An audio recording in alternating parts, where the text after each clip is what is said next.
Morning, everybody. I think we're just waiting on the last tour group coming back round, so we'll just make a start in a minute or two. Thank you.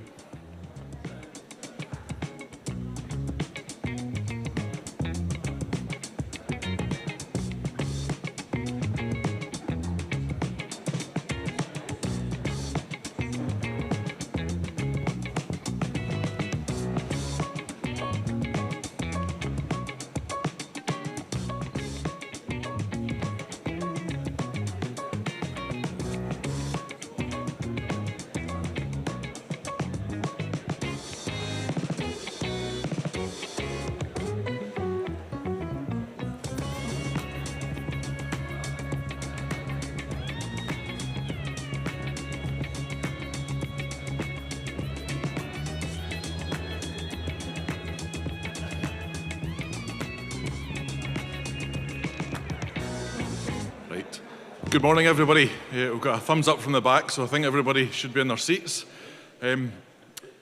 Welcome to the Construction Scotland Innovation Centre. Welcome to our Innovation Factory. My name's Stephen Good. I am Chief Exec at the Construction Scotland Innovation Centre here. It's my huge privilege to welcome you all here today for the BEtheSolution conference, which is part of our two-week COP26 programme. That for some of you that are aware, we only started planning about 4 weeks ago. So we had planned a fairly leisurely COP, I think, by CSIC standards, and then one of our partners had some challenges with the site that a lot of these buildings were supposed to be being located on in Glasgow city centre. So being the team we are, we thought, let's step in and see if we can help. So we stopped the factory, but we didn't actually stop the factory. We turned the factory into a event space as we were still helping our industry partners build half the buildings. So it has been a fairly hectic 4.5, 5 weeks in the lead up to today. But for the team that are still hanging in at the back but looking tired, we're nearly through the first part of this. We're nearly halfway through, guys. So we'll push on through today. But listen, delighted to have you all here today. And looking forward to an interesting day, so you can hear a little bit more around some of the things that we're doing here, a little bit more of an opportunity to hear about some of the projects that are on display and some of the other things that we have planned going forward post COP26. First and foremost, I'll do the important housekeeping notes. So if I could ask everybody to keep their phones on silent, if that's all right, just out of courtesy to the other speakers, that would be very much appreciated. We would like you to keep your phones on though, so if you don't mind keeping them on for social media, tweeting across all your platforms, we would love you to continue to keep that conversation going. On the screens there you can see the website where all the various different activity that we're hosting is taking place, and you can join a conversation using the hashtag BEtheSolution for today, so that would be much appreciated. Toilets can be found in the block, the yellow block to your left in front of you just now, and out in reception area on both floors, so if they're full here, please feel free to use the ones in reception on both floors. There's a wee slider on the door just to make sure it's only one person at a time, so if you're in, please flick it to occupied, and most importantly, because it's the bit I always forget, flick it to vacant when you come back out again so that people aren't waiting in the queue outside. That'd be appreciated. We are still working under COVID guidance, so we've separated the chairs out. You're all a little bit more spaced out than normal. Some of the team that have been working on this for the last 4 weeks are properly more spaced out than everybody else, so not quite physically. But if you are up and moving about before you go into lunch or on the tours, we appreciate it if you wouldn't mind just keeping your face masks on for those that are okay to do so. That would be very much appreciated. We are in a factory setting, so we thought it was a good place to have it because it's right in the middle of the heart of everything that we've been doing. Sometimes to get to the coffee truck outside, the hangar door needs to be left open so the temperature can dip a little. If you do need one, we have blankets at the back, and in between the breaks and lunch breaks, we'll put the heating back on in here. So we'll leave it off just now because for EV it's a wee bit distracting in terms of noise. But if anybody is feeling a little bit nippy, we have some blankets at the back, so just put your hand up and one of the team will come round and wrap you up so you're nice and warm for the next part of the session. We should make you aware as well that the session today has been live streamed, so for members that couldn't make it here physically, we're live streaming the session as well, and we have a photographer who'll be taking various different snaps throughout the day just to share on social media and build for our future programme moving forward. So just to make you aware of that, if anybody has any concerns, please flag that up to us. And also just a very brief reminder of the programme before we start going. There will be a coffee break at 11:15. Coffee will be in you'll have a voucher, you should have a ticket on the back of your pass. It'll get you coffee from either the coffee truck, which is just outside the faraway hangar door, you maybe saw it if you've been on the tour earlier, and equally from the cafe inside, which is just as you go back through into the office space, it's the door on the left-hand side. That's where lunch will also be served in there between 12:30 and 1:30. The conference part finishes at 4:30 here today for those that are able to stay to the end. And we will have other tours for anybody that's missed the tours this morning. We'll have tours on at lunchtime and at the end of the session again today. So that's the housekeeping parts of it out of the way, I believe. The conference session today, we've got some great speakers this morning who are going to share part of their journey, I think, around net zero and how we transition to zero carbon, obviously focused here from a built environment point of view. So we have two speakers. We have Terry Ahern, who's Chief Exec of Scottish Environmental Protection Agency, and we also have Peter McGettrick from Townsend, who's going to talk about their journey in terms of developing the support they have for their ecosystem, their partners, their clients, but also as an organisation, what they have been working on. So Peter will speak just before the break, but first up, I'll welcome Terry Ahern to the stage. Terry has over 20 years' experience in international environmental protection, having held senior roles in Australia with the Environment Protection Authority at the State of Victoria, in London with global consultant firm WSP, and in Belfast as Chief Executive of the Northern Ireland Environment Agency before joining SEPA here in Scotland. In all this work, Terry has focused on bringing environmental and economic aims together, supporting business and social innovation, driving environmental performance improvements and holding poor performers to account. Terry is a Senior Associate at the Cambridge Programme for Sustainability Leadership, a member of the Advisory Board of the Global Footprint Network and Fellow of the UK Institute of Directors. Terry, welcome.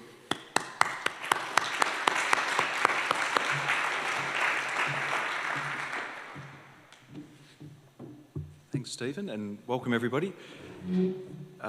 You can hear from my introduction, having had senior roles in London, Belfast, and now here in Scotland. Most Australians come and tour around the UK on holiday. I just get the various parts of the Scottish Government system to pay for me to experience these great places.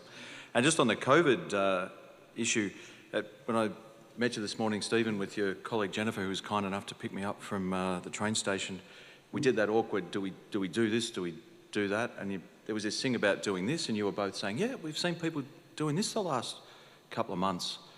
I was saying, and I've been a regulator for 25 years, I've had people doing that to me. It's nothing to do with COVID, they just do that to you when you're a regulator. So I guess we've got some preparation for that part of post-COVID life.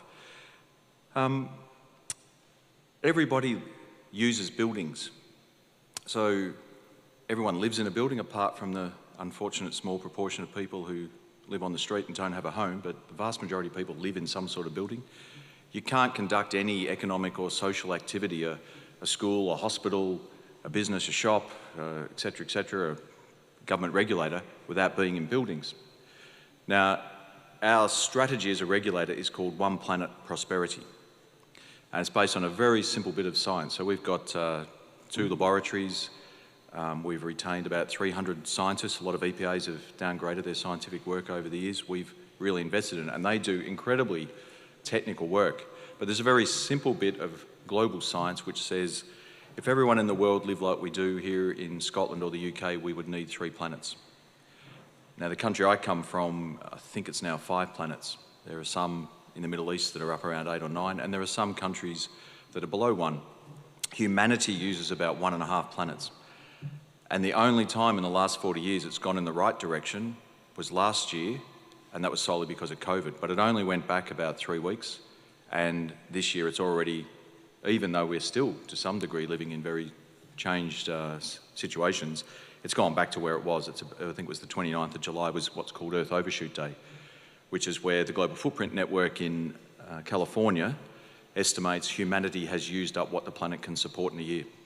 Now, if you think in a business, if you said last year costs were 3 times revenue, and it was the same year before that, and the year before that, and it's going in the wrong direction every year, would you say, you know, your 2-day management love-in, oh, gee, we better have a 5% surge in sales or a 3% productivity cost. No, you'd say your business model is bust and it's an existential threat and you need to fundamentally change or you'll be out of business.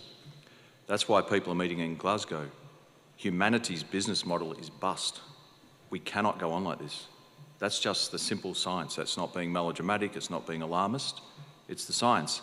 Now, when you overuse any system, we know, like, your body's a system, and if you're overweight, which unfortunately I am, your body hits back in certain ways. You're more tired. I have bad back pain, and it's made worse because I'm starting to try to lose weight, but I never had too much success. All systems hit back when you overuse them. The planet's hitting back because it's changing our climate.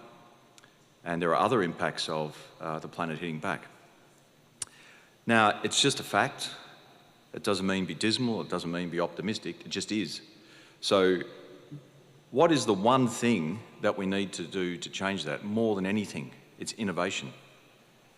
That's why this centre is so important, because incremental improvement will not get us out of the situation we're in. Now, we have 6 what are called organisational characteristics. They're a little bit like values, but they're a bit different. And, oh, this is embarrassing, number 2 or 3 says we will take incremental gain, but actually what we need is to support step change. And we need to support step change in this industry, and this centre is doing that. And critically, from our point of view, I mean, it's not our job to help businesses make money. You know, our job is to make sure they comply with the law, but that'll probably only get us to 2.6 or 2.7 planets. It does a lot of local environmental protection out in the Beverly spot outside, and the guys taking me through their digital analysis and how they can plan to reduce environmental impact. There's a lot of cost savings in there. There's a lot of business improvement. Now, we will regulate Beverly and make sure they don't have runoff into waterways from construction activity. And yes, we will do that. SEPA will always do that. And I want us to get tougher and better at enforcement. If the challenge is we've got a decade to not save the planet will be here, the planet will be fine, it'll be very different. A lot of other species will go down with us. It's about whether we exist and is our future prosperous or miserable. And this is the decade where we have to make huge inroads into decarbonising and dematerialising. Now, if we can do that in ways, so again, I go back to the enforcement bit or the compliance bit. If we need massive innovation and we need as many people as possible going beyond the minimum standards that the law requires on the environment, I have to support the people trying to do that. And one of the ways we need to support the people doing that is really hold people to account who can't even meet the basic laws. And in my view, if they can't meet the basic laws repeatedly and regularly, they need to get out of Scotland and we'll shut them down. Now, we don't have to do that very often. I've done it once or twice while I've been here, people really badly breaking laws. Most people don't deliberately do it, most people just need some help and assistance. But if the help and assistance they need is a whack and is being taken to court, then we need to be good at that and better at that, because Stephen and his team help businesses innovate. Now, what's one thing that always goes with innovation? Risk. The more novel the innovation, the riskier it'll be. The more large scale you make it, the riskier it is. So if you look at that bench over there, Jennifer was showing me earlier, there's various types of materials being turned into insulation product. Now, some of that could have ended up in landfill. So it's come from some sort of production, might get thrown back in the environment. If it can be used, not just used as a production input for something else, but a production input that reduces greenhouse gas emissions because of it insulates, then that's a big benefit. Now, I don't know how new some of those things are, but when they are new, we have to give an approval for whether you can use that waste as a production input. As a regulator, I can't stand here and say to you, our species is in trouble, we've got a decade, we have to massively innovate, we have to support the centre, and as the centre supports businesses and people in supply chains, but you guys take all the risk. We'll just sit here. We'll make it hard for you to get an approval. It'll take 2 years, and we might say yes and put all these constraints on. Now, taking risk, as everybody in business knows, is about taking the right risks, managing the risk, doing it in a way that if what you're trying goes wrong, it doesn't cause huge problems. You can stop, you can refocus, reshift. you do trials and pilots, etc. But managing risk for a regulator is often saying no. And again, I'll be clear, I'm not going to be disingenuous. We will say no sometimes. We absolutely will. What we need to do is be much quicker at saying no, explaining why we say no, working with people, how do we turn the no into a yes so that this material doesn't go to landfill but could go somewhere else. And that's okay, we do that. We've got some really good people who work with businesses on that. But we need to step up and ramp up to do that more and more because we've only got a decade.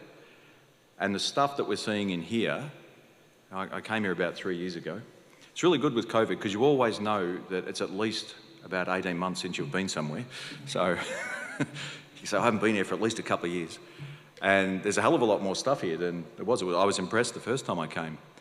But what you're trying to do here is make whatever is novel, whatever is innovative, whatever is much better, become the norm. And for that norm to then be exceeded by something else and built on, etc. While as a regulator, we've got to keep pace with that. We've got to support it. And we've got to be, as I say, we've got to be better at saying no, but doing it quicker with explanations and then helping the yes. Now, one of our other organisational characteristics, they're really exciting things. Number 6 is nearly everything SEPA will do will be in partnership. So if I ask you a question, probably some of you have never worked with SEPA, you might even know much about who we are, but some of you will have. All the partners you work with, private sector, public sector, third sector, is SEPA the most important partner for you to innovate and be successful? This is the only question, participation partner. It's simply a hands up, a hands down. I suspect I'm only going to have to do part A and not part B. Is SEPA the most important partner that helps you be innovative? I don't have to do the other bit, do I? And that's okay, it's not a competition, like you've got all sorts of organisations that are going to help you be innovative. What I think the test should be, if I came back in a couple of years' time, if you work with SEPA, are we more helpful than we were today? Because that's the challenge for all of us. And the partnerships, quite importantly for us as a regulator, are supply chain partnerships. Because the history of EPAs around the world, and Stephen mentioned I've worked in 3, and I've worked with lots of others. We talk about phase 1 of being an environment protection agency. So Melbourne, where I come from, was the 3rd EPA in the world. The first was 67 in Sweden, the second was 69 in the US. Richard Nixon set up the US EPA. The most recent Republican president seemed to have a different view of the environment from President Nixon. And then the state of Victoria set one up. And the state of Victoria set one up because we had terrible urban pollution because Melbourne was the manufacturing base for Australia and to some degree for Southeast Asia. So the Maribyrnong River, which ran through the industrial west, used to catch on fire. There was one point where you could walk across it. Before I left, you'd walk along and you pretended you didn't live near there when you were a kid. I was from that part of Melbourne. When I left, that side of Melbourne's about 2 million people. The 2 most expensive streets on that side of Melbourne fronted that river because the EPA, and not just the EPA, with lots of businesses and councils and community groups, had cleaned up the river so much. And people would fish in it and could eat the fish and be okay. That's phase 1 of being an EPA. All that achievement was really going to each factory and getting them to put more of their materials into their products than back out in the river or the airshed or into solid waste. And we will still do that, but it's not the main game anymore. The main game is how do you take supply chains and value chains and reduce carbon, reduce materials, reduce water use, all these things right through a chain, and this is what the centre does. Partly because when you think about 3 planets to 1, that's a systems problem. You can't solve systems problems by non-integrated interventions at lots of points. We will still have the interventions at lots of points, but under sector plans that we're developing, they'll be much more strategic and focused about helping businesses work within their sector, but also with other sectors. So the whisky industry we regulate the barley growers. Why can't we help them both in their supply chain reduce water use? They both have an interest in it. They can protect themselves from water scarcity, which I have to say as an Australian coming from a drought-prone country with about 75% desert or semi-arid area, I was slightly surprised in my first few weeks to get a briefing, not on flooding, I thought, yeah, that makes sense, but on what we do when we have water scarcity or droughts. I said, really, in Scotland? But we do. And it's becoming more pronounced, particularly in parts of the country that rely on water for those sort of industries. So what I'll finish by saying is My key messages are, we literally do have an existential threat as a species. As I say, I don't talk about saving the planet. We need to save ourselves because of the damage we're doing to the planet. It's urgent. If we haven't made big inroads, we have to solve everything this decade. But 2030, if we've only made incremental improvements in reducing carbon or incremental improvements of dematerialising, then it's a miserable future we face. So we've got a decade. We can do it. We need to innovate at scale and at pace. We need to take risks. We need to work together to work out how to share those risks and share the rewards of innovation and then help move on to the next phase. And the EPA needs to be tough in Scotland for the people who aren't part of that game and be supportive for the people who are part of that game, which is this centre, all of you and everyone else who works with the centre. And I invite you to hold SEPA to account because I can come along and make what I think is a nice speech, I hope you do. Say some nice words and here's a bit of a challenge for the future. Well, they're just words. As a young Swede would say, they're just blah, blah, blah unless we do it. So it's an invitation to you to hold us to account for the ambition that I'm setting out for SEPA to play our role in the work that we do with the centre and everyone in the industry. So thank you very much.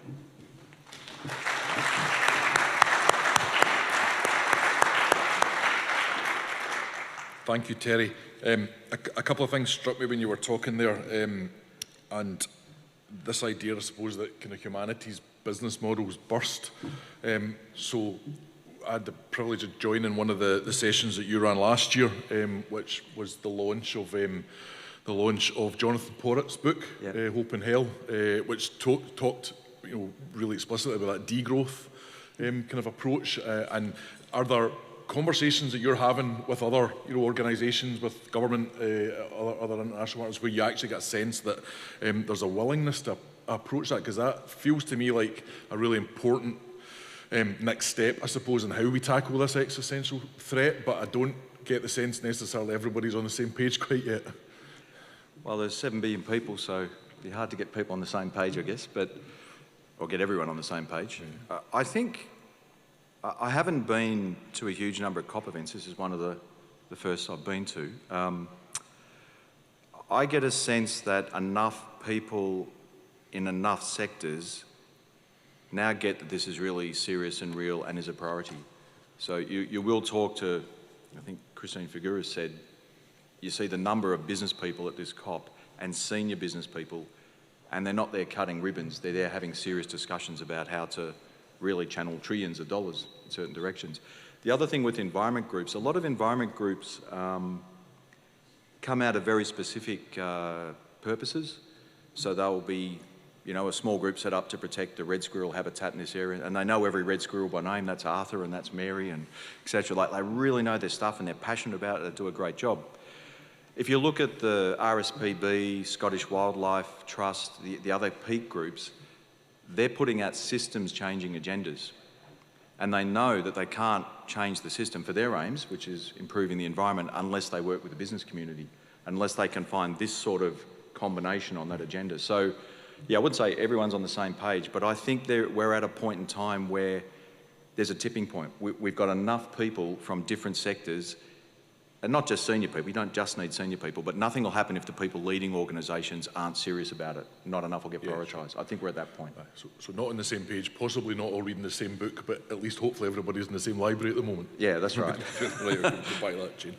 Listen, Terry's with us this morning. Opportunity for you guys to ask some questions if anybody has any burning questions. I've got a couple of others just from some notes I was taking during this talk, but quick show of hands, and we've got some roving mics. If anybody wants to launch in with any particular questions, you want to challenge Scotland's environmental regulator with anything that you've seen recently or experienced, don't be shy. Who wants to go first? Spotting my hands. Here we go. Oh, we've got one here and then one over there. We'll take you first, if that's all right. Yep. Danielle's just coming to find you. Oh yeah, Danielle will hold the mic just to save you. Hi, Colin Green from the Vernon Group. I've worked in the waste industry for 15 years, and your speech is enlightening, because SEPA have always been seen as, we can't be bothered with them, didn't want to work with them, but the fact that you're saying that you want to collaborate and work and move forward with companies and help them and not whack them down, I think encouraging. Best speech I've heard. from a SEPA. I think that, and I'd like to have a word with you after about a few ideas that we've went back to SEPA a few times, but they've always said they don't work in partnership, they work on their own, they do their own thing, but the fact that you're changing that, that's very encouraging. I think that's a step forward to work with these private businesses to move forward, to make a better environment. I think that's the best thing I've heard. Oh, thank you. So I would say one thing. I gave this speech in Wales a few years ago, and the former Sustainable Development Commissioner, who's a bit of my fan club down there, I've known him for years, and he came and said, at the lunch break, he said, everybody's saying, wouldn't it be great if we had an EPA like this here in Wales? I said, Peter, I give this talk in Scotland, and everyone says, wouldn't it be great if we had an EPA like this in Scotland? Because it's a strategy, and we're making some good progress. You've got to think, all EPAs in the world have essentially used this one business model, what I call the phase one business model. Like, it's a monopoly organisation in every country or nation, province. It's all used the same business model. And most regulators use the same business model. So in our DNA is not partnering. Now, not completely, that's far too black and white, but I understand what you're saying. So quite rightly, my staff will then get questioned, why are you partnering? You know, it almost looks like corruption, or, you know, you're too close, etc. Now, it's trickier, it's harder than just doing that we won't partner, we'll just be the enforcer, we'll set rules, etc. It's harder. Well, most things that are worthwhile are harder. So we just have to work out how to make sure we do the enforcement bit, the compliance bit properly, do the partnering bit properly, so that people can hold us to account and judge us on both. So I would say, thank you so much for the feedback, and I have a challenge to support the team to really become, we think, the first EPA in the world to operate in this more advanced way, but it has a lot of challenges. Excellent. Thank you. Appreciate the comment. Any other questions? Here we go, just a second from the back. Thanks, Danielle. Just wondering what kind of data structure or frameworks you might work with, or kind of ontologies and the like. Most of this year, not a huge amount, because we had a massive cyber attack on Christmas Eve. So been quite interesting, actually, because it's not, I don't know if any of you have ever been in an organisation that's had a major cyber attack. I do these talks to executive teams, and they say, what's your one bit of advice from all this experience? I said, don't have a cyber attack. It's absolutely horrible. It's a horrific experience. And the staff have been through hell, and, you know, we're going to end up way better. We're building a completely new system, and it'll be magic by the time we get there, but there's a hell of a lot of pain on the way through. One of the things is, it's forced us to say, what is the data we need for the future job? And is it all the stuff that we've had? So our backups will have worked to, the vast majority of data will be recovered. The question we got now is, there must be some of this we don't actually need, and there must be some of this we should stop collecting. So I think we're at a point where we were going to do this anyway. The cyber criminals have fast-tracked it for us, because the thing I've said to the staff recently is, we will build. You know, we'll build a new public register, a new regulatory information system internally with data, a new monitoring approach. No question we'll build. It's just, do we build back to the past, or do we build to the future? And there's only a narrow window, because we've got to build this stuff quickly. And the fundamental question we'll ask ourselves, so I'm telling you where we're at, I can't actually answer the question of what data will we use. Will we use some of the data we've used in the past? We won't use some of the data we've used in the past. Critically, we'll use some new data. I think most critically, we won't use as much data. Because we're going to simplify all our permits, not have complicated permits, all these conditions, just say, here are the outcomes, you know, for a water company. No more phosphorus in this, no more nitrogen than that, no odour beyond that. They're the outcomes, you're the business, you run it, we're not going to tell you how to do it. We'll pat you on the back and let you get on with it if you meet it, and we'll give you a kick if you don't. We don't need as much data to do that. We need the right sort of data. So I think we're at a point where what data do we need is an open question. Thank you. Another question down the front here, Danielle, thanks. If other people have questions, put your hand up and then they'll support your... Oh, thanks, Terry. Thanks for the talk. You talked a bit about supply chains and the value chain. We're very aware, if you look at how you change systems, that often what you find are regulations in one part of the system hindering the actions or the innovations in another part of the system, and particularly in the bioeconomy, particularly thinking about the circular economy. Do you see it as your role to also take on and if not lobby, but certainly flag to the Scottish Government or the UK Government about how they can be changing their policies and their regulations in order to support a much better value chain locally within Scotland? So in Victoria, we had, it's got a big plastic and chemicals industry, and the trade body came to us and said, yeah, you know, kids have the stars on the roof and the planets and turn the lights off and it glows in the dark. This is 15, 16 years ago. We got this small company, reckons could replace every exit sign in every building that was required for health and safety with stuff like that doesn't need a globe in it. But the Building Commission's regulation says you need an exit sign with a globe, etc.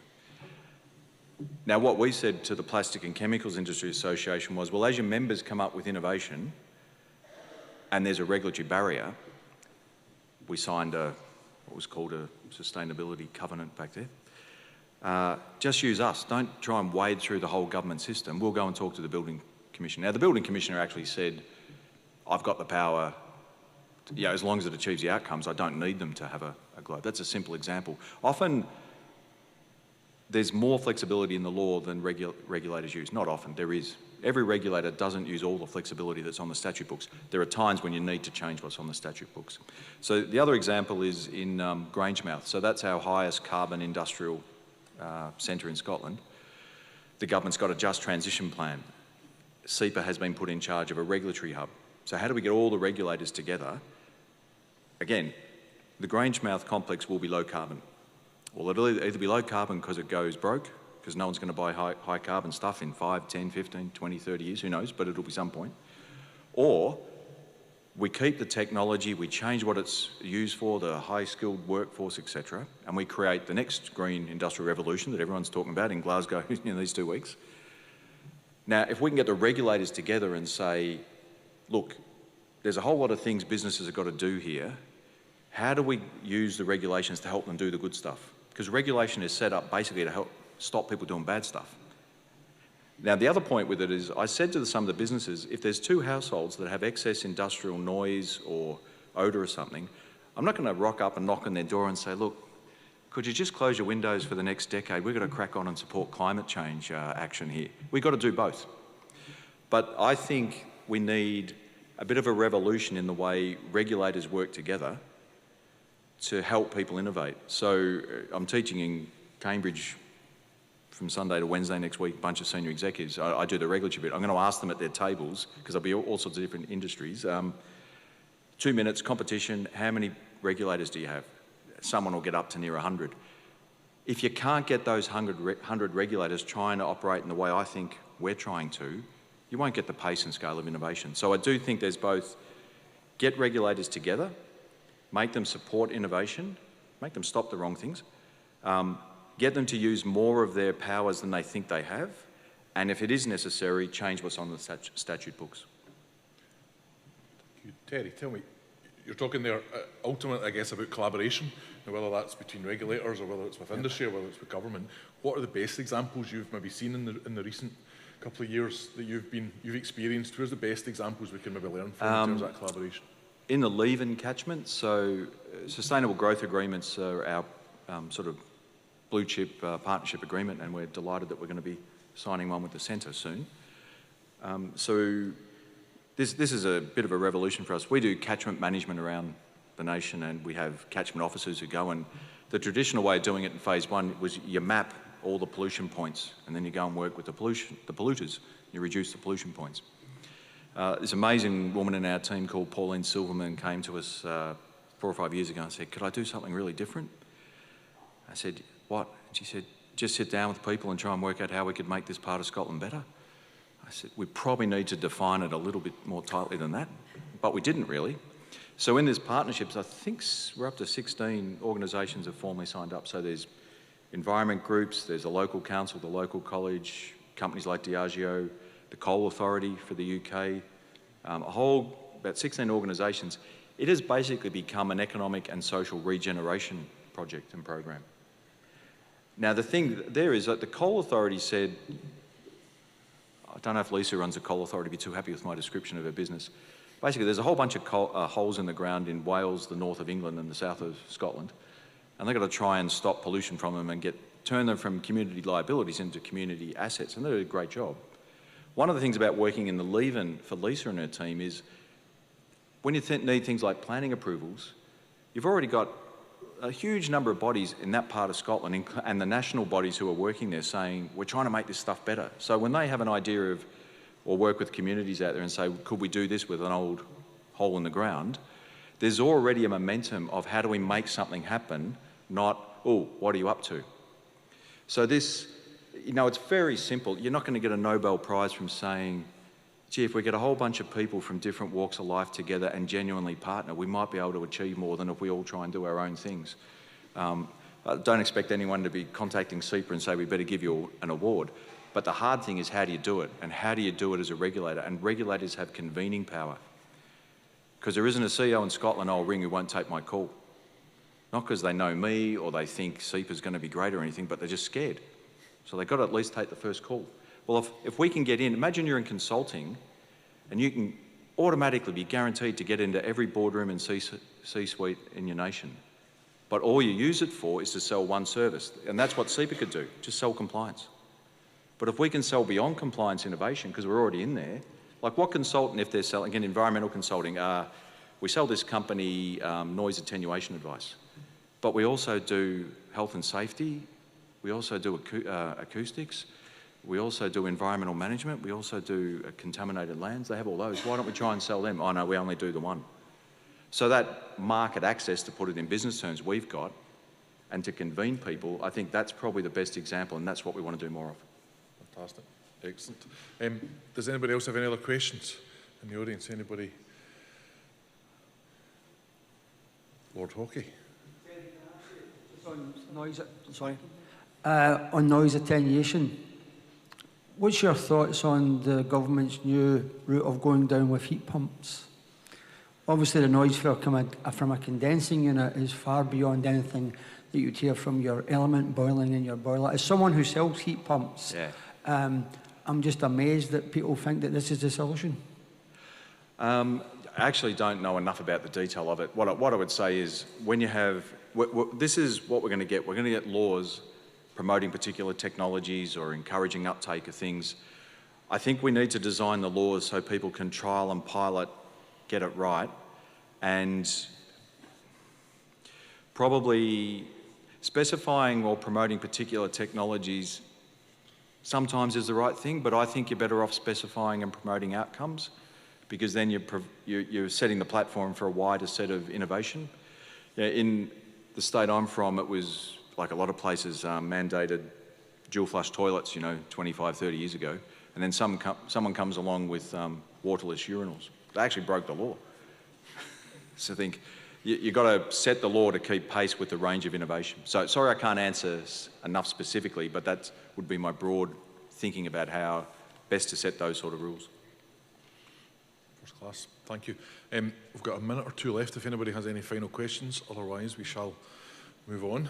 Oh, we have got abundance of questions. We'll go to the back first, and then we'll come to the lady just near the front here. Billy Hare, Glasgow Caledonian University. It's gone back to the first question on your ideas for collaborating with industry. So if you're collaborating with an industry partner and you see a material breach of the law, what will you do?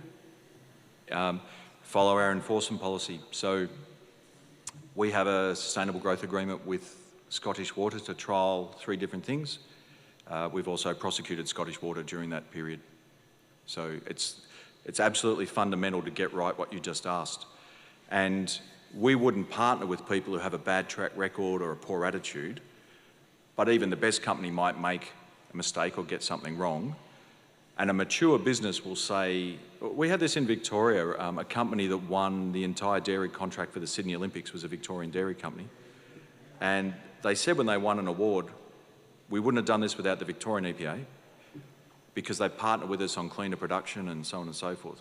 They also prosecuted and we got a $300,000 fine, and that's a good regulator, because we've got all this great stuff and we made one really bad mistake. This doesn't work unless we do both, and we're unafraid to do both. So often when I'm signing with a CEO, be aware of this, Stephen. We'll be signing and the photos are being taken and we're smiling, and I said, during the speech, I've usually said, well, we're signing up to trust you and work together. If you break the law, we'll hit you harder than we ever would have. And I'm usually signing it, and I get this, my guys didn't tell me about that bit of it. And I'll always say, would you still be signing? And I usually get, yeah, that's a fair deal. You're going to sign to support innovation, support doing things. If we get it wrong, yeah, we should be held to account. Excellent. Thank you. Question just at the front here. Thanks, Danielle. Thanks. Hi, Terry. What would you see SEPA's role as in driving systems change across all the other regulators, be that UK or more widely? Because that culture that you're talking about, I don't see it. It doesn't seem to be in the DNA of regulators to think they have a role in promotion as well. What do you see SEPA's role beyond SEPA in that? Yeah, so there are good networks for the EPAs across Europe. So I co-chair with the Irish EPA CEO the Better Regulation Working Group for the 40 or so members of that European network. It's not an EU forum, it's the EPAs in each nation. There's also a regular meeting, well, there's lots of regular meetings by the 5 EPAs, the UK and Ireland, both at CEO level and then on a whole lot of technical areas. And then within Scotland, I'm working with regulators like Food Standards Scotland to try and set up a network of regulators to share these sort of experiences, because I do think it's essential. So, you know, I think we're on the right path. I think we're doing the right sort of things. If that is right and we're ambitious, but all the other regulators are not operating like that, you get a certain benefit, but not enough. And actually, the last time I got asked that question was I was speaking in London and someone asked me specifically about the English Environment Agency, which is a bit uncomfortable. So I avoided it by saying, so you're asking an Australian of Irish ancestry running a Scottish organisation, what do I think of the POMs?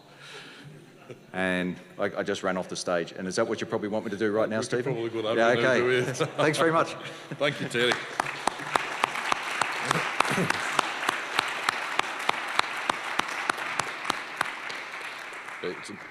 Thank you, Terry. And I think, you know, in summary, I guess the leadership, the innovation, the dynamism you've shown in a Scottish EPA sense, I think is infectious, and I hope it's more infectious. I know we're talking in a world of infections in a less than positive way, but I hope that spirit of culture that you've built within the team here is infectious, because I think we're going to need it. So thank you very much indeed. Appreciate that, Terry. Okay, so without further ado, because I'm getting eyeballed at the back saying that we perhaps ran over slightly on time, so that was my fault.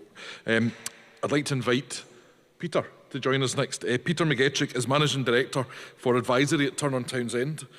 Peter's responsible for over 500 professionals working across contract services, sustainability, technology, operational excellence, health, safety and quality, as Turner & Townsend services clients across the real estate, infrastructure and natural resources spectrum.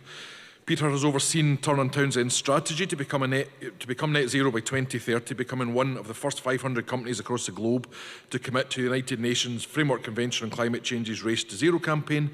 Peter is also chair of the British Safety Council, where he holds responsibility for the governance of one of the world's leading health and safety organisations. He also leads our partnership with the UK Green Building Council on their Advancing Net Zero programme. Peter, thank you. Thank you very much. Good morning, everybody. Pleasure to be here. First time I've been in the factory, been in the centre, and I was lucky enough to get a bit of a tour this morning, and really inspirational. And you know, it's apt that you know, this conference is about BEtheSolution, and it's innovation and centres like this that really will be the solution as we drive to a transition to net zero. Thanks for having me this morning. I'm inspired by Terry's talk this morning. It's great to see the regulator taking a very collaborative approach, which is, you know, absolutely the right thing to do, and it's great to hear. So I'm at COP next week, and like many of you, I've been paying close attention to the coverage of the event over the past week. I've been down in London this week, actually, and it's great to see the coverage. Very positive about Glasgow, very positive about the way that we've been able to come together as a city to host this event, and also, you know, facilitate some of the big announcements this week and some of the big discussions. One of the things that jumped out at me this week was listening to David Attenborough's opening speech at COP. And it's easy to be confused by lots of numbers around the transition to net zero. And we talk about targets, we talk about temperature changes and the type of work that we have to do to accelerate to net zero. But David Attenborough said, really, there's only one number that matters, and that's the measure of carbon dioxide in our atmosphere, which is currently sitting at 417 parts per million, which compares to 278 at pre-industrial levels. So they're really stark, the work that we have to do to accelerate the transition to net zero. One of the things about numbers is that very often we take this as a long-term game, some things we have to do to prevent something from happening in the future. By work at the British Safety Council, we are seeing climate change have a massive impact right now, where poor air quality is causing the deaths of 40,000 people per year in the UK. And you know, I'll be down in the Broomhill outside COP campaigning to raise awareness of the impact of air quality today on outdoor workers and people across the UK, because it's having a massive impact. And climate change is something that affects people now, not something that's to be prevented in the future. So, why is it important for the built environment? Why is it important for construction? Well, it's because we're 40% of the problem. Globally, construction and the built environment represent 40% of emissions. So we need to change fast if we've got any hope of transitioning to net zero at the pace we need to.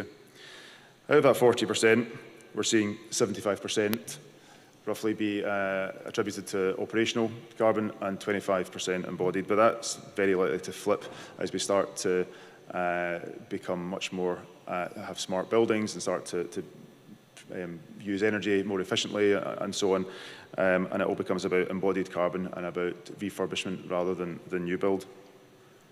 One of the challenges that we're seeing in the industry is that the real estate sector is not as far advanced as a number of other sectors in this space, and therefore the real estate sector tends to take a more long-term view. What's the short-term gains that I'm going to achieve by decarbonising? And they look at things through a financial lens rather than actually this is about survival. The banks, the financial industry is much more heavily regulated and an audited sector, an audited business than the real estate sector. And if those that own assets have not yet formalised a plan to transition to net zero, I'd be very, very surprised if they were to get any form of loan from their bank in 2 years' time. So this is about, do you want to stay in business? Never mind about making financial returns in the short term. A bit like Terry's comment earlier about this is about survival. It's not about it's a broken business model, and we need to look at that. So in terms of Turner & Townsend, we have been advising clients right across the globe on their net zero transition. And we've been delivering decarbonisation projects right across the UK and beyond, reducing carbon emissions by several 100,000 tonnes of carbon on an annual basis. But in order to have integrity in what we do, and in order to be able to talk to clients with any degree of confidence, we need to have a proper leading net zero strategy ourselves to be able to talk with any degree of authority. We were one of the first 500 companies globally to get our net zero targets verified by the Science Based Targets Initiative, which is aligned to climate models and is in line with the UN's race to net zero requirements. And I've got a video here that will tell you a little bit more. Fingers crossed.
So we've baselined our carbon emissions from 2018, and it takes a long time to properly baseline your emissions. If you've gone through it yourself as an organisation, you'll appreciate the importance of getting the data right.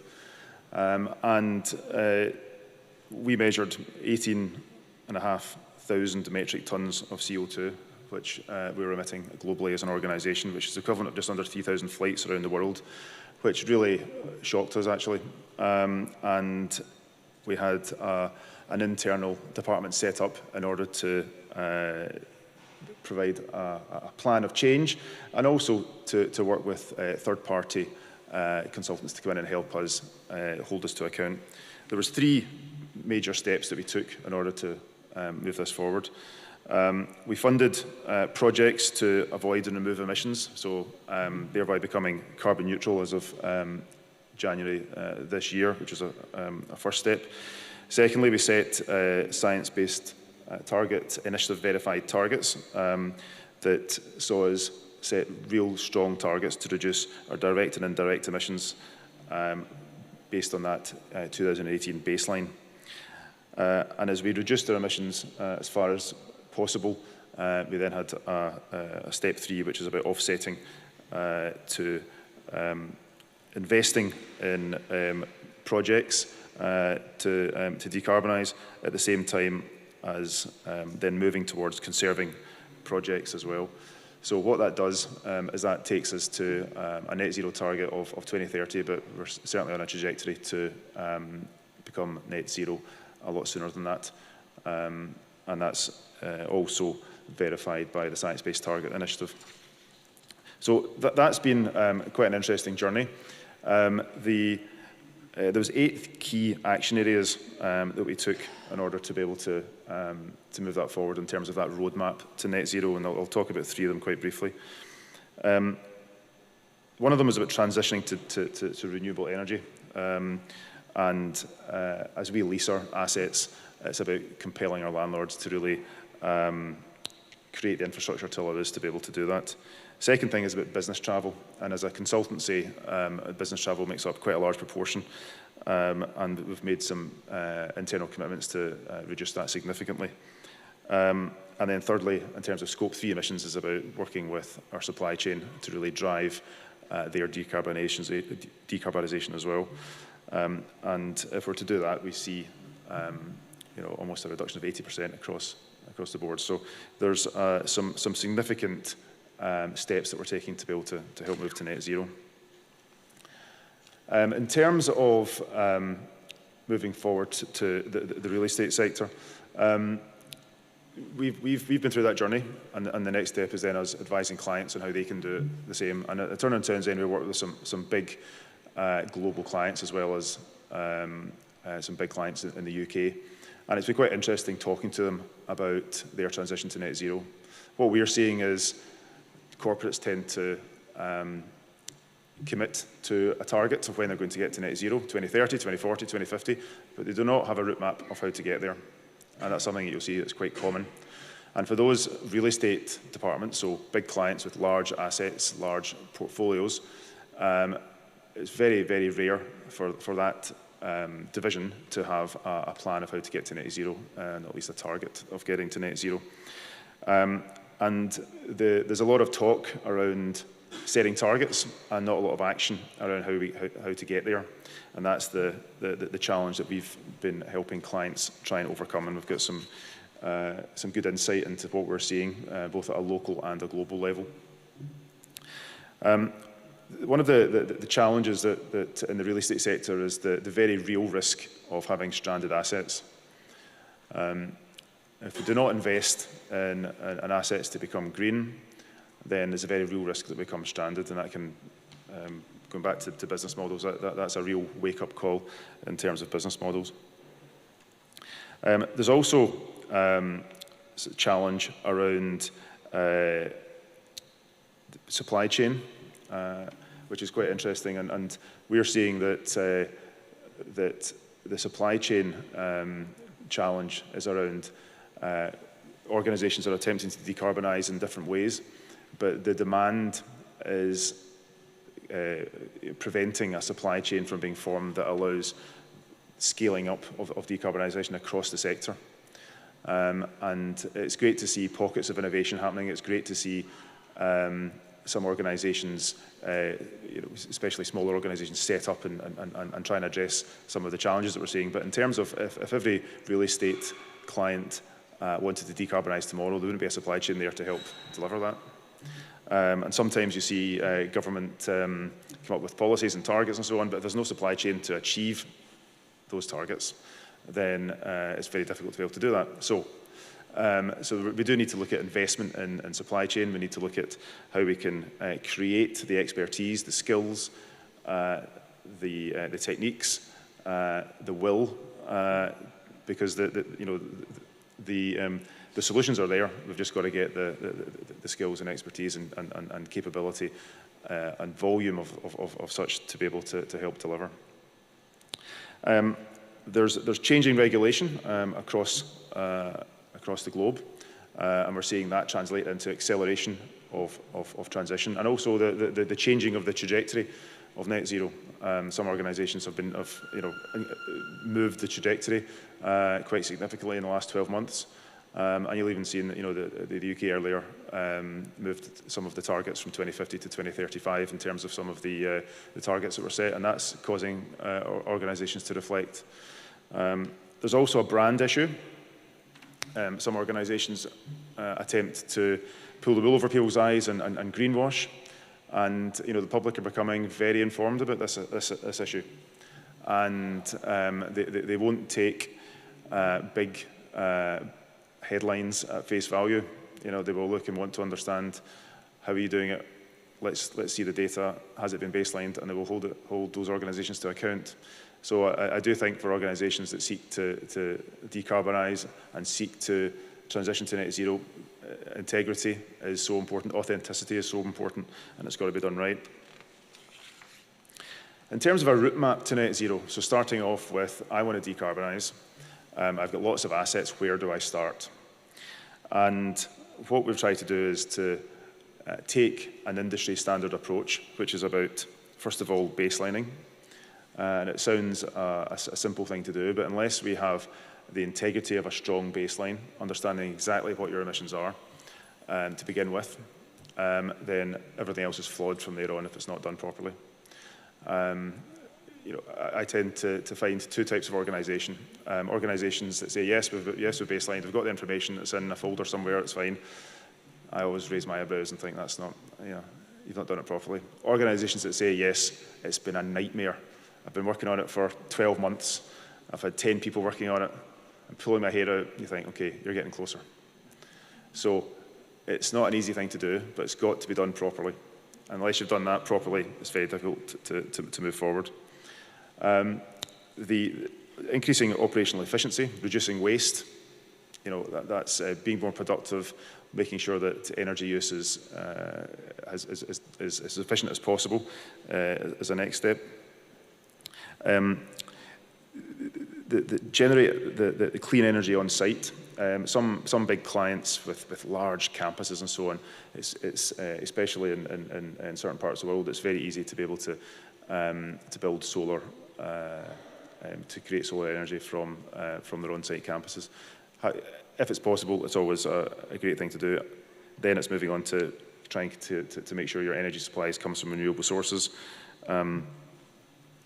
offset the remaining emissions, and then start again.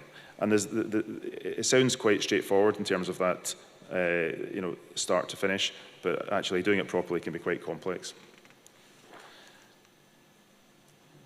Now, organisations that have multiple assets, and I think about the local authorities that we work with in the UK, right through to global organisations that work right across every corner of the globe. And it's so difficult to think about looking at my portfolio, looking at the different types of assets. Some are owned, some are leased. I've got capital projects in flow. I've got some that are planned.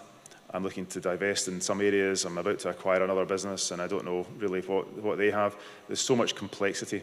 And then it's about the organisational construct, how the different stakeholders, the different work streams. If you're a head of real estate in a big organisation, it's an incredibly complex picture to even understand what you have, never mind baselining it properly and having a plan to move forward. And you tend to find that organisations have lots of other projects in flow. You've got lighting projects over here, you've got EV projects over there, you've got some retrofit happening perhaps over there, and it's not managed centrally. What we're seeing best practice clients adopt is a program management approach. So that's taking the whole net zero endeavour and taking it in a program way. So what that does is that it brings control to chaos, and chaos it absolutely is. And if we want to achieve net zero at the same time as make sure that your business continues to operate, that you are controlling costs, that you're reducing risk, that you're bringing consistency, that you've got that control, you've got good governance around it, then you really need a program approach. And in the real estate world, real estate professionals understand that. They understand programs, they understand trying to drive a program approach with multiple projects happening at the same time and trying to bring that control. And what that does is it delivers enterprise level commitments into a manageable program of activities and allows clients to be able to measure performance as they go along. And for some organisations who have set 20-year targets, the last thing you want to do is to set that as your programme. You've got to get it into bite-sized pieces, where it might be 3-5 years, and you build it into those type of programmes. And what that does is it allows that kind of end-to-end control, allows you to have, understand your financial commitments, understand your financial controls, allows you to scale into where there's an opportunity to do so, and it also delivers value for money. And that's what we're seeing organisations who are serious about this adopt, and the benefits of that is you start to get results pretty fast, because you start to look at low-hanging fruit to begin with. How do you start to move things forward? Where are your biggest emissions? How can you start to change that quickly? And then it builds confidence in the organisation that you're starting to move faster and faster and faster. That builds up momentum, and then it moves forward from that way. And I think that that program approach is really yielding a lot of success in the sector, and unlocks the benefits of the approach to get to net zero. So there's four areas that we are supporting clients who are at different stages of maturity. So the route map essentially is I want to get to net zero. My exec team have set a target of 2040. What do I do? And we can set route maps of how to get there, and that's been quite useful. The second thing is about the delivery partner, which is about actually delivering net zero and being that program delivery partner. And I've got some case studies where I can refer to some of those examples and perhaps bring it to life. The retrofit side is an interesting area, and you'll start to see more and more of that over the next few years. There's something like 80 or 90% of all assets in the UK have to be retrofitted, and will still exist actually in 2050. So there's the government are started to trickle down funding to help pilots around retrofit. And there's a question about heat pumps earlier, and the different innovations that are available to help retrofit. And what we're seeing is the funding being used to try and prove the model, to try and test out what works, how can it be scaled, what's the performance levels, over what period of time, can we build a supply chain at the same time? And it'll be centres like this that will help in that endeavour. In London in particular, the Greater London Authority, which is sort of umbrella for all the local boroughs, have set aside funding to help local boroughs access in order to pilot to retrofit projects on different types of assets, whether it's social housing or whether it's workplaces, and that kind of thing can be quite useful in being able to test out the model and what works. And we're seeing that starting to cascade outside of London into other parts of the UK. If you start to, over the past few weeks, there's been some interesting comments from Glasgow City Council about some of the decarbonisation retrofit thinking in the near future. So I'm sure we'll start to see that here. And it can make a big difference as well. It can make a huge difference. And there's a social aspect to it as well, because what it does, especially for things like social housing, it can create affordable, warm homes for people. So what it does is it not only does it reduce carbon emissions, but it also starts to move people out of fuel poverty, which is a huge issue as well. So there's a win-win. The fourth box there, the performance accelerator, is quite an interesting one, and that's more for more mature clients who are starting to look at how they blend their digital strategy with their net zero strategy and try to be much more productive. So what that's about is organisations looking at their digital strategy for real estate. So what that might be, it might be creating digital twins for their assets. And if they do that, what they're able to do is start to predict different scenarios and their energy use and building performance during that time. So what that does is it helps link back to their net zero strategy about reducing emissions as much as possible and reducing waste at the same time. And if you lock those three in together, what that does is it can really make a big difference in terms of emissions, but also in terms of how you're able to gather data to help inform performance of the asset. I think one of the things that is not talked about often enough is climate resilience. And there was a great photo, I think it was earlier this year, where I think it was Bristol, where there was a line of Tesla charging stations in a car park, but the car park was underwater due to floods. And you think, you can spend all the money you want on lots of infrastructure, but unless you get the climate resilience bit right, there's no point. And therefore, looking ahead and making sure that the asset has a longer lifespan, making sure it's protected against climate change that is happening, is so important as well. And I think that that's an area that we're seeing more and more clients start to become aware of, and the impact of what that means. I think you referred to Jonathan Barratt earlier in the previous Q&A, and we were doing a lecture with Jonathan last week, and Jonathan raised some really interesting comments around what he sees the future like. And to those of you that aren't aware, Jonathan Barratt's a kind of leading environmentalist. And he was talking about the sea levels and the rising of the sea levels and what's likely to happen in 20 years, 40 years, 60 years, depending on the overall temperature rise. And some of the predictions were really stark.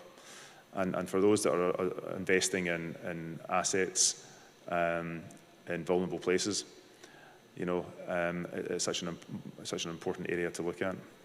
So I think that looking at that climate resilience and making sure our assets are designed for future climate change is important as well, because the longer the asset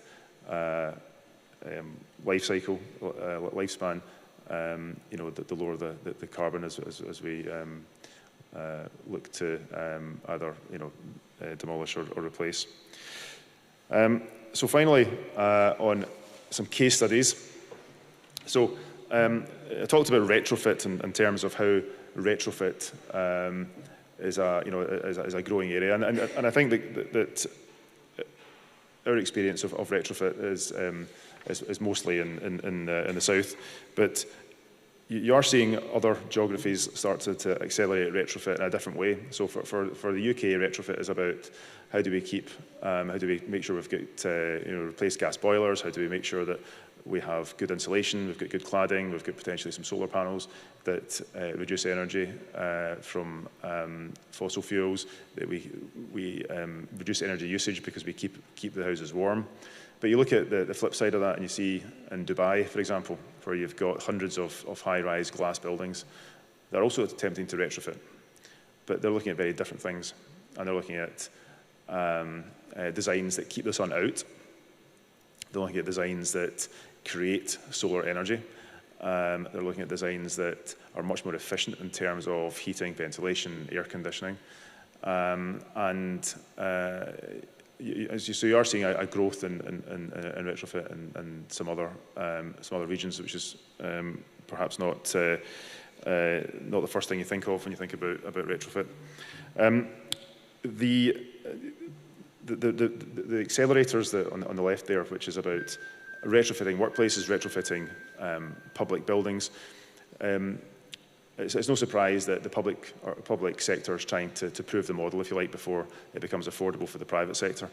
So there is an element of that coming through there. You'll have seen the government with the construction playbook, the IPA route map. You're seeing initiatives come through from central government that what that does is it tries to create change, transform how construction projects are delivered in the public sector, with a view to creating a market to help the private sector. And that's true with retrofit, and we're seeing that will be a growing area in the next 5-10 years, and I'm sure that centres, as I said, will play a big part in that. We're also seeing a refurbishment decision as opposed to a new build, and that's been quite an interesting move for responsible clients are looking and saying, right, do I actually need to build this new build? Can I look at an asset and refurbish it?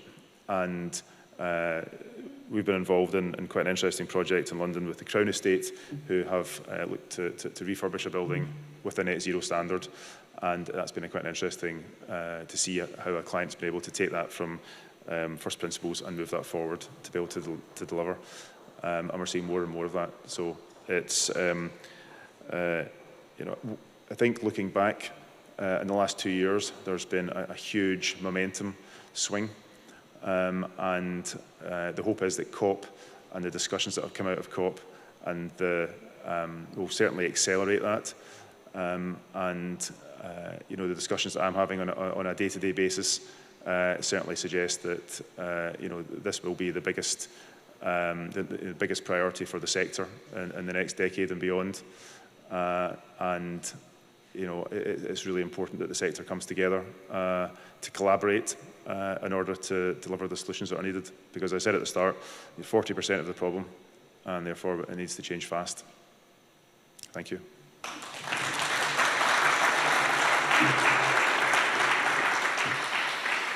Thank you, Peter.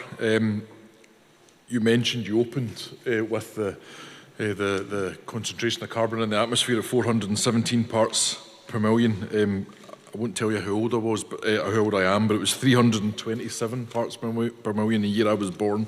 So you can Google that and find out just how old we are up here. But I think that seismic shift in that relatively short period of time, he said, trying to cling on to as few years as possible, is quite scary.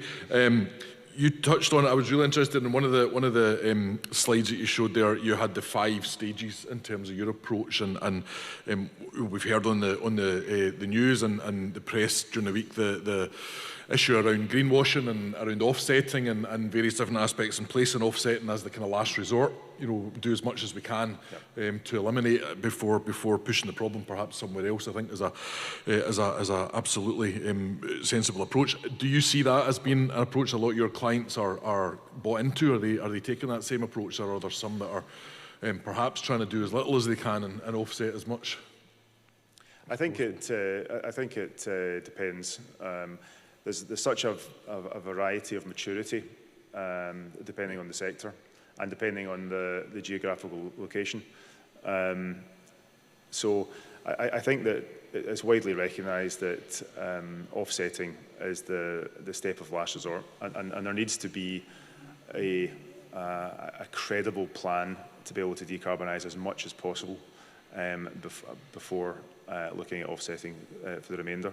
And I think what you'll see, I didn't touch on it, but TCFDs coming in from next year, so that's the Task Force for Climate-Related Finance disclosure.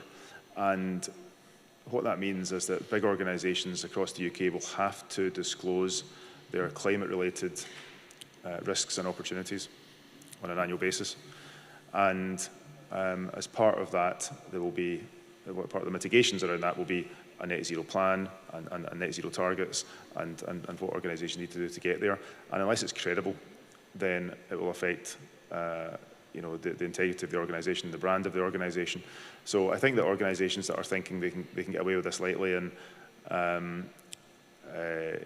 you know, have weak targets, offset the rest, and expect to get away with it, won't be able to get away with it. The other thing that we're seeing as well is that banks have been climate stress testing those organisations they lend to. So banks are in there just now doing rigorous checks, and unless you have a proper plan to transition to net zero, then the banks will have a say in terms of the loans and the liquidity that they provide organisations. So I don't think organisations will have a choice in that regard, but I do think it will be a phased step as organisations start to wake up to that fact. Brilliant. Excellent. Listen, we are a little behind time, so I'm getting eyeballs from the back to get everybody out for something to eat quickly. Although I don't want to miss the opportunity, if anybody does have any burning questions that they want to raise right now, and I might appreciate a quick question and a quick answer, or else Peter will be with us through the break. Yes. Yeah, so if you want to grab Peter for any particular questions, please do so. Is there any quick hands just now? Terry, go for it.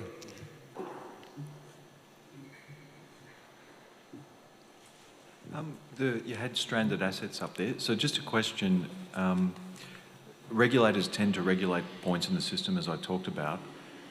You're trying to make a transition to a different and better place. Do you find regulators sit down with you and say, look, here's our asset base, here's our plan, here's where we're going. Can we take a sort of collective view of our business, or do you still find we too much intervene at the points? From a regulator point of view? Yeah.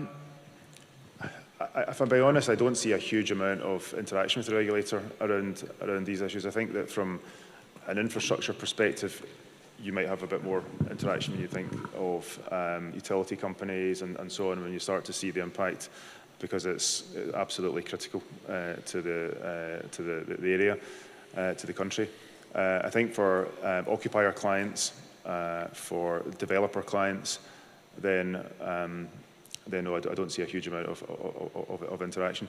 I think that, taking other regulators like the Health and Safety Executive, for example, I don't see a huge amount of collaboration when it comes to safety issues around assets, and you know, we've just been through a period of COVID where that regulator has been a great opportunity to be able to come in and try and talk to organisations with large assets who are employing people to try and understand how can we help, how can we collaborate. I've not seen a huge amount of it, so hence my comment at the start. I think collaboration is important, and I think that especially with things like climate resilience, it's an amazing opportunity for the regulator to get closer to those asset owners and try to start influence steps that they take over the longer term to help have having a safe transition to net zero. First class. Excellent, thank you. Oh, sorry, question just at the back there. Okay.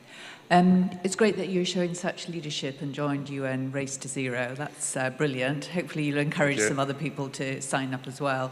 The process you've gone through is very thorough and impressive, but it feels, how do we accelerate it and do it at scale? Because it just feels like this is a crisis, it's an emergency, and we've got to really up the pace and get delivering now. So any hints or tips about other organisations, dare I mention the RICS, British Property Forum, etc., to really get this happening at pace and at scale, because we haven't, it feels a bit like fiddling while Rome burns.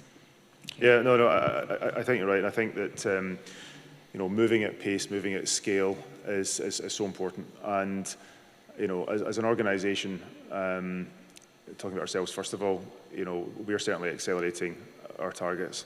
The challenge, I guess, is when you start to look at baselining, COVID has caused the baselining to be skewed because people have worked from home, they're not travelling, they're not using offices, they're not using energy, and therefore it's difficult to be able to say, well, your emissions will go down and then they'll go up again as we start to go back to a different normality, and then it's about moving forward that way. But I do think that, in true terms, organisations, because of COVID, have seen a huge drop in those emissions. What we need to do is to make sure that we're using the Build Back Better or the post-pandemic recovery as a way of not going back to the way it was, and making sure that we're using it as an opportunity to change, and to change for good. So I think that the post-COVID recovery, coupled with the huge increase in awareness that organisations now have around the pace of which they need to move at, I think that I'm seeing organisations much more receptive to a scaling up of the trajectory, certainly a ramping up of the trajectory of which they were moving to net zero. I am also seeing in other parts of the world governments compel organisations based in those territories to accelerate the trajectory of which they move to net zero because of an increase in regulation that they're seeing. So it's not just about setting targets like 2050, it's about the pace at which organisations move during that timescale. So I do think all those things coming together means that now is the perfect time to be able to influence and act. Thank you, Peter. Thank you, everybody. I'm conscious we have run a little over, so I'm going to suggest we take a 10-minute break just now. So it is 11:30 at the moment. We'll be back here for 11:40. Sam will just go a little bit faster with his session.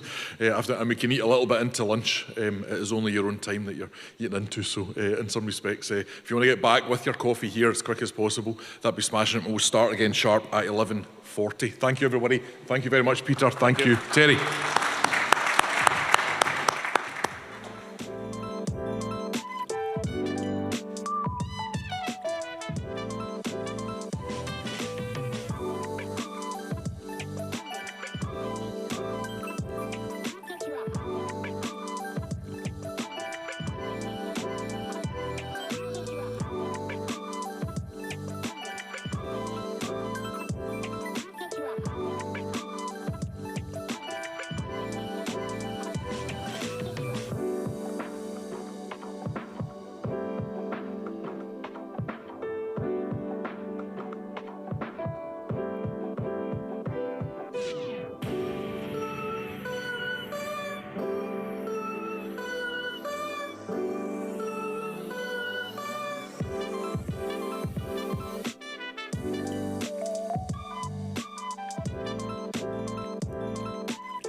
Right, folks, we're just going to make a start, so if anybody else is still, or can hear me, and is still round at the cafe side, make your way to seats, please.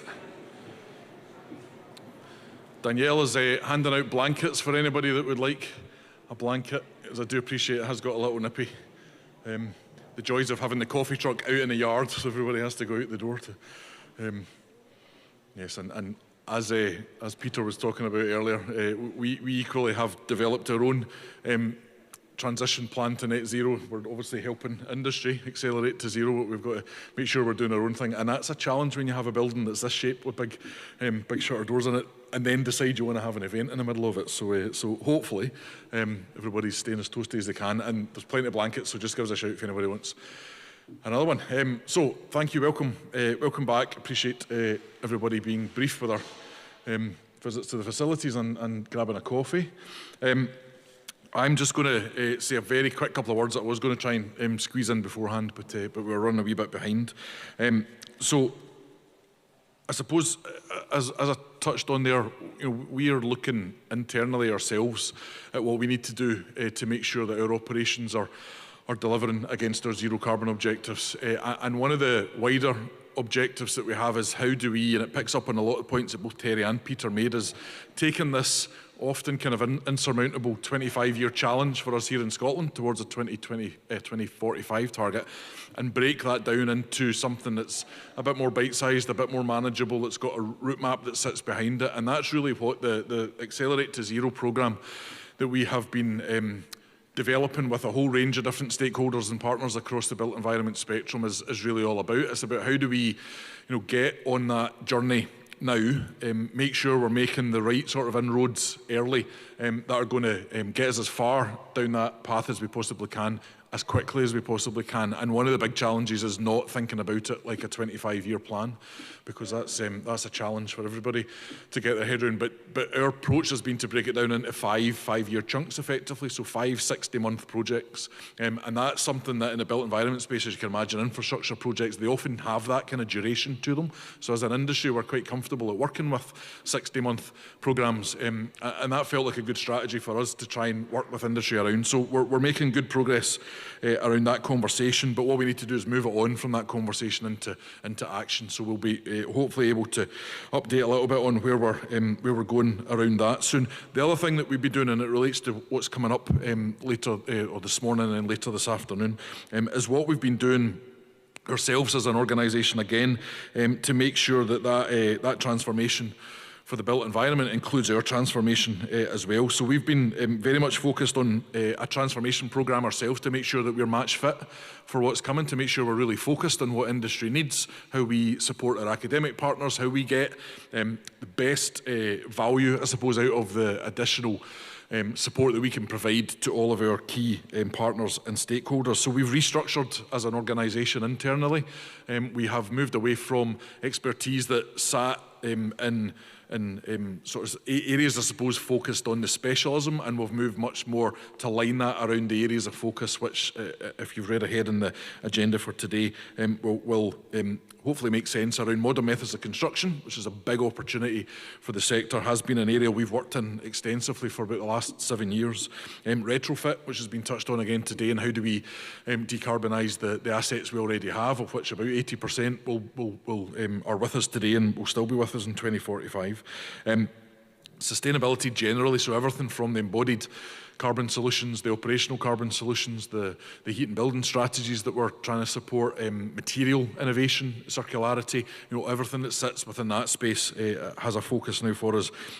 And the digital technologies, the enabling technologies that sit around that is a real important priority for us together. And these 4 areas, MMC, digital, retrofit and sustainability, don't sit in silos for us. It's about how we really integrate them. So you're going to hear from the team across the later part this morning. Sam will be up next. I'll introduce Sam in a second, but Sam heads up our MMC programmes.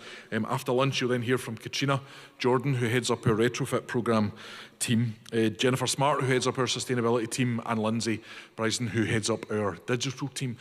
They've got guests they're going to bring up that will be talking a little bit about some of the work that we've been doing in those spaces already, and some of the things that we're hoping to do moving forward. So on that note, I'll welcome Sam God, I was panicking there because he was sitting there about 10 seconds ago. I welcome Sam to the stage, and you can take us through the MMC part of the programme. Thanks, Sam.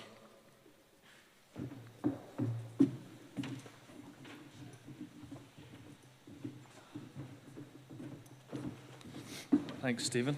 I was going to give you my best Theresa May run across the stage there, but thought better against it. So good morning. Warm welcome to the Innovation Factory. Thank you all for taking the time to help be the solution. I'm delighted to facilitate this session looking at modern methods of construction and how new and innovative technology can be implemented at scale across our industry to deliver on our net zero ambitions. Here at CSIC, we've now supported well over 350 innovation projects, working collaboratively with industry, university experts, and the public sector on research, new products, processes, business models, and services across Scottish construction. Virtually all of these projects have had net zero carbon outcomes as fundamental requirements for delivery. And a net zero carbon future is at the forefront of the MMC principles that both our guests today will be highlighting in their respective projects. By making very specific construction and landscaping choices, the designs help to mitigate climate change and reduce the impact of construction on the environment. They both deliver standardization and mass customization. In a sustainable manufacturing environment using low carbon, renewable resources, which will contribute both now and throughout the life cycle of the buildings. But it's not just about our speakers. We're also interested in your current relationships with MMC. So you can see on the screen, we've got a poll up via Slido. You can see the number up on the screen, 533376. If you want to whip your phones out and log on to slido.com. You can see the question, which of the following best describes where you are with integrating modern methods of construction in your work or business? Advanced, highly industrialized, intermediate, utilizing some form of MMC. Not yet using MMC, but plans in place. Not yet using MMC, but researching it. Or not using MMC and not considering it. And I think that will probably remain up for the length of this, so you can take your time and we can ongoing with that. So I'll introduce you to our guests. Oliver Novakovic is Technical and Innovation Director at Barratt Developments PLC. He's going to give us an insight into the Z House, a unique zero carbon concept home that showcases the future of sustainable living in the UK. And Beverly Quinn, who's a design advisor at the UK government's Department for Education, who's going to tell us more about GenZero, which you might have seen in the corner, a research project to deliver a new ultra-low carbon building standard for schools. A warm welcome to both of you today. So in a similar way to Stephen, the running order will be slightly different to normal, whereby we'll hear from Oliver, and then we'll, any questions from the audience, we'll ask him before moving on to Beverly's presentation, and then we can have a Q&A session from Beverly. So without further ado, Oliver, can you hear us all right? I sure can. Can you hear me? Yep, that's perfect. If you want to take it away. Sure. So I'll just share my screen. Hopefully this works and you can tell me that it works. Have you got that? Yep, that's perfect. Brilliant. Thank you. Great, great. So morning stroke afternoon. I don't think it's quite 12 o'clock yet. So morning, everyone, and a bit chillier your end than my end, I hear. So I'm just going to take you through. We've just launched the other day our Z House prototype, which is our way of combining modern methods of construction with carbon technologies, but looking at other things as well. So I'll take you through that now. Let me just make sure it works. Excellent. So the key aim for the Z House was really to challenge our supply chain to look at how they could provide advanced off-site construction with zero carbon combined, whilst also reducing embodied carbon. There's numerous technologies, and I'll take you through those. And really, it was very much about what is this next generation? You know, when there's no gas, reduced skill availability, so how are people going to react to that? And then, of course, we've got to scale it up and make it commercially viable. Some of these technologies are yet to have been tested at scale in the UK, and also the skill set that we have in the UK is not ready for them. So the key drivers, which is probably an interesting bit, is trying to combine what are 6 very different things. So carbon reduction, so, you know, looking at the fabric and the renewable technology I've talked about, but embodied carbon, because a lot of these sort of have a dichotomy with each other. You introduce one or increase one to the impact and effect of another. We also did bring wildlife into the garden, another important part of the sustainability. Looked at reducing water, because it has a direct impact on embodied, but that could be reducing via MMC, using less wet trays on site. Health and well-being, always important, especially the more we start working from home, and then finally looking at skills and understanding and reducing, and how those will reduce over time. We had over 40 partners in the project, existing partners, new partners, both for MMC and for renewable technologies, but embodied carbon and health and well-being. So we really sort of pushed a net out that said we are going to deliver the Z House. It is a holistic zero carbon project which looks at everything from, we've got plastic bottle curtains to tiles that are thinner, to obviously the standard renewable technologies, to advanced MMCs. So, you know, everyone, including kitchens and others. So I'm going to take you through some of them. I'm not actually going to cover the wildlife nature one just because of time available. So if we just look at MMC in the first instance, we started with a prefabricated foundation, ground floor system. There are a number of these on the marketplace. This is a new entrant. Basically, this is a polystyrene bath, I call it, which has rebar and concrete poured into it. What it does is it basically, if you think you can usually do sort of 1 to 2 beam and block floors, you can do 5 or 6. And if you've got fast superstructure systems, you need a fast foundation system. So this is about 3 times quicker. And therefore you can put more floors in, foundations in, therefore you can follow it up with more homes. We then looked with our, within the Barratt business, we have Oregon, we looked at a closed panel timber frame solution. I'll talk a little bit about how we combine that with windows and cladding, but just starting with the timber frame bit. So this is just a closed panel system. There are, a number on the marketplace where you have internal skin with insulation in the middle, a number of membranes. The wall was 0.19 and 0.2, and the difference is one had a brick clad outer, you'll see in a minute, and the other had a hardy plank, so a cement board, so that affects the U values. But we're trying to push the U values to what we thought were commercially viable. I know some are looking at, and if you look at the new section 6, U values as low as 0.15. You have a step change when you go to that, so you move away from your 140 stud to having to look at much more complex build-ups. So we were looking at what we felt would be the most viable wall combined with renewables to deliver that zero carbon target. We had enhanced double glazing. We didn't go with triple glazing. We had enhanced double glazing, so 1.4 to 1.2. And obviously this reduced the skills on site, but actually allowed us to erect the timber frame very quickly. The whole house was put together in 2 days, and that's with cladding. One of the cladding solutions was a pre-manufactured brick wall. It was done off-site. We used this system for the ground floor of the house.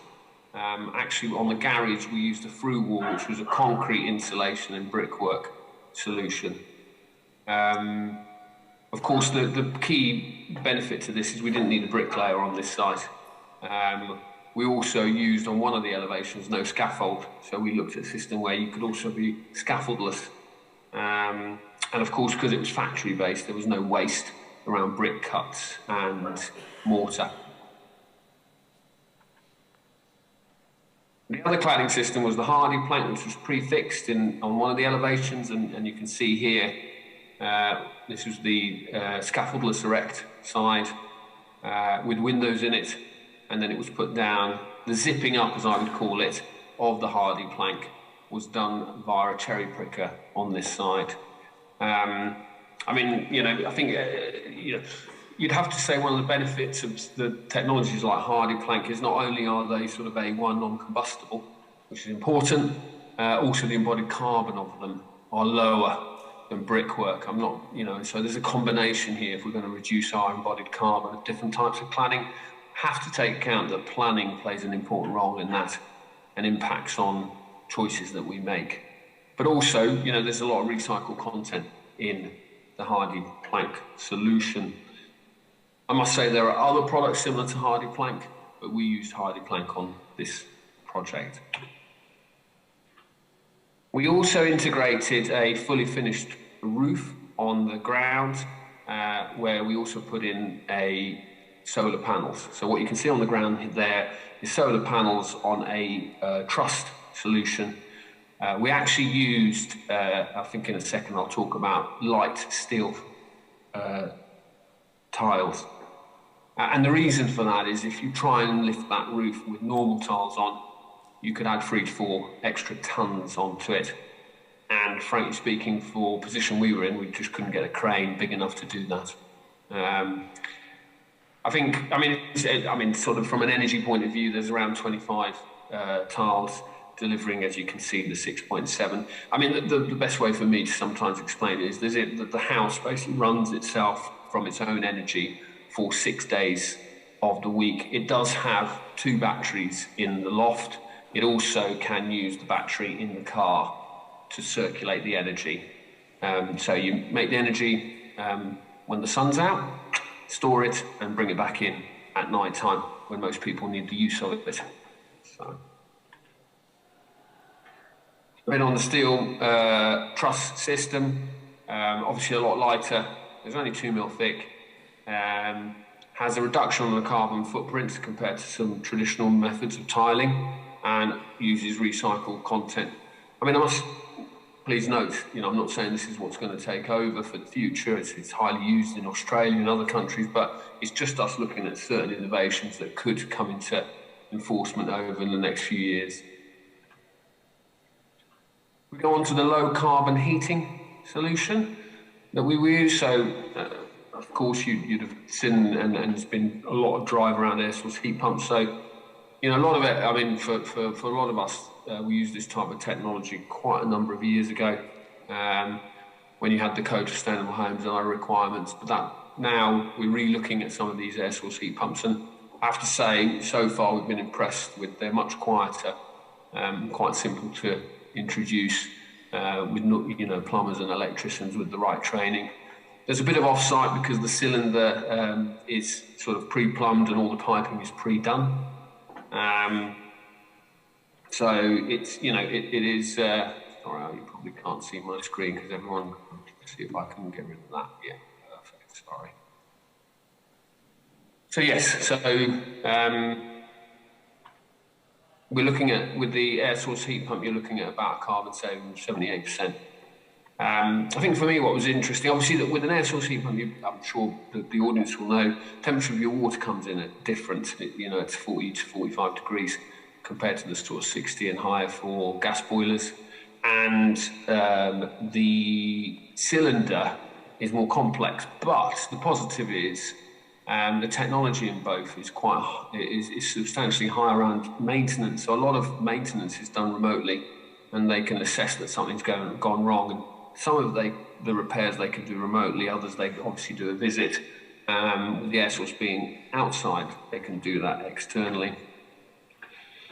The temperature of water coming in is much lower, so you've got to look at how you increase the surface area. So if we look from right to left, you know, underfloor heating, it's a common solution used. We use a lot in apartments, but people do use it in housing. You've got an innovation with the wet skirting boards. So these are skirting boards that actually water runs through. So again, it's a radiator that looks like a skirting board, I suppose. And that's quite beneficial because, you know, you're going to, some rooms, especially with smaller, you know, smaller houses with smaller bedrooms, having big radiators could not be viable. So this helps with that.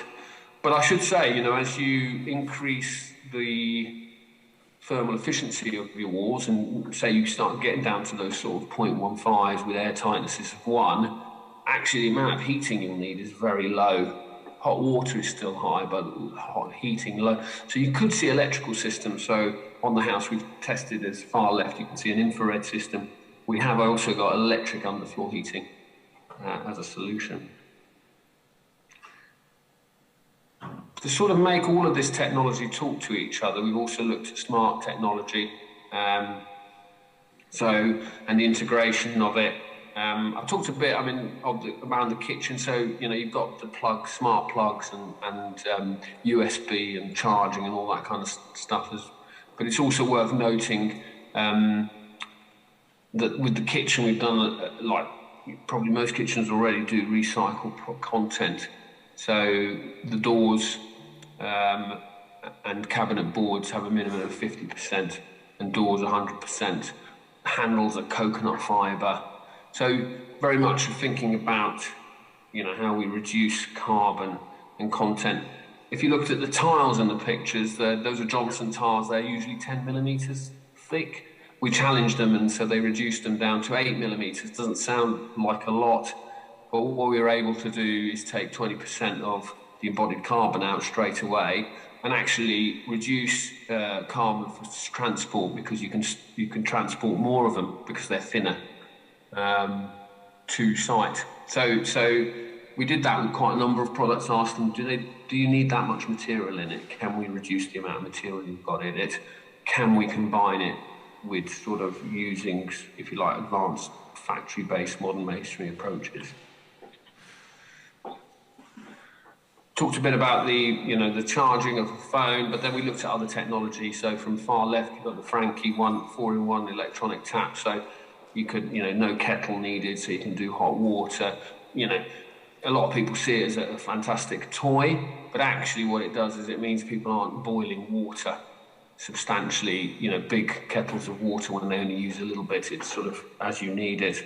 We had smart washing machines where you use steam to wash your clothes. So we talked a lot about reducing water, and I'll talk a little bit about that in showers. So 60% less water. Of course, water uses carbon, and the same with dishwasher. And then the fridge, a different type of carbon, if you like. And I think the average family wastes about 700 pounds of food a year. This fridge allows your food to last anywhere between 3 to 4 days longer because it manages moisture.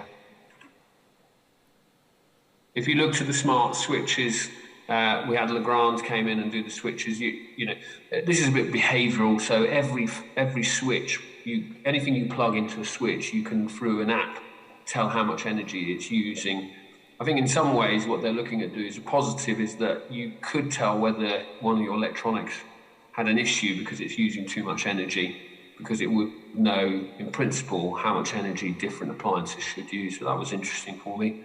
But it also meant that, you could do, when you walked out the house, linked to the PIRs and other things, all the lights would go off and all those sort of energy saving things. And linked to Google, it would also mean that you could set what lights needed to be on. Obviously, all the lights were high energy efficient products. We linked in Google, so there was a lot of cameras and security. We also looked at, how it tracks your phone and links to when you're in and when you're out. We also looked at the doorbell solution of Ken with the camera on it, but also it could tell, a lot of these technologies starting to integrate together. So you can actually manage the energy in the home. When are you going to be in? When do you need the energy from the battery and the like? So as I said, battery storage, we had 2 5-kilowatt batteries in the loft. These were pre-installed and lifted with the roof. And then you had, as I said, 1 battery in the car, which is a 40-kilowatt battery. So you can actually use the battery in the car as putting energy into your home. So in some ways, a lot of this technology was really about, making the home very easy for our customer. So in a way, the customer they're green by just living in it normally, but actually the benefit they'll see is lower electricity and heating bills. On to water saving. So there were two solutions for water saving. One was engineered. So the Kelder shower, which you see in the picture here, that had, as a minimal electric charge, if you like, going into an aerator, which basically aerates the air and atomizes it to 2.5 size, so the droplets increase. So this is a 4.5 to 5 litre shower that feels like an 8 to 10 litre shower. And you can see, you think to yourself, well, that doesn't sound like a lot, but the amount of savings a family of 4 could have is tens of thousands of litres of water a year. And the saving of that water has a carbon impact on it. But then separately, we had an Equalizer solution, which was a digital shower, which you turned on via your app. But probably more importantly, it told you how long you spent in the shower. So the average person spends 7.5 minutes in the shower. And most people, when asked, think they spend 2 to 3. So it just shows, it's a lot about what people think when they're coming in the home. And then finally, health and well-being. We're spending a lot of time in our homes, so obviously creating carbon and other volatile organic compounds naturally. So, and bacteria and stuff like that, which is even more prominent, with what's happening. So we use a number of paints and plasters that help take volatile organic compounds out of the air. We had the Dulux Sterishield, which was very bacterial paint, looking to inhibit and reducing pollution. We had some Airlight product, again, looking to eliminate bacteria and things like that. But actually, Airlight was used from low carbon paint. Bit of a lesson there, it wasn't the easiest to use, mainly used in commercial where it's sprayed. As soon as you got it on a paintbrush or a roller, didn't quite work as we wanted, so there's quite a lot of learning from this project as well. And I haven't really touched on some of the things that went wrong. And then finally, British Gypsum have a plaster that absorbs VOCs and improves air quality and decomposes for formaldehyde emissions. Of course, you can do all this, and it sounds very PR type project, but for us, really, it's all about monitoring. So what we've done in the house is we've got about 95 sensors, about 1 kilometre of wiring to those sensors. And we're going to have a number of postgraduates living in it. We're going to look at what the temperature's like in the home, the air quality, very much quantitative and qualitative data collection to help us understand how we should design our homes of the future that are going to be much higher energy efficiency both from a fabric point of view, but also using new renewable technology. So it's very much about monitoring how that works and what we can do with it. I suppose the other thing that's quite critical to us is that the data will then inform also some of the solutions. Some of the technologies we've applied, of course, the manufacturers and others will have some great statistics on them. But sometimes those are done in controlled environments, which means that the results aren't what we would see on, we deliver 18,000 homes plus or minus a year, and we need to understand that that's going to work on those 18,000 homes. Finally, the thing to say, a lot of sensors were actually installed in the factories on the MMC and delivered to site with the sensors in them. I think Salford University said this was a house that's the most censored house that they'd ever had, so look forward to getting those results. I talked a little bit about vehicle-to-grid technology, so this is the battery. But what we've got a smart system that looks at how everything works, so how much you're getting off the PVs, how much you're getting from the grid, how much is stored in the battery, and then how do you push that into your car, your washing machines and other products, but also how does the car push that back?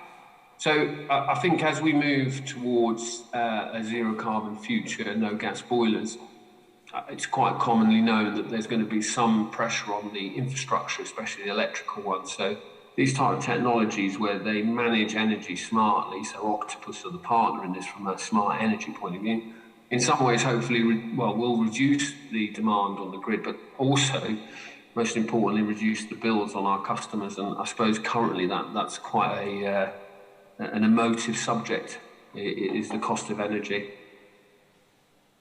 So some of the lessons initially learned, I have to say we're generally currently just looking at those, but definitely the integration of the different MMCs and how they align and how you design them together, and how because you're joining things together, you've got to think about sometimes how you hide those joints. We had NHBC on this journey with us. They've got to think about, there's a few changes about, so some of the cladding, the standard ways of using ties has changed.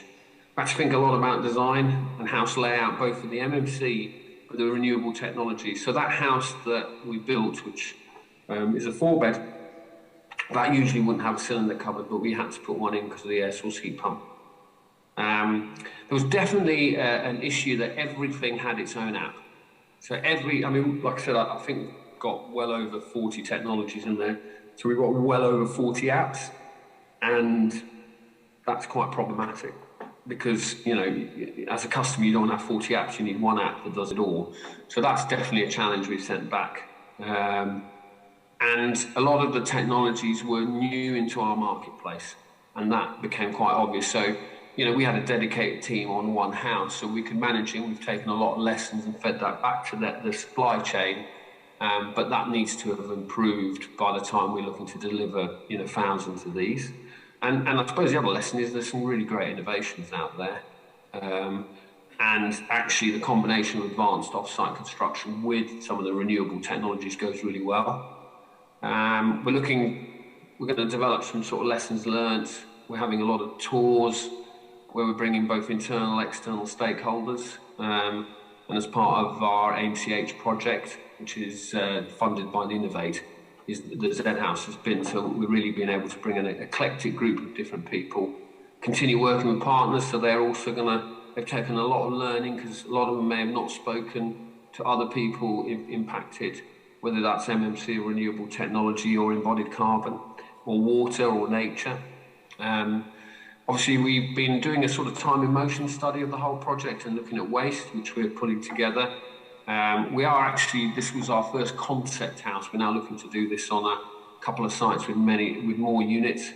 And then, of course, we've probably looked to, as always, people come out of the woodwork when you've built something to say, well, actually, you could have used my technology, so we might retrofit that or look to use that in other technology, in other trials. Stop sharing. Sam? So that's that from me. That's fantastic. Thanks, Oliver. And I think it's incredible to see the level of thinking and detail that's gone into the technology within the house. I suppose one thing, well, certainly from my perspective, would be thinking about, you'd mentioned about the monitoring, etc., and whether or not, or I know you will have, but it'd be interesting to hear about how it was quantified in terms of monitoring the actual manufacturing and the off-site element of things around. You mentioned wastage, labour hours, productivity, diversity of workforce, etc., and whether or not that level of enhanced industrialisation is likely to be taken forward for future Barratt considerations and developments. Yeah, I mean, so if we just take the closed panel technology, there's a big push by Homes England in England to move towards more advanced technologies, and we needed to understand what that actually meant. So from a monitoring point of view, we've done monitoring, collected all the costs, and looked at, you can't easily build closed panel technology in standard, if you like, less automated factories where they're not ready for that type of turning the panels over, putting the insulation on, then putting another skin on, then possibly putting cladding on. So there's quite a lot in our Oregon factory of learning about what would it take to set up a factory to be able to do closed panel.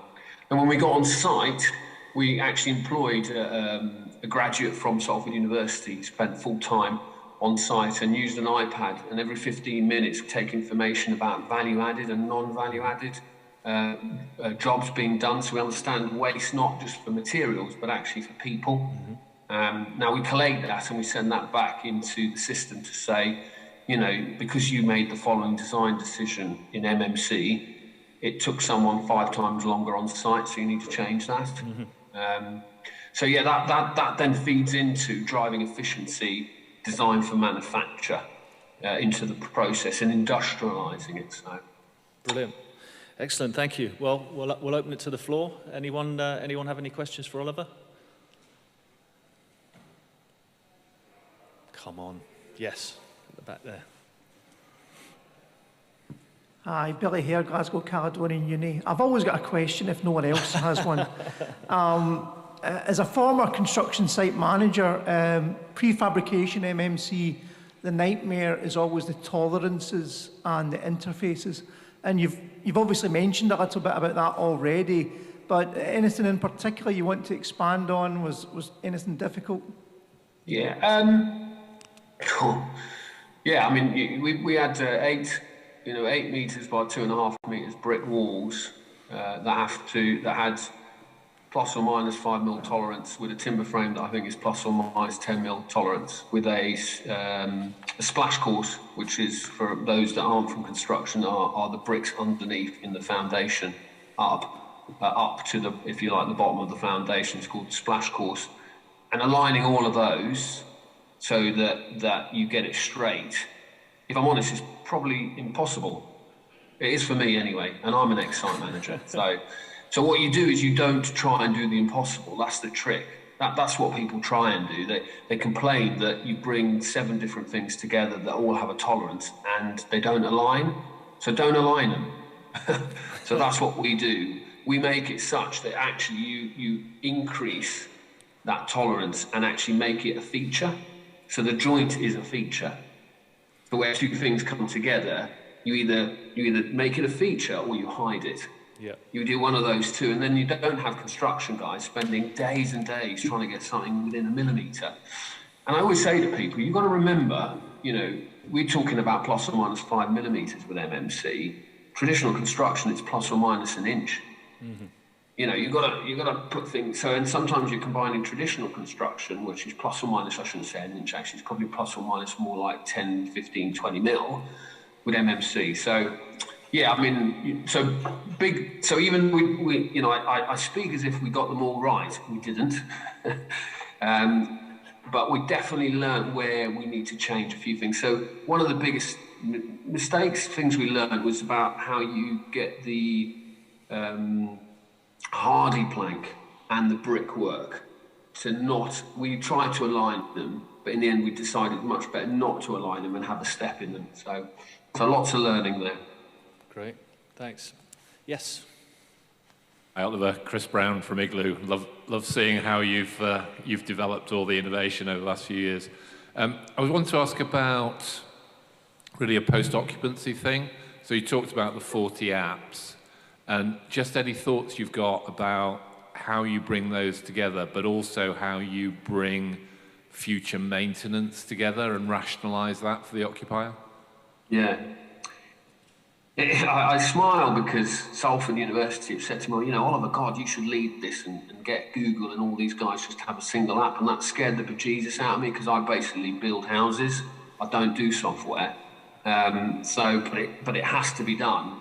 And luckily enough, I've currently, you know, we have got the Googles and the Apples of the world listening to us a little bit, a tiny little bit, and I'm sort of saying, look, guys, my customers, they just want one app that combines it all together. How do we do that? I think we will advise it, but I think the way it will happen is someone similar with, like you do with other. I mean, I do a lot of sports, running, cycling, and stuff like that, and there are apps that combine it all together.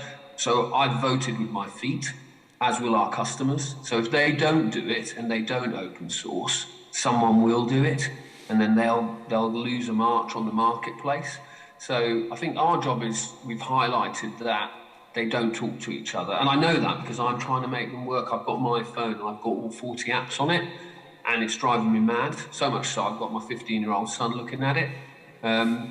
because he's much better than I am at this stuff. But if someone turns up tomorrow and says, actually, you don't need those 40 apps, here's one, I'll be going to that one app and they can forget about their app straight away. So I think people will vote with their feet. I think also, if I'm honest with you, post-occupancy evaluation stuff, just to link on that, I think this house should be fit and forget.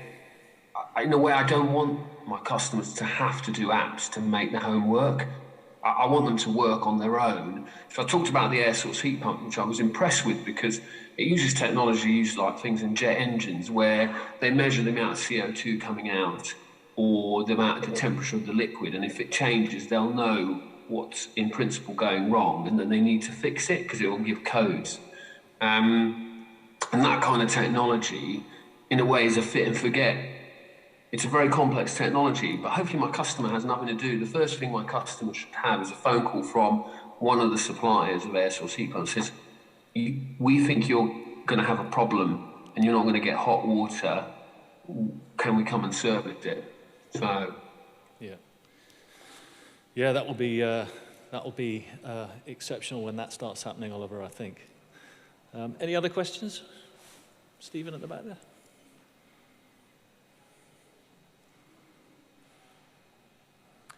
Hi, Oliver. It's Stephen Garvin here at Building Standards Scottish Government.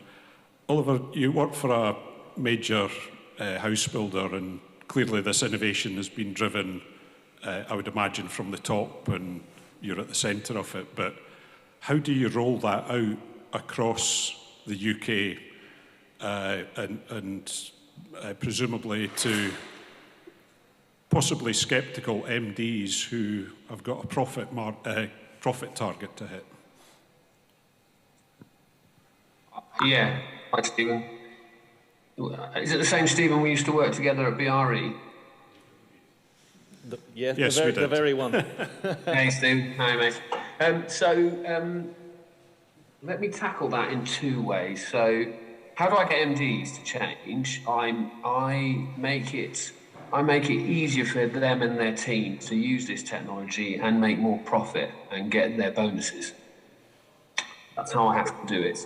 If I can, they should be using this because it's the right stuff to use to make it easier for them to do their jobs, to deliver and maintain the high quality homes that we need to. So you need to understand their psyche and develop innovations that meet their psyche. Of course, they have to recognise that they're going to have to deliver zero carbon homes very quickly, soon. So they're going to have to do this anyway, and we're just making it easier for them. I think it's, you know me a little bit, Stephen, anyway, but my objective is, yes, of course, as Barratt, we need to develop the solutions and that benefit us. But as importantly, and this does come from my chief exec, and it's true, I feel that what we're doing should be helping the smaller companies, and we regularly do sessions with them. And the way that happens is, in this partnership, I'll have people like Travis Perkins and Dewsons, and all my suppliers will be servicing small house builders. I think the difference is I have quite a technical team behind me, so in some ways we are pushing the supply chain because we have engineering backgrounds, like myself, that say, well, why is that? And a lot of the small house builders, sadly, the MD is the technical director, the commercial director, the operational director, and part-time bricklayer when he needs to be or she needs to be. So they haven't got the time like I have. So by doing that, the model rotates, and the Travis Perkins, Dewsons, or the supply chain become their technical teams. So they tell them what to do and how to do it. But realistically, they've learned that from me and us bigger guys, because we have taken the journey with them and told them all the problems. So I feel it's incumbent on us to share that information with them so they can then share it with the smaller house builders.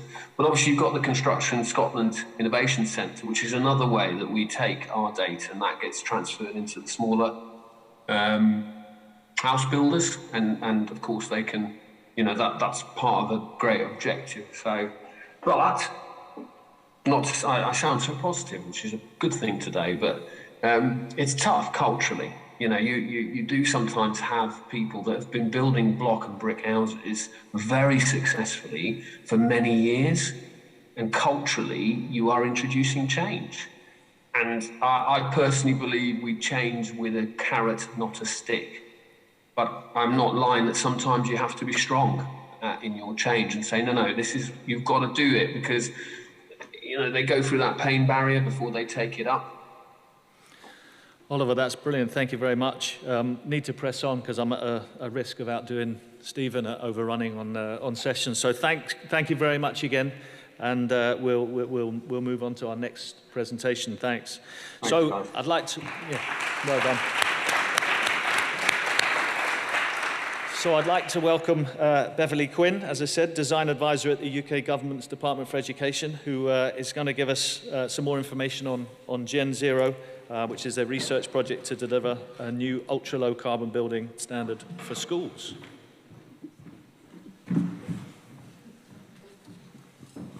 Thanks very much, Sam. So yes, I am a design advisor from the Department for Education. So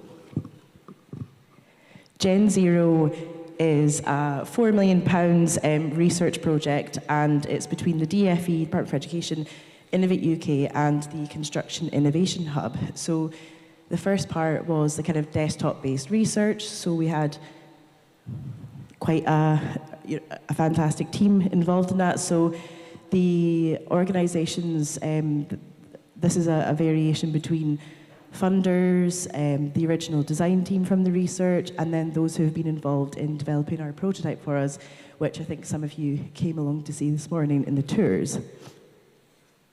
So one of the key aspects of GenZero is that it's designed with nature in mind. So we're having these outdoor classrooms, so covered outdoor learning areas, which have huge benefits for the children, which is great.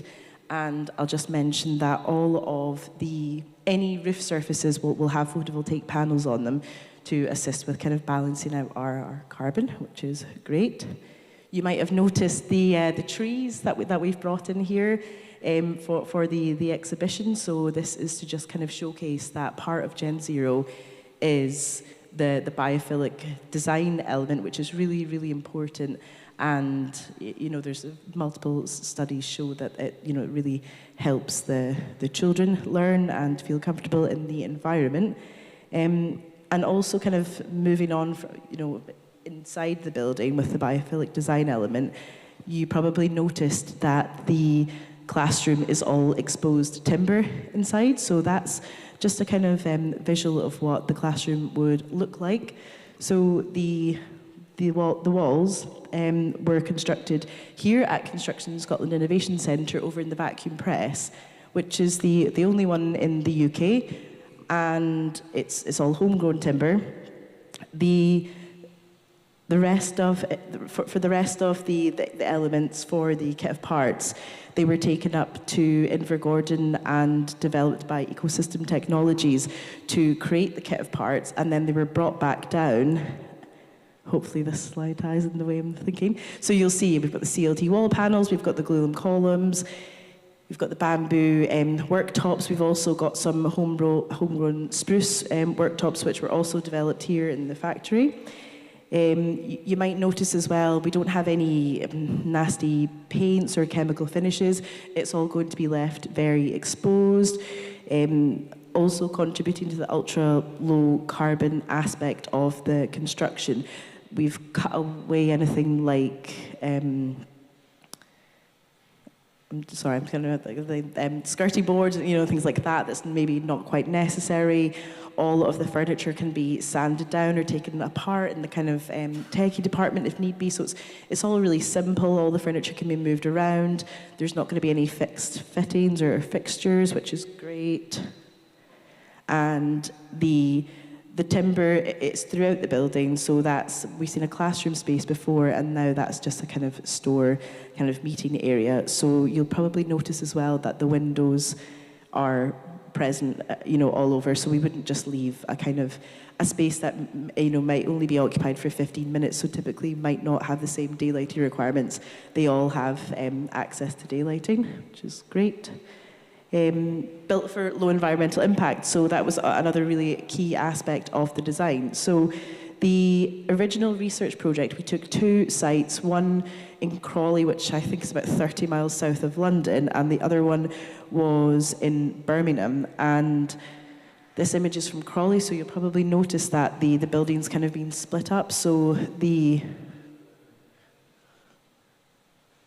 we've got the teaching wing, the comms, and the halls, and that provides daylighting, and all the spaces, there's quite a lot of glazing, so you can look through and enjoy the landscaping.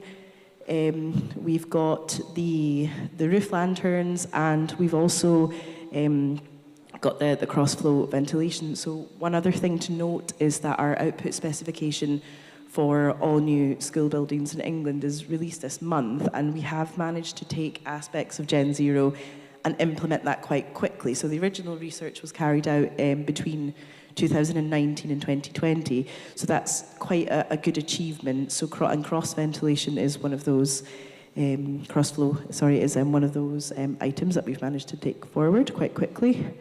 So design for manufacture and assembly. So we've got a combination of panelized and volumetric construction. And the next slide is, I'm not sure if you can see it, but that little yellow highlight, that's just to show what the prototype that we've got exhibiting here, that's just a little small cutout. We didn't want everyone to think that the DFE were building porta-cabin type schools, so hopefully that makes sense.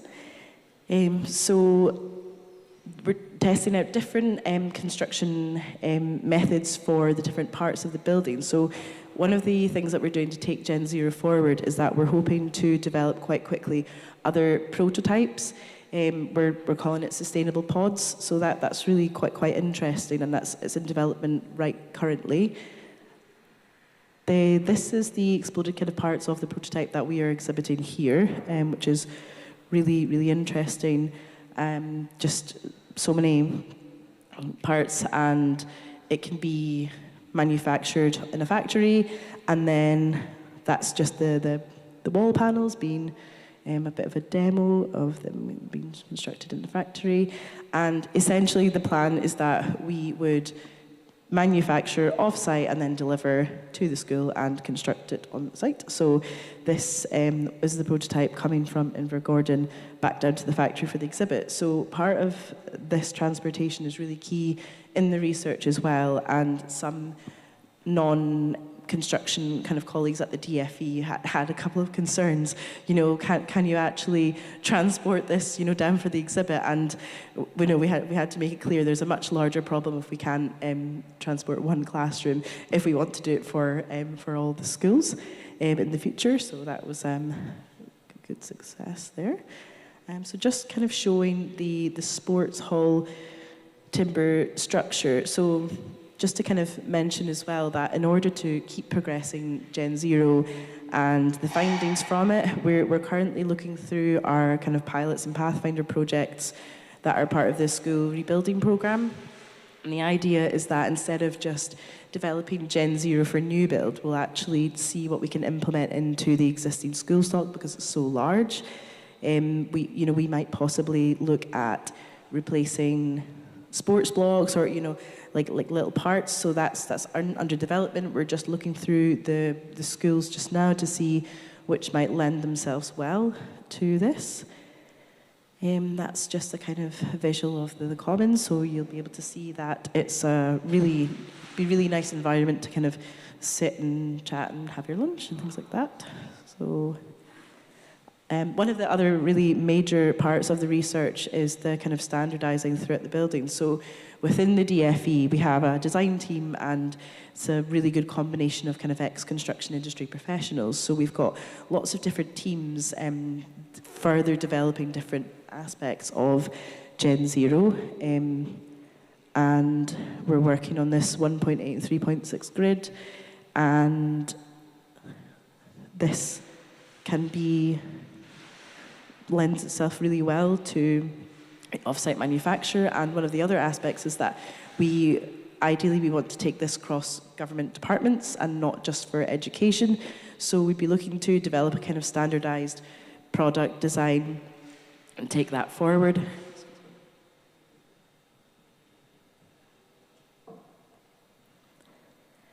And as you can see, the grid, you might have noticed that the lights are on the grid, like the glazing's on the grid, everything's built on this grid, that, you know, the partition walls can go anywhere, which is great. So as you can see, that's just a combination of spaces that all fit very nicely onto the grid as well. And that is just a kind of a little moving around of the wall just to demonstrate that that all works. That's the lighting. And this is just a kind of quick build-up of the construction of what it would be like on the site. So, design for manufacture. So, the toilets and kitchens and changing blocks would essentially be manufactured off-site and then delivered to site. So, we're looking to further develop that as well. So, the designs would be suitable, you know, for transport on UK roads, which is great. And that's just some of it coming together. Apologies, because this is supposed to be animated. It's not quite working. So these are just some of the volumetric units. It's kind of a quick demo. Just kind of moving on to the standardization of the services. So we are currently kickstarting a kind of side project from GenZero Energy Pods, which is developing low-carbon modular plant rooms. And we're looking at this initially for the existing school stock to see how we can take that forward, because that's the kind of the most pressing issue at the moment. So the idea, we would have, I suppose, a menu of plant that, you know, we could pick from, and we could, you know, swap out the plant with limited disruption to the schools as possible, and kind of roll this out on mass scale. So that's really exciting. And again, we're just looking at which kind of schools we can take this forward in first. I think I briefly mentioned the furniture before. So looking at the furniture was part of the original GenZero research. And the furniture that we actually have, and it's by Chalk Creatives, and it's all been made bespoke for the prototype, so it's prototype furniture. And you might have noticed there's not any, you know, dip coating or any kind of harsh chemicals. They've actually, they've rubbed beeswax on the metal to kind of treat it in a more natural way. And that's kind of all under development. The furniture as well, it's been designed to be moved around, so nothing's fixed, which just really lends itself well to the change of use in the spaces. Just quickly moving on to carbon and timber. So as you can see there, so using the homegrown timber element allows us to sit quite nicely within the 2030 targets when we include for the sequestration. In terms of operational carbon and energy, we have actually implemented net zero carbon in operation in our spec as of this month, so that will be for all new build projects. And to support this and not kind of leave designers in the lurch, we're also developing operational energy modelling guidance and standard templates, again, which ties into the kind of wider digitalisation that we're doing. So we've got really great kind of teams working on that at the DFE. And just a little figure about the energy results. So the darker blue in the middle is GenZero, and that is the kind of results from the Crawley project, which the images have been of so far. And the kind of lighter blue is the kind of standard before GenZero, the kind of current specification. So it's come a really, really long way, and we have a kind of internal IT team as well who've worked really, really hard to kind of bring down the energy usage from the IT equipment. And they had quite a lot of concerns that the kind of what people wanted was maybe to use IT less, but that's not the way that the world's going, obviously. So they've looked at, you know, how we can reduce the energy usage from the equipment instead. So that's another kind of big standalone project on its own. The next steps, so I think I have mentioned quite a lot of these throughout. So the energy pods, the pilots and Pathfinder projects, the existing school stock, the sustainable pods, which will be more prototypes. And yeah, we're doing testing of the prototype. So that's all from me. Thank you very much. And I'll take questions if there's time, but you can come and grab me over at GenZero anytime today. Thank you.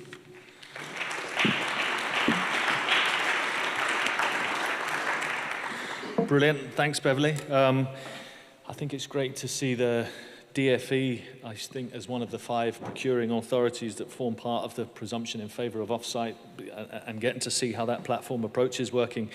And you've got a bit there down about the next steps. In terms of the kind of wider rollout, is there any plans or timescales around, obviously, if you potentially produce these pods, I guess some sort of post-occupancy evaluation, see how they work, and look potentially to roll out on the wider scale? Is any idea on those sorts of timescales, or is tricky question? It's kind of difficult to say on timescales. So I joined the DFE only in July, and as you'll know, Sam, we've moved very quickly with the prototype, which has been fantastic. And I think that now that we've showcased it and we've had kind of DFE officials in, there is a really big appetite to keep going with this, and I think that we really want to keep the momentum going. So in terms of the next set of prototypes and the energy pods, we are looking to move very quickly on that, and then hopefully roll little bits out. We also did move quite quickly in terms of getting the net zero carbon in operation into the output specification. So I don't have a timeline, but as fast as we can, because there is a major problem, and we kind of be a part of that and move things along. So that's I'll make it my personal goal to keep GenZero going quite quickly, as it has been for the past few months, which has been great. Great. Okay. Questions from the floor? Yes.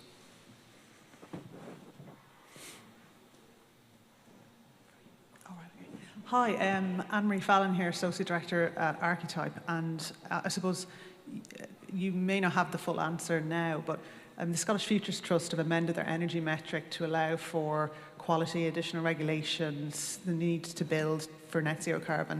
And I know a lot of local authorities in London and the projects we're working on specifically at the minute have always really struggled with the DFE budget to accommodate these things. So what are the aspirations, or what is the cost metric assessment of this at the moment? And then also, I mean, I really applaud the timber frame and the homegrown embodied carbon upfront emissions. That's fantastic. How have insurance companies responded to that? Because the school estate insurers we're finding in Scotland and England and Wales are very, very hesitant at the moment, and are throwing all their guidebooks into the bin when it comes to exposed finishes, because very much that's Archetype's aesthetic is kind of what you're showing there on the screen. So two questions really. Cost metric and that kind of liaising on the kind of insurance level. Yeah, so for the cost metric, the first part I would say is that our output specification, OS 21, that's been released, we have a cost metric of what that uplift is initially from the old specification. So parts of GenZero have already been accounted for within that.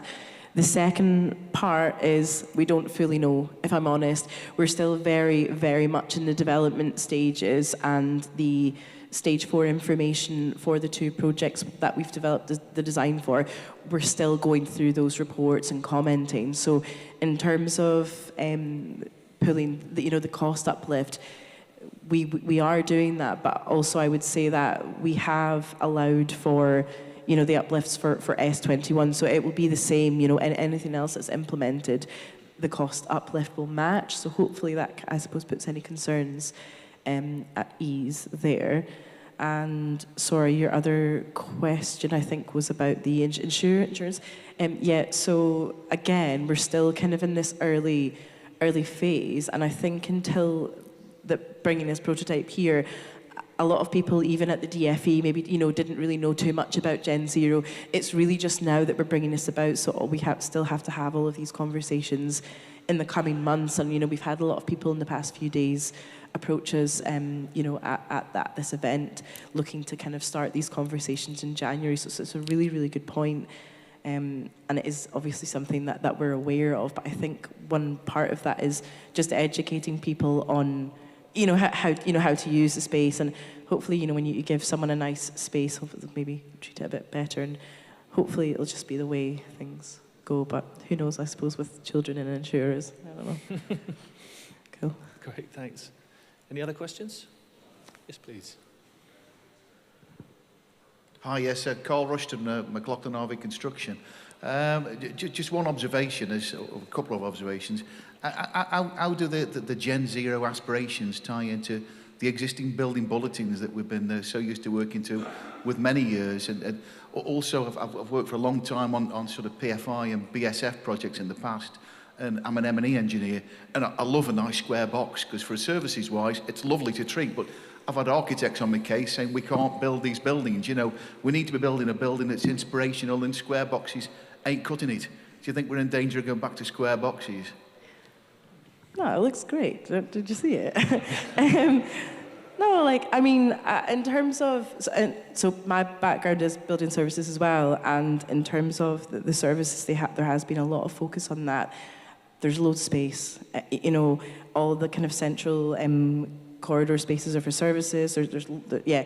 So in terms of that, and in terms of the square boxes, I don't think, I wouldn't say it was a risk, but I mean, a classroom's a classroom in a sense that, you know, we're not going to make them circular.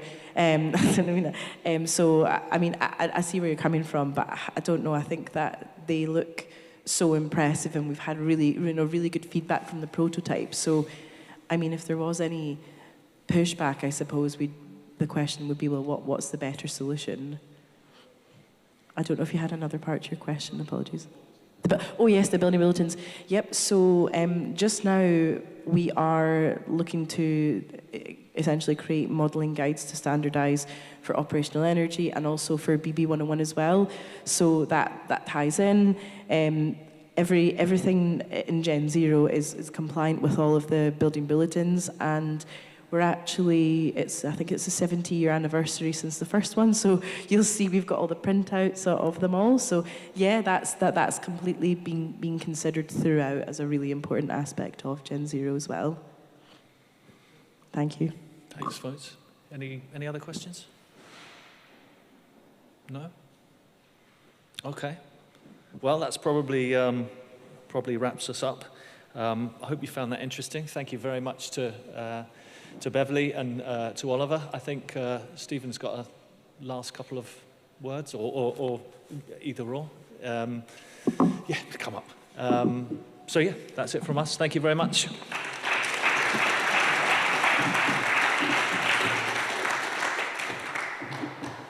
It's just a very, very brief couple of words to let you know that we are running a little bit late, so we're going to eat a little bit into your lunch break, unfortunately. So the intention, I think, was to be back here at 1:30. I think that's still the plan. So 1:30. Oh, 1:45, sorry. It's updating by the minute here as we go. Okay, so 1:45, back here in the seats. Lunch is through in the canteen, and you can take the box from the canteen and wander wherever you want to do. There will be tours. Tours will be gathering just at the entrance where the robot is just now. If you want to join one of the tours over lunch, assemble there once you've grabbed your lunch. Toilets are in the Ale block, toilets out in reception. Have a fantastic lunch break, and we'll see you back here at 1:45. Thanks, everyone.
everyone could just take their seats, that would be excellent. Thank you.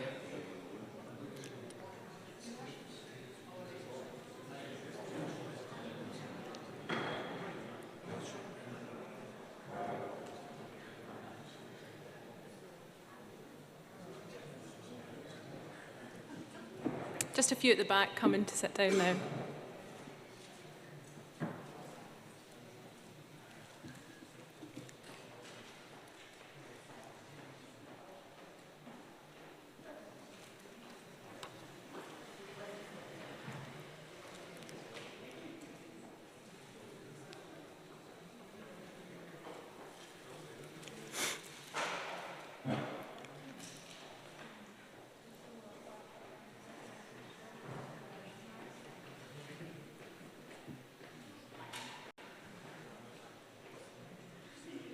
So welcome everyone to this first session this afternoon, Retrofit, getting it right in time. So Retrofit, where to start? The built environment contributes to 40% of the UK's total carbon footprint. Approximately 47% of that is coming from our existing built assets. Newly constructed buildings are more energy efficient.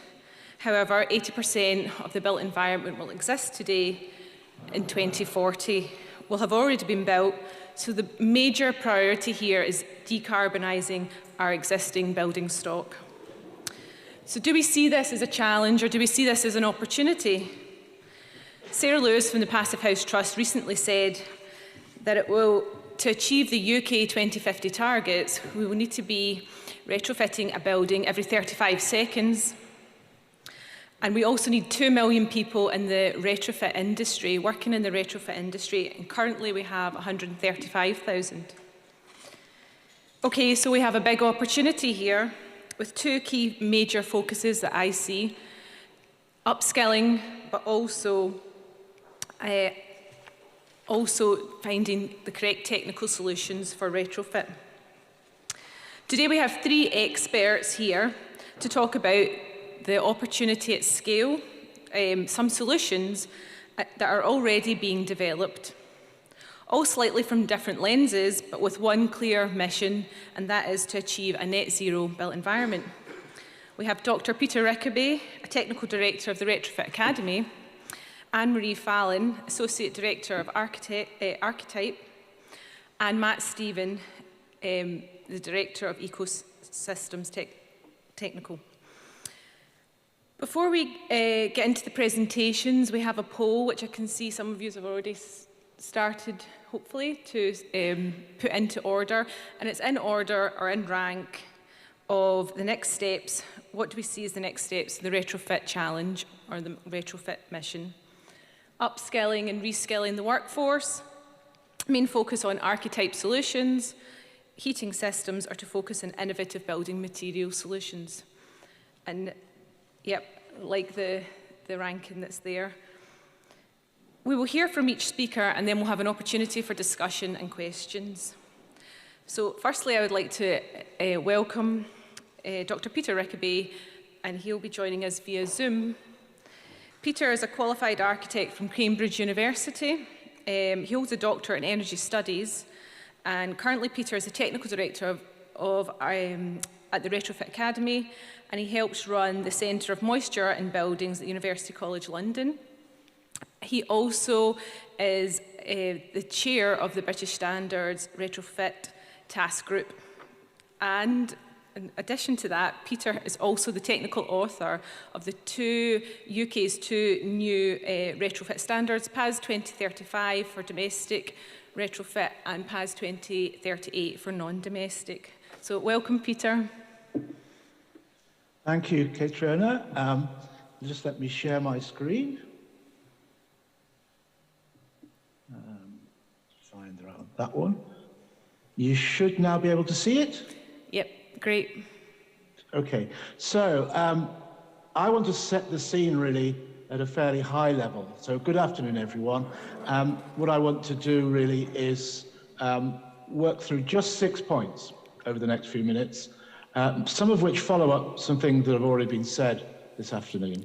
So first off, it should have changed. I hope. Yes. We have in the UK 27 million dwellings and about 2.2 million non-domestic premises. Non-domestic buildings are a bit more complicated because premises don't really equate to buildings. They overlap in various ways. But as already been said, the replacement is about half per year. So if you do the math, you find that about 80% or more of the existing building stock will still be around in 2040, 2045, 2050. And we've heard different estimates today, but somewhere between 30% and 40% of greenhouse gas emissions come from our buildings one way or another. So again, doing the math, it becomes fairly clear that if we're going to hit net zero carbon, which is obviously our ambition and our political commitment, then we need to do retrofit, and we need to do it at a humongous scale. So that's the first point, that we have a big challenge ahead of us. Second point is that we do know a lot about how to go about it. We've had programs like Retrofit for the Future, which the pictures from the right come from, where large numbers of housing association houses were retrofitted deeply and studied very thoroughly over a period of years to understand what works and what doesn't. The Construction Leadership Council has published a national retrofit program, and I think that shows the way. I think the Energy Efficient Scotland programme is a good first start, but the CLC programme goes into a lot more detail about things we need to do. And let's just kind of get a grip of the scale of the challenge.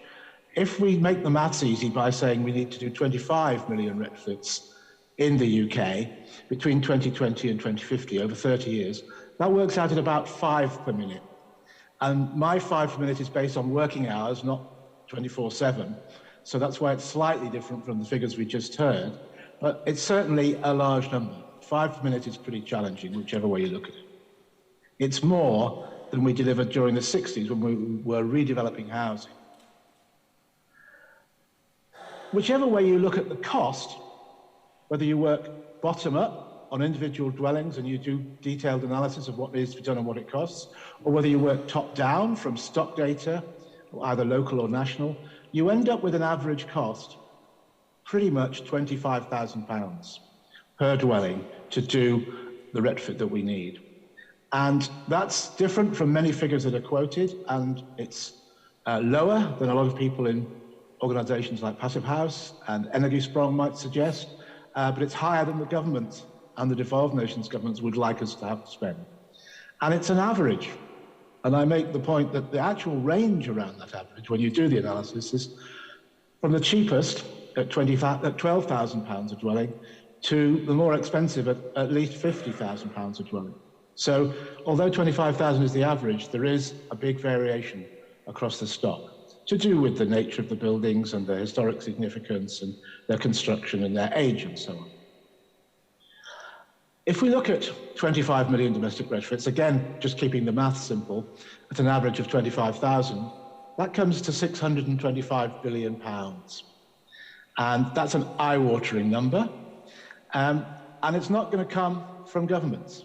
I think it's fairly clear from what the UK government has said already that there will be some money, there will be loans and grants, but a lot of this money is going to come from householders, landlords, financial bodies, and so on, as well as loans and grants. Loans probably for the able to pay, and grants for the fuel poor or the less able to pay. And if you want to put 625 billion into context, my view is that it's a matter of priority. And if you look at the bank bailouts and the quantitative easing payments made by the Bank of England since the 2008 crash, it comes to £1,500 billion. So it really is a matter of what your priorities are, what you intend to spend your resources on. So that was the second point. My third point is that doing 27 million retrofits in a short period is going to need a huge collective effort. And this week we've seen politicians starting to focus on some of these issues, but actually we need owners, landlords, tenants, the industry, the retrofit industry, the building industry, the finance industry, and the regulators to be involved as well. This is a community effort. It will be a collective effort. We're not going to get there if we just compartmentalise it into a problem for the retrofit industry. And as has already been suggested, we also need a huge training program to scale up delivery and upskill the industry. And I think that falls into two categories. First of all, retrofit professionals, coordinators, advisors, assessors, designers, and evaluators. And it also involves the supply chain, suppliers of products, materials, and systems, contractors, installers, contract managers. And we need lots more than we've got of all of those, and we're competing with lots of other jobs for their services, and in particular, we're competing with the new build sector. So there's going to be a real challenge around bringing people into the industry, getting them to the right level of skill, and then deploying them. Fourth point, it's still best to think in terms of the Fabric First strategy. Fabric First is a strategy that says reduce the energy demand of the building first before moving on to think about heating systems and renewables, or indeed decarbonisation. And the reason why Fabric First is still the best retrofit strategy is that all the decarbonisation options we've got require demand reduction. Not one of the options we've been looking at will deliver the amount of energy we need across the stock without us getting more efficient. So let's take, for example, the most popular option, which is to electrify heat and then supply that heat via heat pumps. If we were to electrify heat and use it directly, use direct acting electric heaters, we'd need 30 times as much wind power connected to the electricity grid as we currently have, or the equivalent in other zero carbon sources like nuclear and solar and so on. But 30 times as much wind power as we currently have, it's taken us 30 years to get there. We're not going to do it again in the time available, times 30 in the time available. If we use heat pumps with an average coefficient of power of 2.5, then that 30 factor reduces to a factor of 12. So we could say that we could go for heat pumps everywhere, provided we can put 12 times as much offshore wind out there as we currently have out in the Irish Sea and the North Sea and so on. It's not really very credible to multiply our offshore wind resource by 12 in the next 30 years. But if we do 60% demand reduction through deep retrofit to reduce the demand not only for heating but also for hot water and so on, then we can reduce that factor of 12 to 4. And actually a 4 times increase in offshore wind production is exactly what's in the UK government's recently published heat and building strategy. So they're thinking along these lines. But we're often asked the question, do we need more insulation, Fabric First, or do we need more offshore wind turbines? And I think my point here is that we need both. We have to have lots more offshore wind to provide us with zero carbon power, but we also need lots more insulation to reduce the demand to the point where we can satisfy it with a realistic investment in offshore wind. So we need both. Fifth point, retrofit's risky. I've spent probably the last 20 years of my life working on retrofit risks and risk management, trying to understand what goes well and how to stop it going wrong and how to manage the risks in a coherent way. And that's what led to the Comprehensive Domestic Retrofit Standard, PAS 2038, you see on the right there, and more recently to PAS 2035, which you see on the right there, and more recently to PAS 2038, which is the non-domestic standard. And along the way, we've learned a lot about what the risks in retrofit are. And it's not rocket science, but it is complicated. We've learned what they are, and we've learned a little bit about how to manage them. And one of the things I've learned is that most technical risks are either related to moisture, that would be the majority of them, things like thermal bridging, thermal bypass, air leakage, condensation due to poor air quality, and so on. Or they're related to overheating, which is probably the measure that's going to come back and bite us over the next couple of decades as we over-insulate our homes and then don't deal with the overheating problem.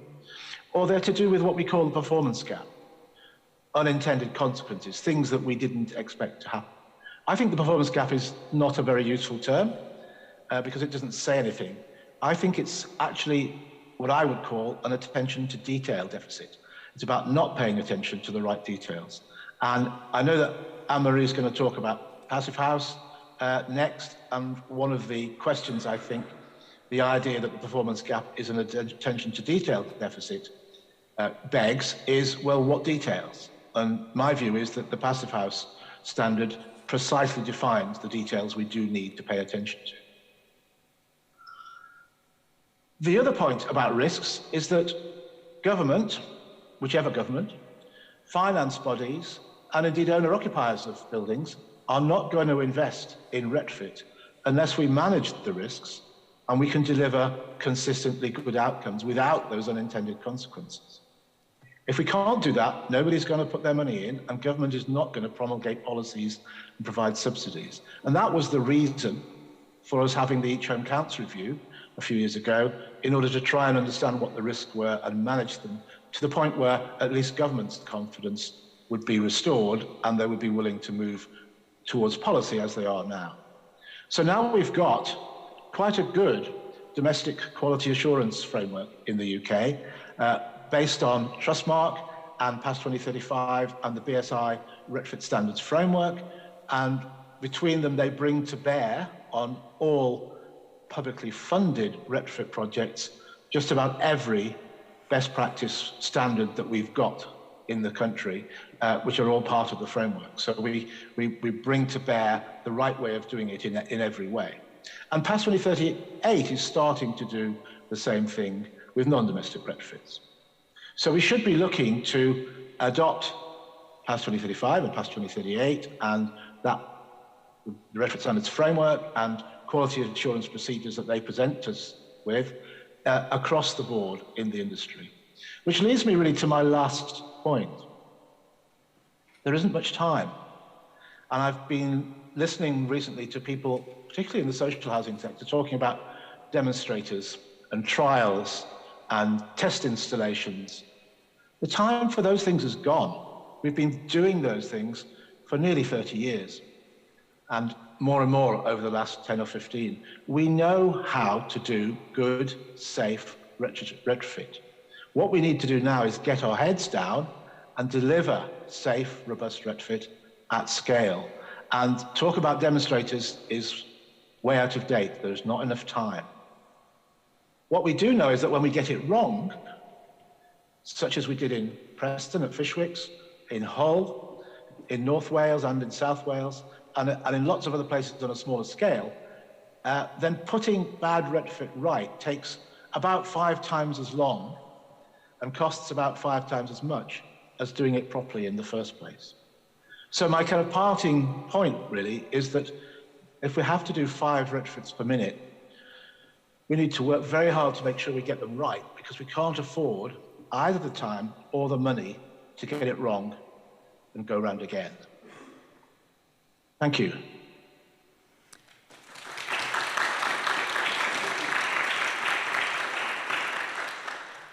Thank you so much, Peter. And we'll take questions from Peter at the end of the session. Really, Peter highlighted some key points there, and point 5 and 6, I think, being really important, you know, in terms of the risks, and we're out of time now. I'd just like to now introduce Anne-Marie. Anne-Marie Fallon is one of the UK's leading experts in passive house design. She shares her experience, she's shared experience with the UK and international Passive House Trust conferences. She is leading the archetype team to develop innovative process to create compatible workflows for passive house and building information modelling implementation. She has successfully delivered award-winning UK large passive house residential schemes such as Algarve Grove, and since focusing on the development within their Edinburgh office, she has overseen the delivery of several passive house schools and secondary schools within Scotland, and she also brings expertise in Retrofit, which is the passive house standard for retrofit. Welcome, Anne-Marie. It's a really intimidating introduction there, Katrina. Thanks for that. Hi, everybody. Great to be following someone as formidable as Peter and his really great, sharp, to-the-point presentation. So hopefully mine is too. And I'm a bit blind after spending 18 months working in my spare room, so I'm going to have to maybe even go down close to the screen. Oh, there is. Oh, there you go. Oh, that really helps, yeah. I can point at this now and tell everyone what to look at. Okay. So I suppose myself, I completed the first Irish Retrofit a decade ago in the middle of the Irish recession, and I completed Archetype's first residential Retrofit. You probably don't see that really too much on our websites, and I think Retrofit and Retrofit and looking at existing buildings has become part of architects' general workload across the board. And of course, we're always trying to push that to a particular standard energy methodology, which is adopting and having a look at passive house. Can I flick? Oh, I have to point it at something. Is the battery working on the...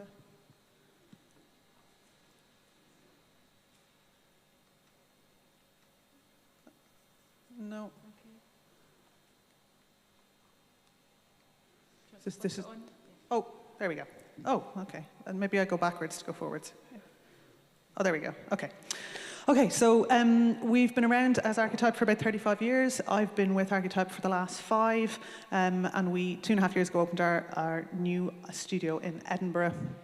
And we also have a sister consultancy operating alongside the practice called Perform, which deals specifically with kind of building aftercare, post-occupancy evaluation, and we also do quite a bit of hygrothermal moisture and transport modelling, thermal modelling, and that's, you know, as Peter's alluded to already, really critical that we're able to provide robust solutions at retrofit level. There's a wide range of typologies and scales and sectors that we've been working with, and again, passive house isn't just around passive house residential projects. We've looked at archives, offices, university buildings, primary schools, secondary schools, and business centres.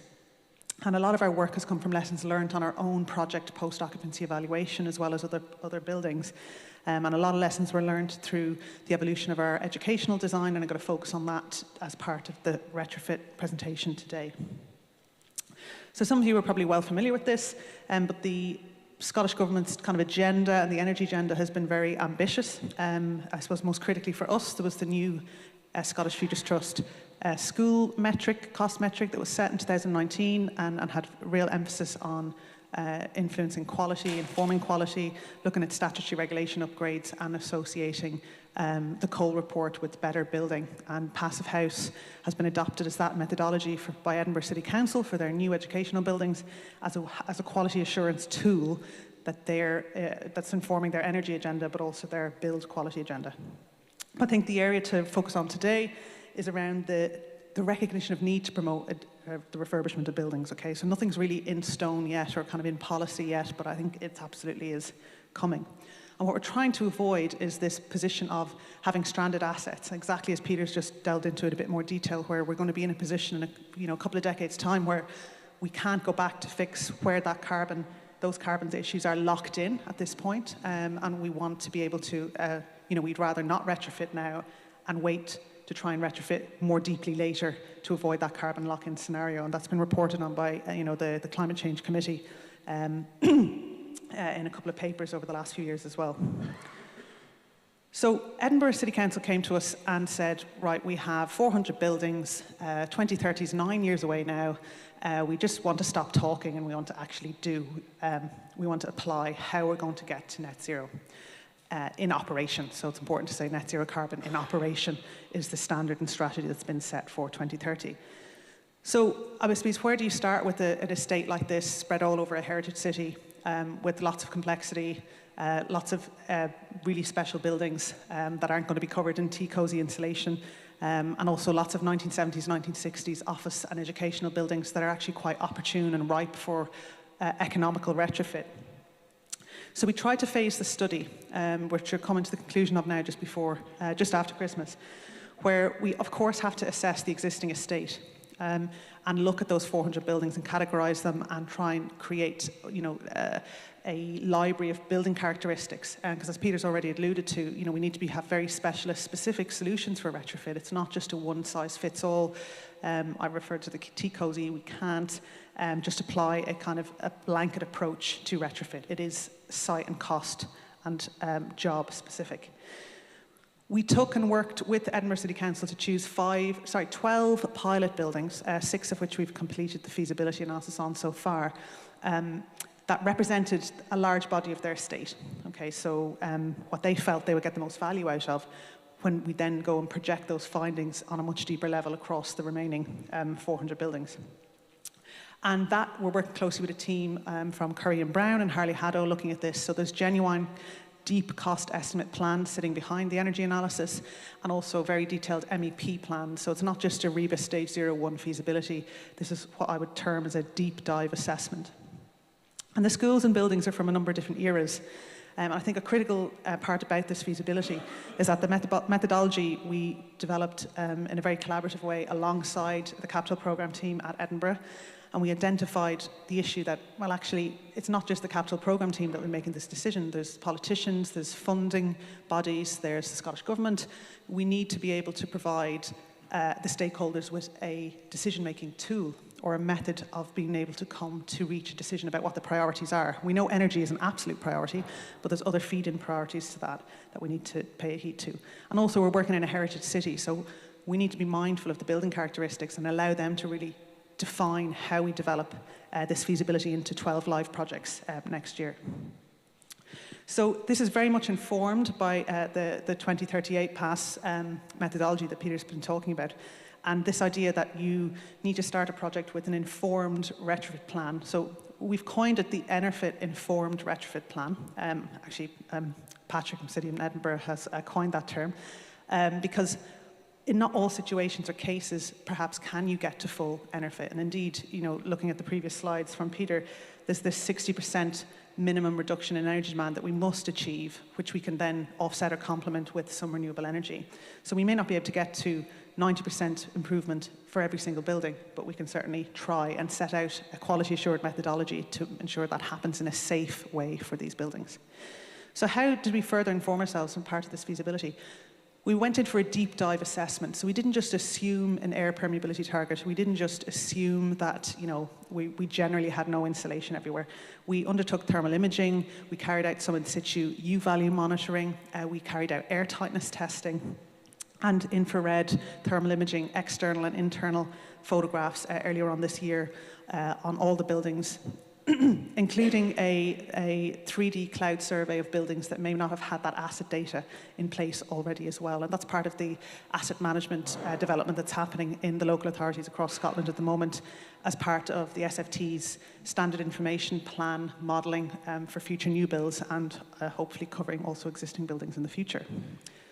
So the first building that I'm talking to you about today, because I'd probably be here all afternoon if I was going through them all, is Liberton Nursery, so a small, non-listed Victorian nursery within the borough of Edinburgh. And the air permeability, we're looking at 12 metres cubed per hour per metre squared. To put that into context, for a passive house standard building, we'd be looking at less than 1 in terms of air permeability, not air changes. Very little insulation, a number of areas where there's very leaky, permeable roof spaces, suspended floor, single glazed sash windows. Everything that's quite special about the characteristic of this building is also the energy problem that's sitting within this building, within the estate at the moment. And this graph here, hopefully you can see, we also took an appraisal of where the heat loss was coming from the most. And we wanted to create a kind of a bespoke approach to try and manage, to retain some of the special characteristics, but also do the most meaningful retrofit that we could.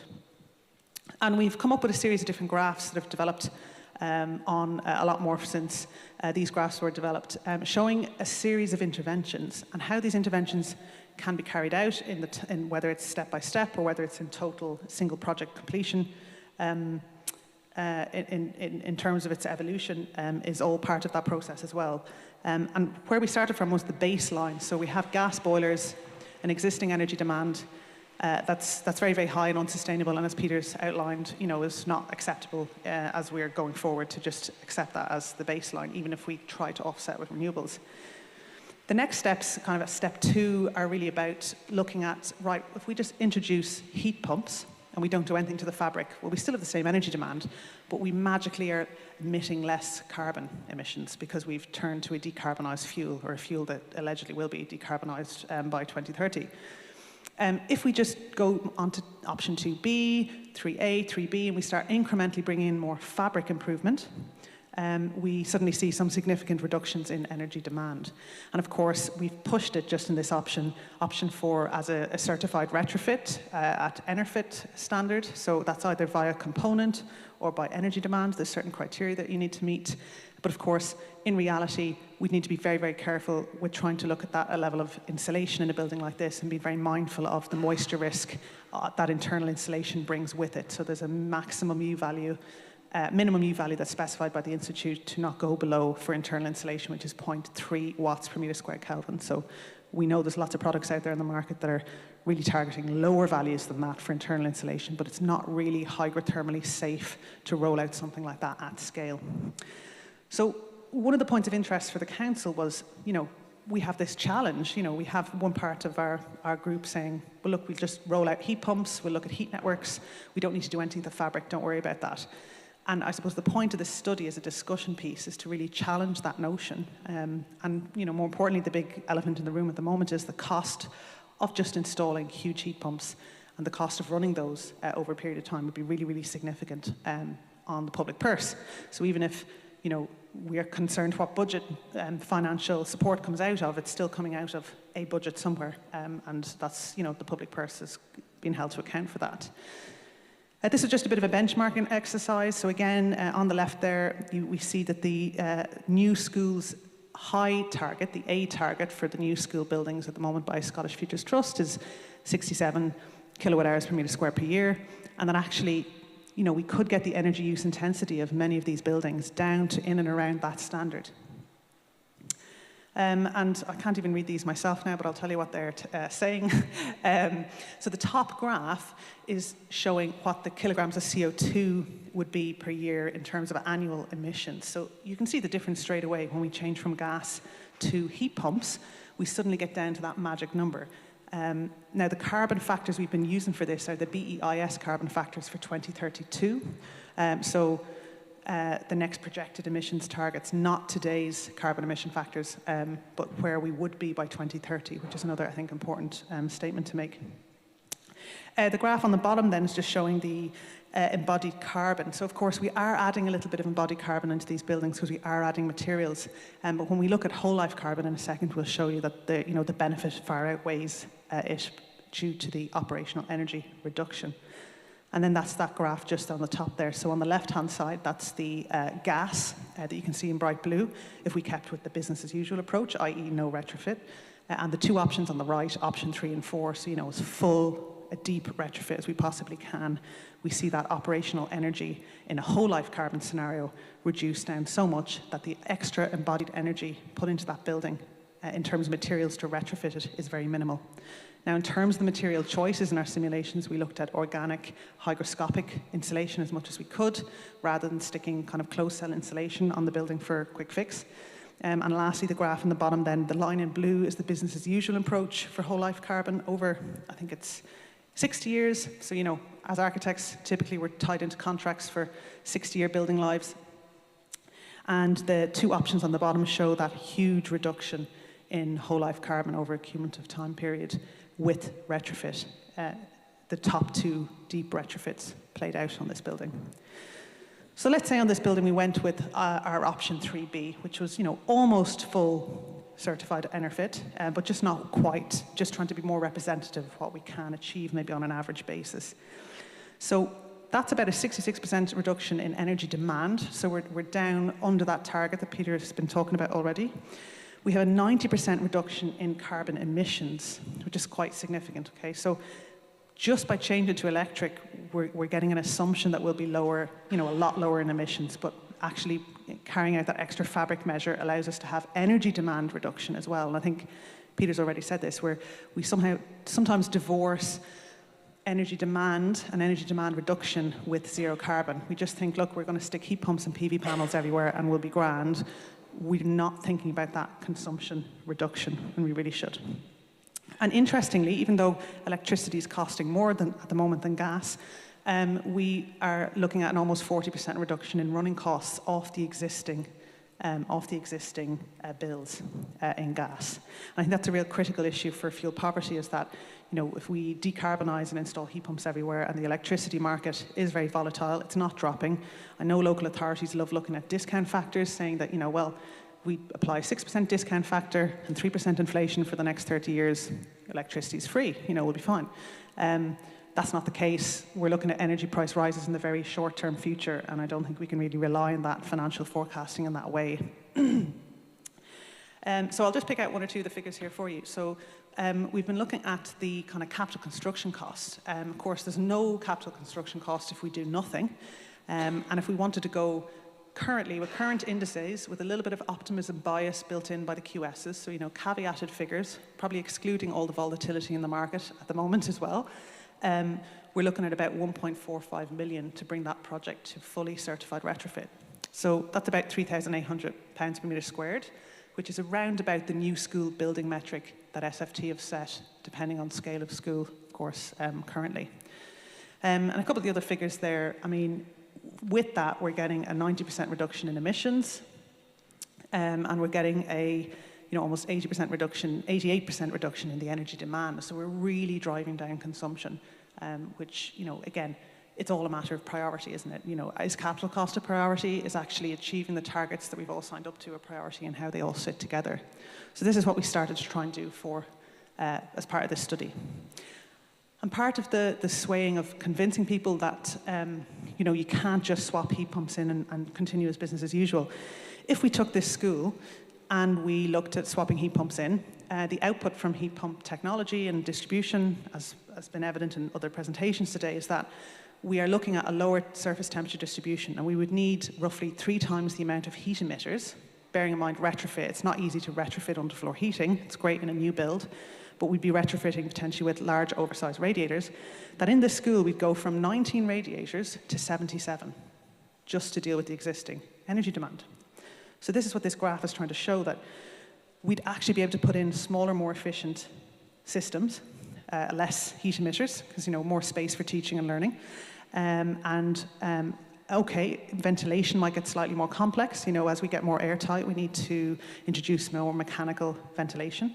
But that is also complying with BB 101, getting to really, you know, enhanced levels of indoor air quality, rather than just relying on natural ventilation on its own, which can be hard to control. You know, you can't keep ventilation at a steady rate with just opening and closing windows and relying on wind pressure. We need to be a bit more tectonic than that. But I think the really impactful part of this graph is that, you know, we go from 19 to 77 radiators, and if we went to full passive house levels of retrofit, we'd be back down to about 11 or 12 radiators. And again, in practical terms, in capital terms, in labour terms, in installation terms, all those figures are really, really significant. And as Peter's been saying, if we need to kind of get on this and hurry up and do it yesterday, we need to not be worrying about trying to fit 77 heat emitters into one building. I talked about the heritage aspect, and we're doing this, it's actually on site at the moment, the Cambridge Institute of Sustainability Leadership. It's one of the buildings exhibited at some part of COP this week, and I'm embarrassed that I can't remember where it is, but it's one of the biggest Enerfit retrofit projects in the UK at the moment of a non-domestic scale. And this is applying some of the learning we've done from that project in relation to how we could approach different energy measures for, you know, a conservation window in the Scottish context. So obviously, on the left is do nothing. We could improve the fabric a little bit with a little bit of internal insulation and maybe bring in a double glazed low E window in on the inside, therefore not affecting the externals. We could try and do a mock-up, you know, create a double or triple glazed sash window, which again, the embodied carbon, cost and time and weight of that would be probably bordering on the ridiculous. Or we get really brave and we say, right, improve daylight factor, improve thermal performance, slightly more internal insulation, and maybe a new triple glazed window. And, you know, HES, we've been consulting with them about this, Historic Environment Scotland. The conservation planners in Cambridge really supported this on our other project. And it's really about, you know, we can talk about the heritage characteristics of buildings and how, you know, we might want to change some of them. But when we're in a climate emergency, what's really right to change or not change? What's the new vernacular? What is driving the functionality of our buildings for the next 100 years as well as the last 100? So I'm not suggesting that we get rid of all the sash windows all over Edinburgh and Glasgow. I think I'd be probably put in prison for that. But I think we do need to think about the meaningfulness around how we approach retrofit in a climate emergency and how pragmatic we need to be for the next 100 years. And similarly, the deep dive assessment really provided valuable insight into maybe how we could treat hard to reach areas. So, there was a little bit of opening up work as well, and we can see that there was a huge infiltration and cold bridging issue in various parts of this buildings that just can be simply treated and carefully treated to resolve with relatively, little hassle and interference internally. So just come to closer to the end. So we provide, a huge amount of technical information. A lot of these solutions and resolutions at policy level need technical backup, need that technical level of input, not just by us, by lots of different people. But how can you help a multi-headed client, a government, a committee, councillors, how can you help them make decisions? So what are we trying to define as the decision-making here? And of course, we know it's a climate emergency, but we know that's an emotional subject, and we know that there's other criteria that fit into that and can be enhanced by that approach as well. And some of them are listed there. So, the heritage impact, the capital costs and operation costs, the operational carbon, the embodied carbon, the whole life carbon, health and well-being, post-viral, COVID world, that's suddenly become really, really significant. So indoor air quality, we're all aware of it. Some of us have gone out and bought CO2 monitors for our own offices or our own spaces. And how do we quantify or actually visualize outcomes for those issues so that councils and governments and people and landowners and social landlords can make decisions on these things?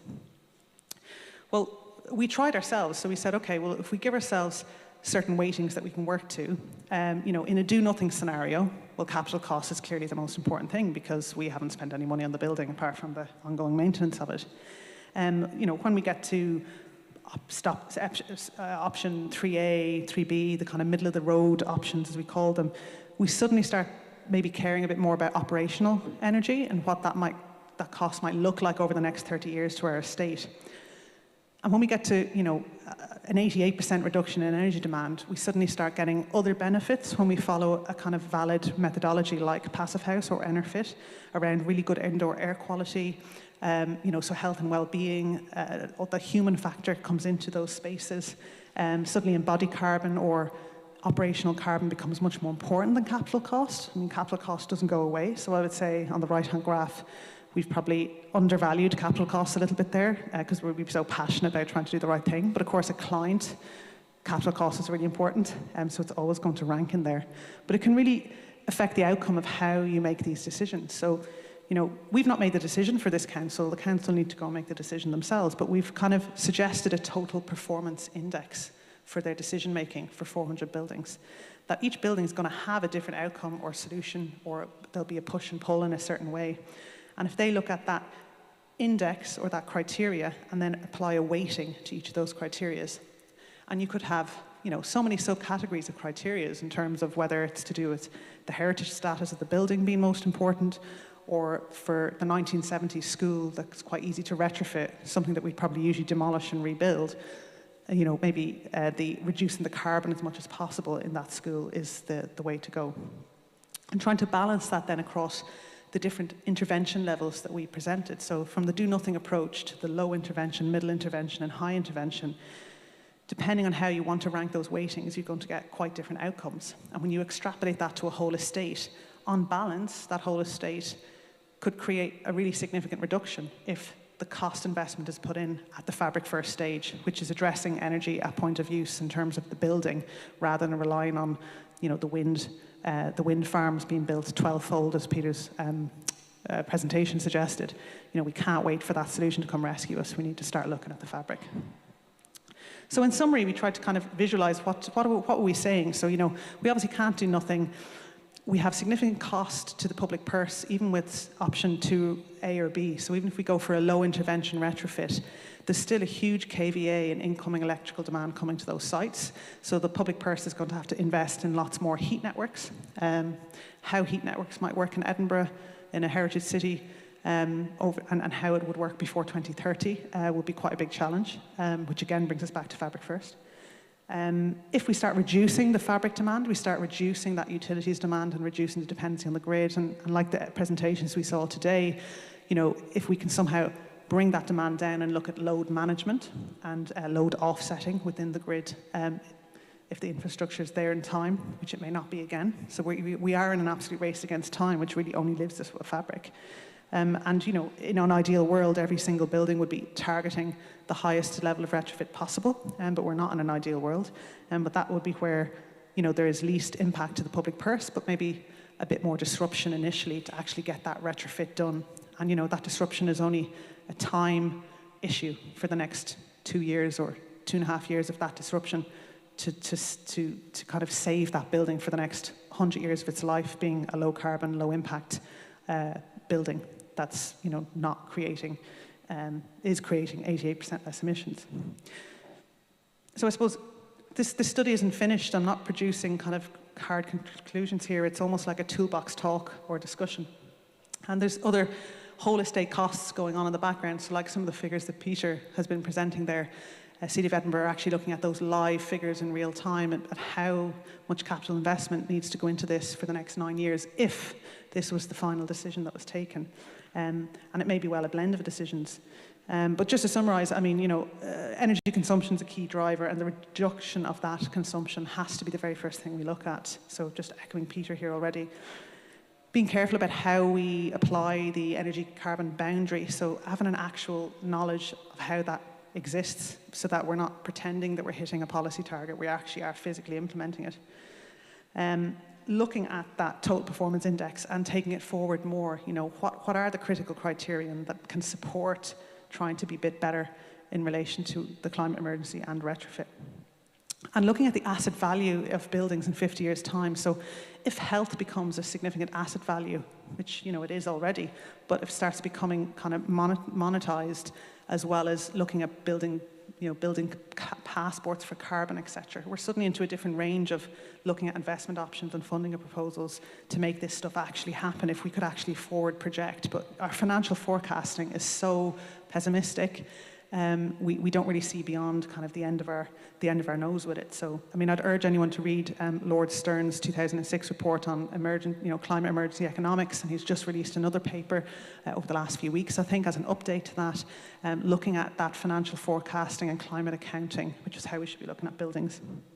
And of course, we've just focused on heat pumps here. There's a raft of other materials out there in terms of storage, load management, phase change materials, but we just wanted to keep it really about fabric first and the approach that's really common out there at the moment in the market, which is the heat pump market. And of course, I haven't touched on hydrogen. And again, you know, it depends what kind of side of the bed you get out of, but hydrogen's very much either dead in the water or still a very viable solution. And I think, you know, we just need to wait to see how hydrogen settles over the next couple of years in terms of how genuine of an alternative it can be, but not likely for buildings and maybe in other industries. So yeah, the next steps for us really, you know, City of Edinburgh have something like 38,000 tonnes per metre square per year of carbon on their existing educational and business estate stock to reduce to net zero by 2030 and 2035. And the reality is they're not going to be able to do it by 2030. You know, it is 9 years away. That this is a huge undertaking to try and do this to that scale of buildings in that time. So echoing what Peter has said, you know, 25,000 for 520 or 25 million buildings, you know, we probably need to start urgently.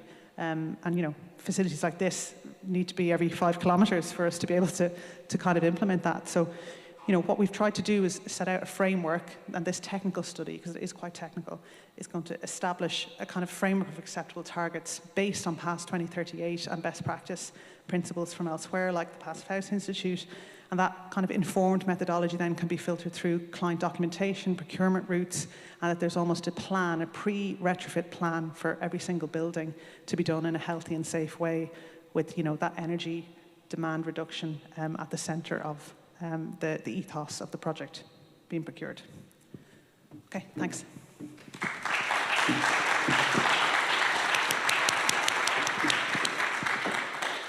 Thank you so much, Anne-Marie, and thanks for sharing that project with us, and really interesting to see the Retrofit informed plan being put into place.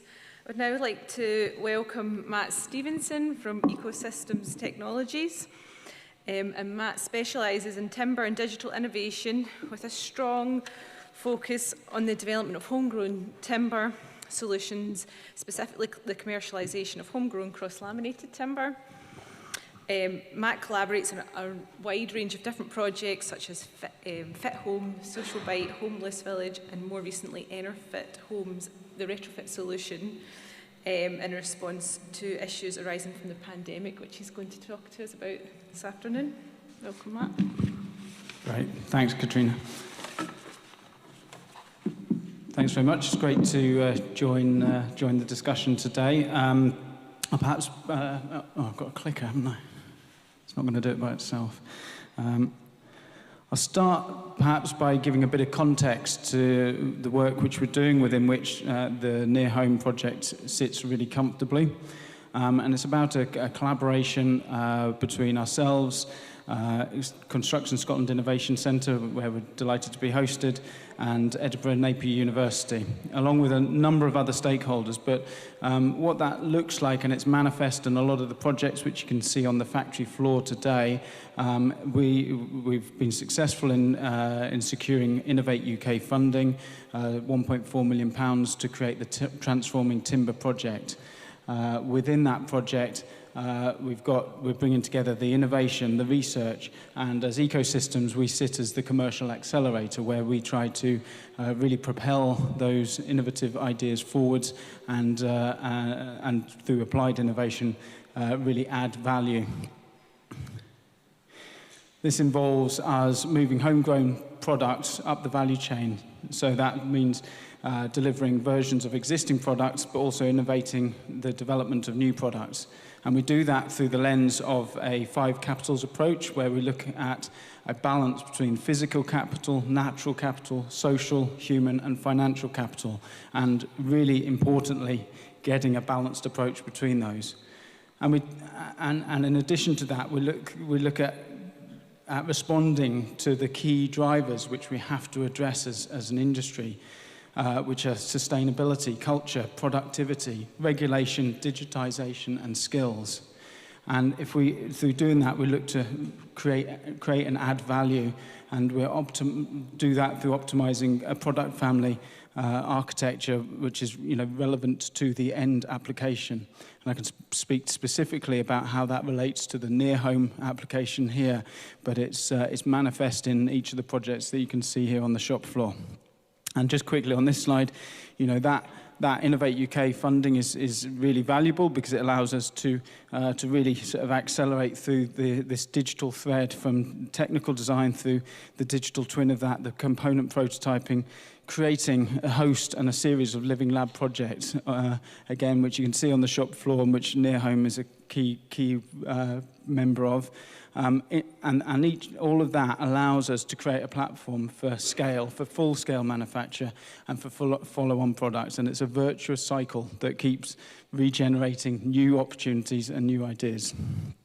So specifically about Near Home.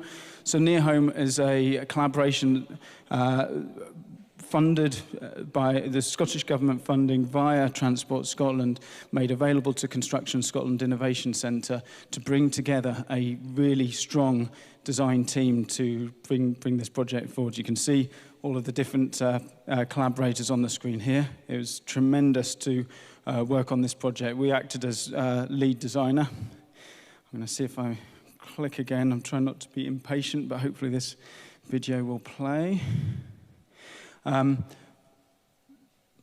Should I click again? Nope. Thank you. Well, I'll keep talking whilst hopefully we get the video animation kicking in.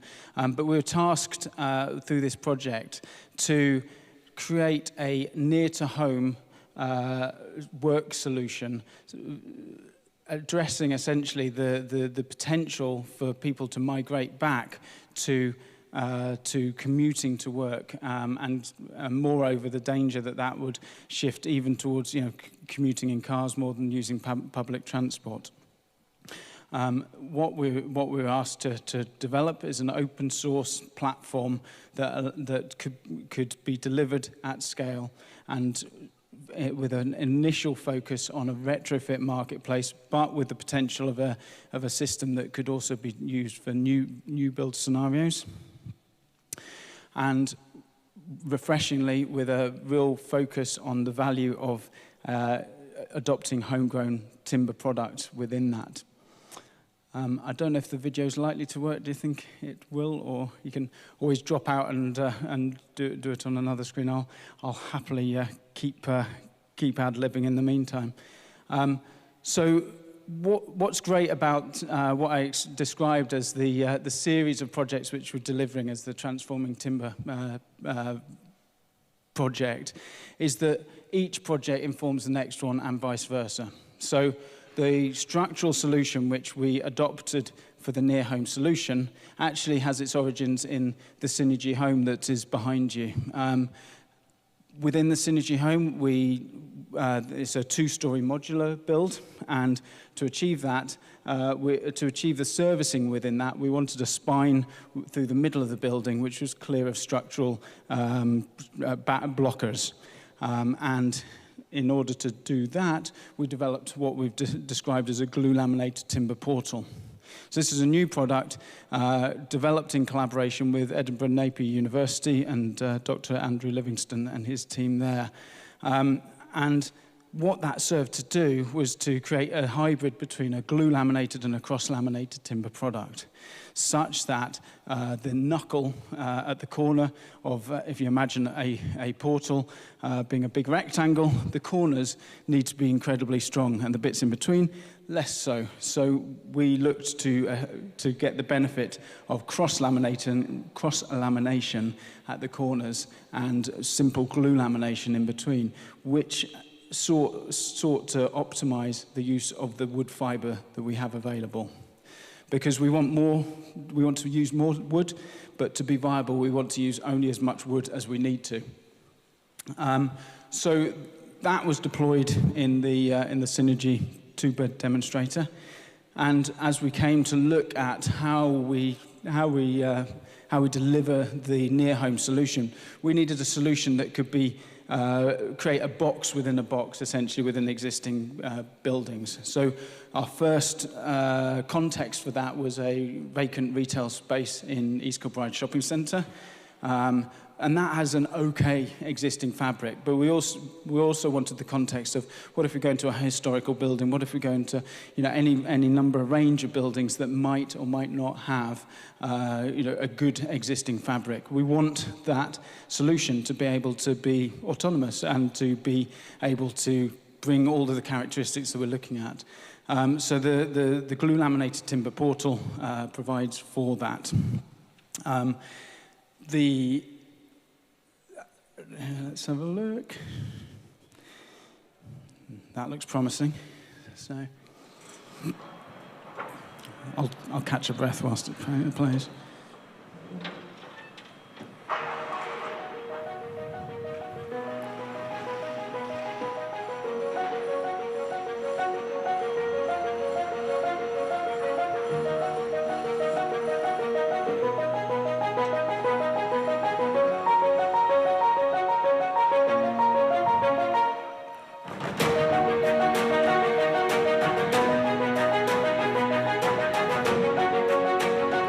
So you can see here the glue laminated timber portal frame, and I'll discuss in a bit more detail why it explodes and has that timber knuckle. But essentially, with infilling between these frames, we have a series of timber wall panels which are standardized, but which we can customize the internal finish to suit the project needs, to suit an aesthetic desire. And that can all be assembled and disassembled and retrospectively reconfigured. So this is us going into the space at East Kilbride Shopping Centre, imposing a grid and bringing in the structural frames. Within that, we're then populating it with the key panelised elements, but then also internal and external, internal fit out within that. Lighting was a key aspect within this initial design piece, because there's no windows within the context of that, and SEAM provided fantastic lighting design. So you can see there the originating project partners and all of the project partners who delivered a fantastic piece of work. And there's a phenomenal report that came on the back of this that I'm sure we can get access to if it's useful. We don't need to play it again. Within the work that Edinburgh and Napier University did, and Andrew Livingston, it created a structural configurator. So that allows us to have the computational mathematics that sit behind the design process. That means that we can go into any new scenario and input the key characteristics of the building of the space, and that included at this stage whether it's indoor, outdoor, what the clear span is. And we're at a point with the original design that we can achieve up to a 10-meter clear span. We then did prototyping of some of the key elements. So just to talk a little bit about the knuckle, as I'm describing it. So you can see from this we have, and you can see it over in the space over there. If I do this, then you won't be able to hear me. But if you imagine I'm holding my arms open, we've got, maybe a 1.3, 1.4 meter size element.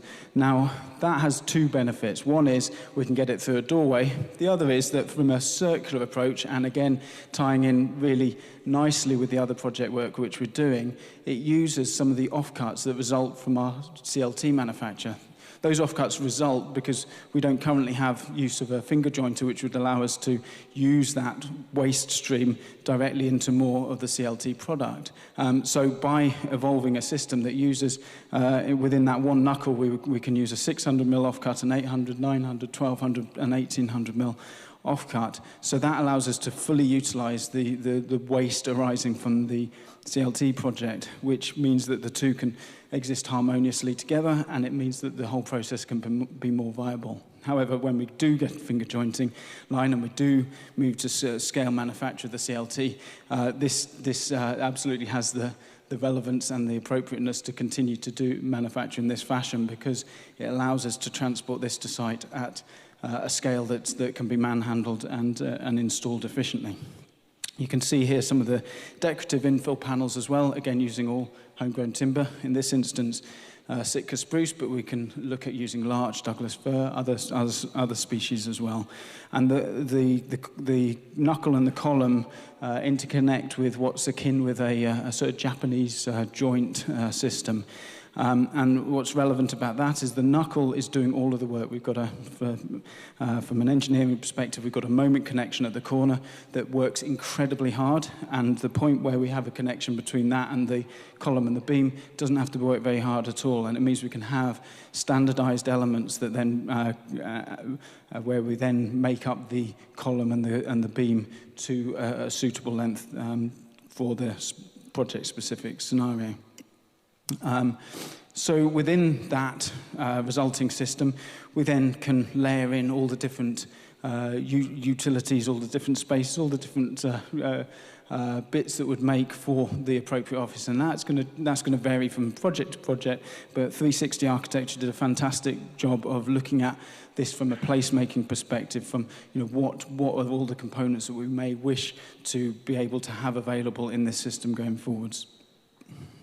You can see this first handover in the space behind us, and we've just got a very simple mock-up of that set up there. But what you can also see in this, and hopefully this one's going to work, is the design toolkit which we've subsequently evolved, that is an enhanced configuration tool.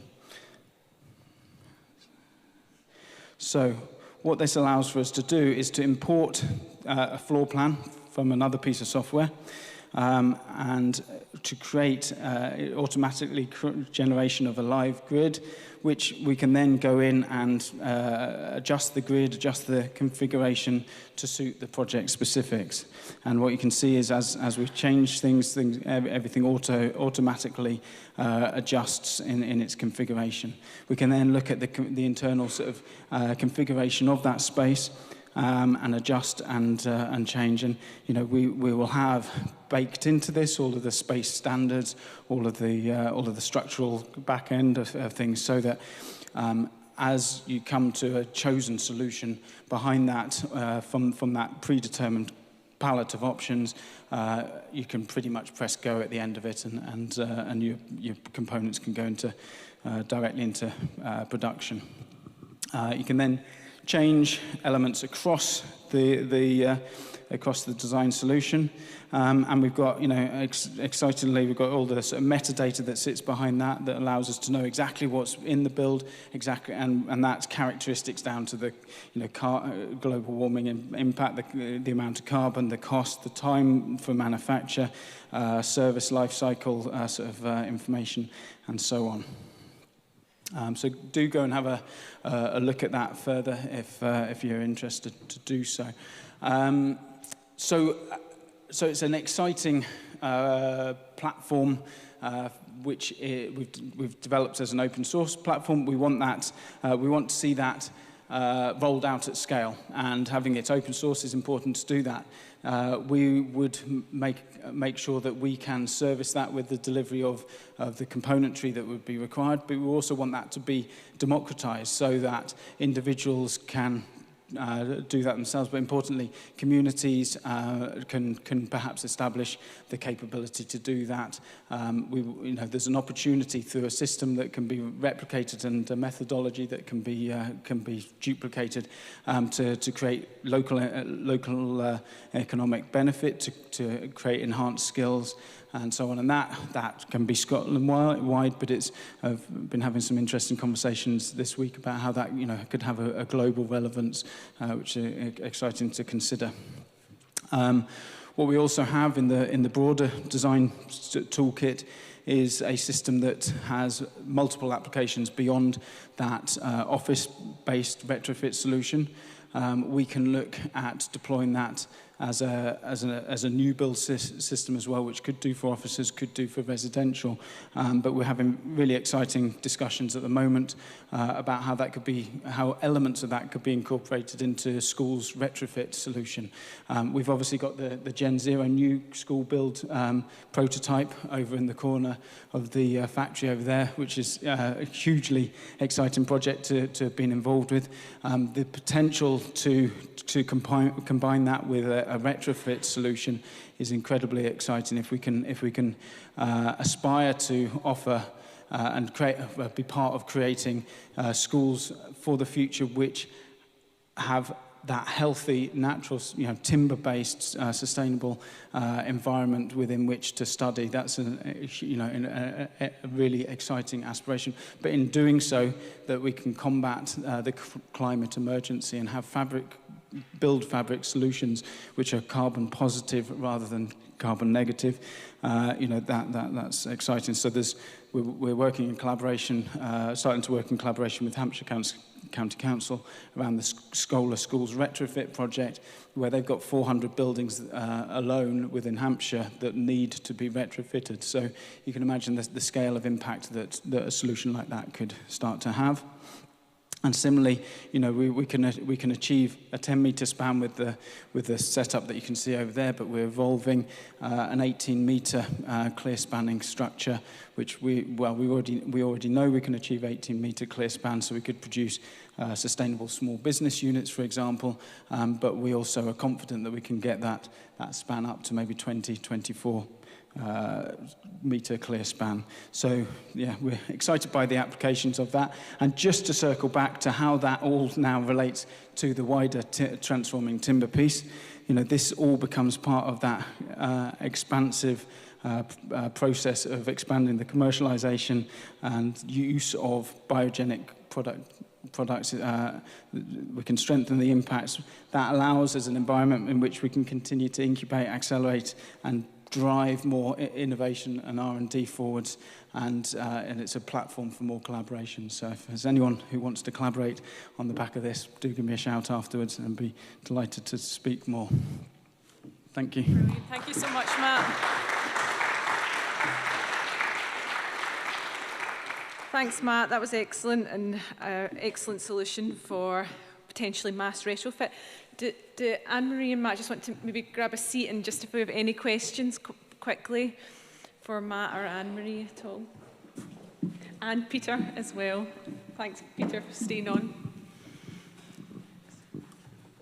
Yep, just one over at the far left. Thanks very much to the team for sorting that video out. I'm sure it was my technical issue that you were squaring away. Thanks. It was pick up something that Peter said. I think actually the offshore wind is due to quadruple by 2030. So that's quite a significant increase, and put some of your numbers, Peter, into context. And in the light of that, I was just wondering what you all thought about what the government policy is, which is kind of different, isn't it? The government policy is get to EPCC, so just enough insulation to make a heat pump work efficiently. And that brings costs down, brings disruption down. Do you think they've got it wrong?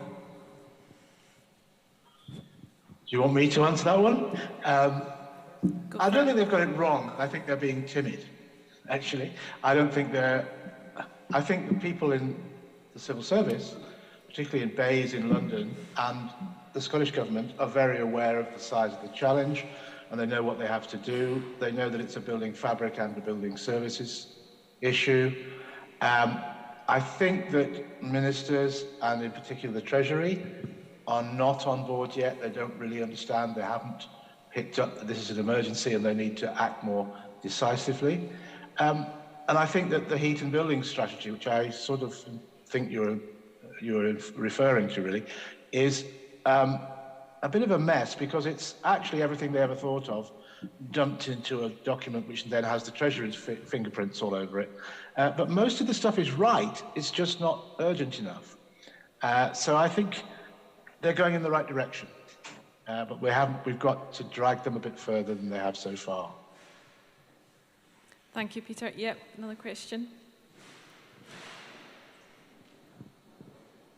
It might be along the same lines as the last question, but what's holding, as you said in your presentation, you know, the technology's there, everything's there, we've done all the testing, we understand the technology. What is actually holding this back at a local level? Is it building regulations? Is it what's the real sticking point?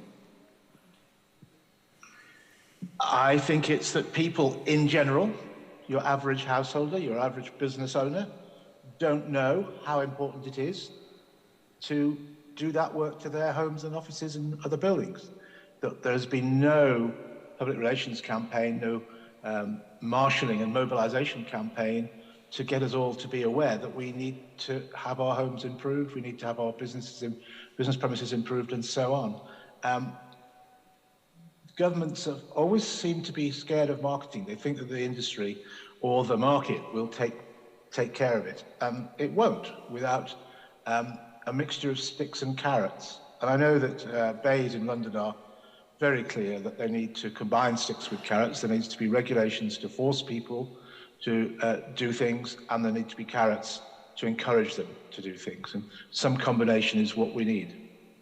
I think just to add to that as well, the lack of awareness and skill, you know, we're all sat here today, but the lack of awareness and skill set out there, and as you know, pointed out by the poll at the start, is a massive issue culturally in the construction sector as well. Like, there is no incentive or carrot to build better unless, you know, the government leads on it. And I think it's, you know, there's elements of self-responsibility that we need to take as clients, as designers, as consultants, as specialists, to try and actually not just build the car with all of the draft proofing left off or the air conditioning not working, because we'd bring it straight back to the garage. Where, you know, back in 1848, when the Public Health Act came on stream, I used this analogy the other day, but used worse language, I think, where, you know, what did the engineers think when they turned all of the sewers from the ground level in London into pipes underneath the ground? I mean, that must have blown people's minds back then. You know, how can they do that? What good's that going to bring? We're so used to, you know, rubbish and poo in our streets, like, sure, we're grand. You know, and we're at that same position again. We're at this point where we're like, we need to do something radical like the Public Health Act of 1848. And it'll take, it was engineers who brought that forward. They didn't wait for government. They've just gone on with it, created a framework. And I think Sunderland were the first borough to implement it. And, this is a similar moment, but none of us, as Peter just said, that the awareness of the issue is kind of invisible, and the kind of expertise has been, even on architects' radar, it's so diluted in terms of how to actually apply the knowledge, the technical knowledge, the science, the materials knowledge you need. That's the big challenge. And, I think we are recognizing it in the industry, but, it's a public health issue. Yeah. I'd really endorse that. And there's one point I'd like to add, which is that my experience over the years has been that governments do not lead, they follow. And they only go anywhere when there's enough public pressure to do so. So it's up to us, as Anne-Marie has said, as professionals in the industry, to do the leading and to show where we could go and why we need to go there. And waiting for the government to do it is never going to get us there. That's brilliant. Thank you so much. I think we're actually running a little bit behind time, so hopefully if you have any further questions for Matt or Anne-Marie, we'll catch them up later. But I think that was a great note to lead on, to finish on rather, that we need to lead the way. So thank you so much for all our speakers this afternoon.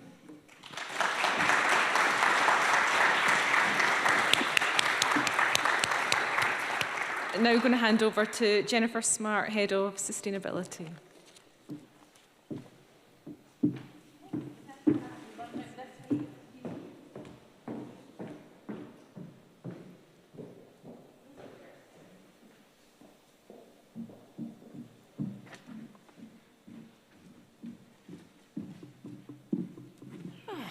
Good afternoon, everybody. Lovely to see you all. Hope you're having a good afternoon. We are under a bit of time pressure, so I will not twitter on.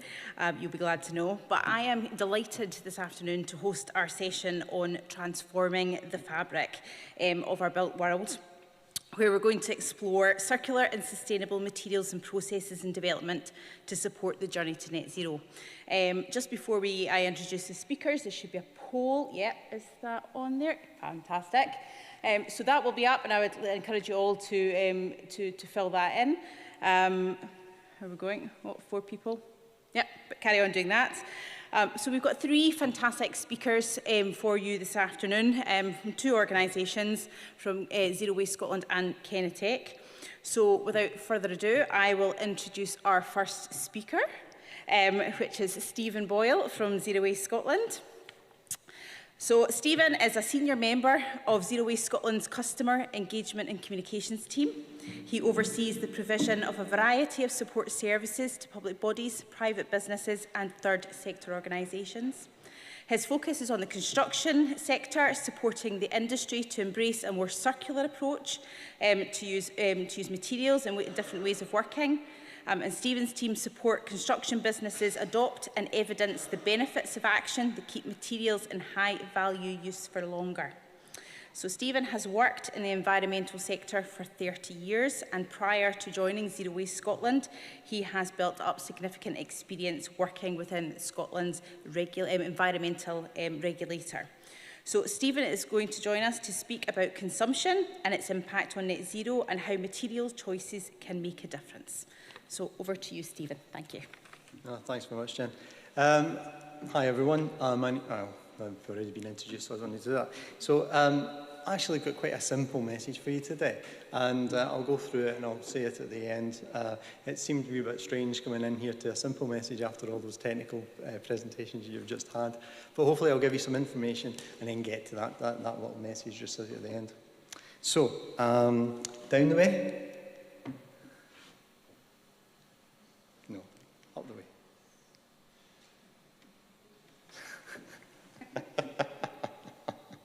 Oh dear, this is good. No, right. Okay, right. Okay, so Zero Waste Scotland, for anyone who doesn't know, we're a non-for-profit business fully funded by the Scottish Government and European Regional Development Fund. We're here to promote resource efficiency and the circular economy in Scotland. And of course, as well as that, delivering net zero carbon as well and reducing carbon. So I want to talk to you about consumption.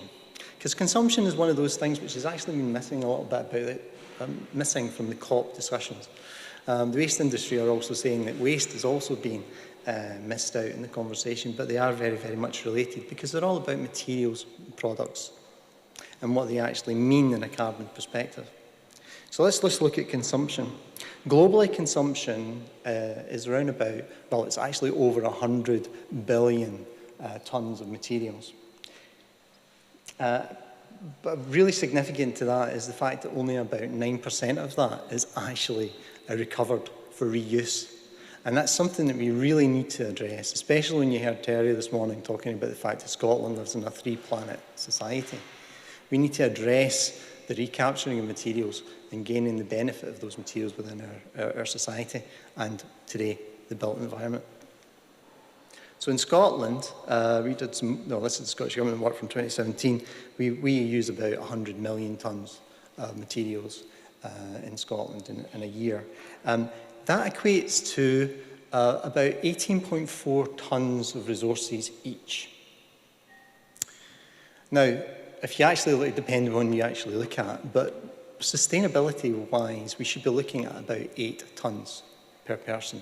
So we are definitely using more materials than the actual Earth can actually supply. So what was it Terry said this morning? We've got a broken model. But as well as that, we know the impacts of the construction sector. And we know that the construction sector in the UK uses about 50% of all the resources by weight that we consume. And we also know, from the Scottish perspective, that 82% of all Scotland's carbon footprint comes from material use, consumption. So it's massive. So what we're talking about here is a big figures and an opportunity to make big savings and really help with the net zero agenda. So this is just a slide. This is one of the 3 definitions from the UK Green Building Council on net zero, and it talks about whole life carbon. But they make a very important point about buildings going forward in the future if we're going to meet net zero.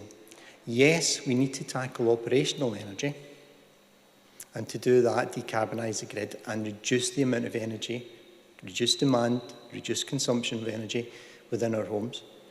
But we also need to use sustainable materials, natural materials which sequestrate carbon, but also reuse the materials which we've already got in our built environment now and utilise them for valuable products, retaining the value as much as we can and reusing them in our buildings to meet net zero. And we need to do that. And even when we do that, by the time we get to 2030 or 2050, whatever target you want to look at, we will probably need to offset as well. And I'll show you why. So it's all about material choice. Now, a nice way of visualising that for people who don't look at it are these material pyramids. When we do analysis for working at whole life carbon, embodied carbon of a building, we use called the ICE database. And that's a UK-based figures for embodied carbon. But this is a very nice visual way of seeing how much embodied carbon was in the materials that you use in the building, with natural, sustainable materials at the bottom and your metals and steels at the top. I think someone mentioned earlier about how much materials are, and I'm talking about in a UK level, 82% I mentioned there.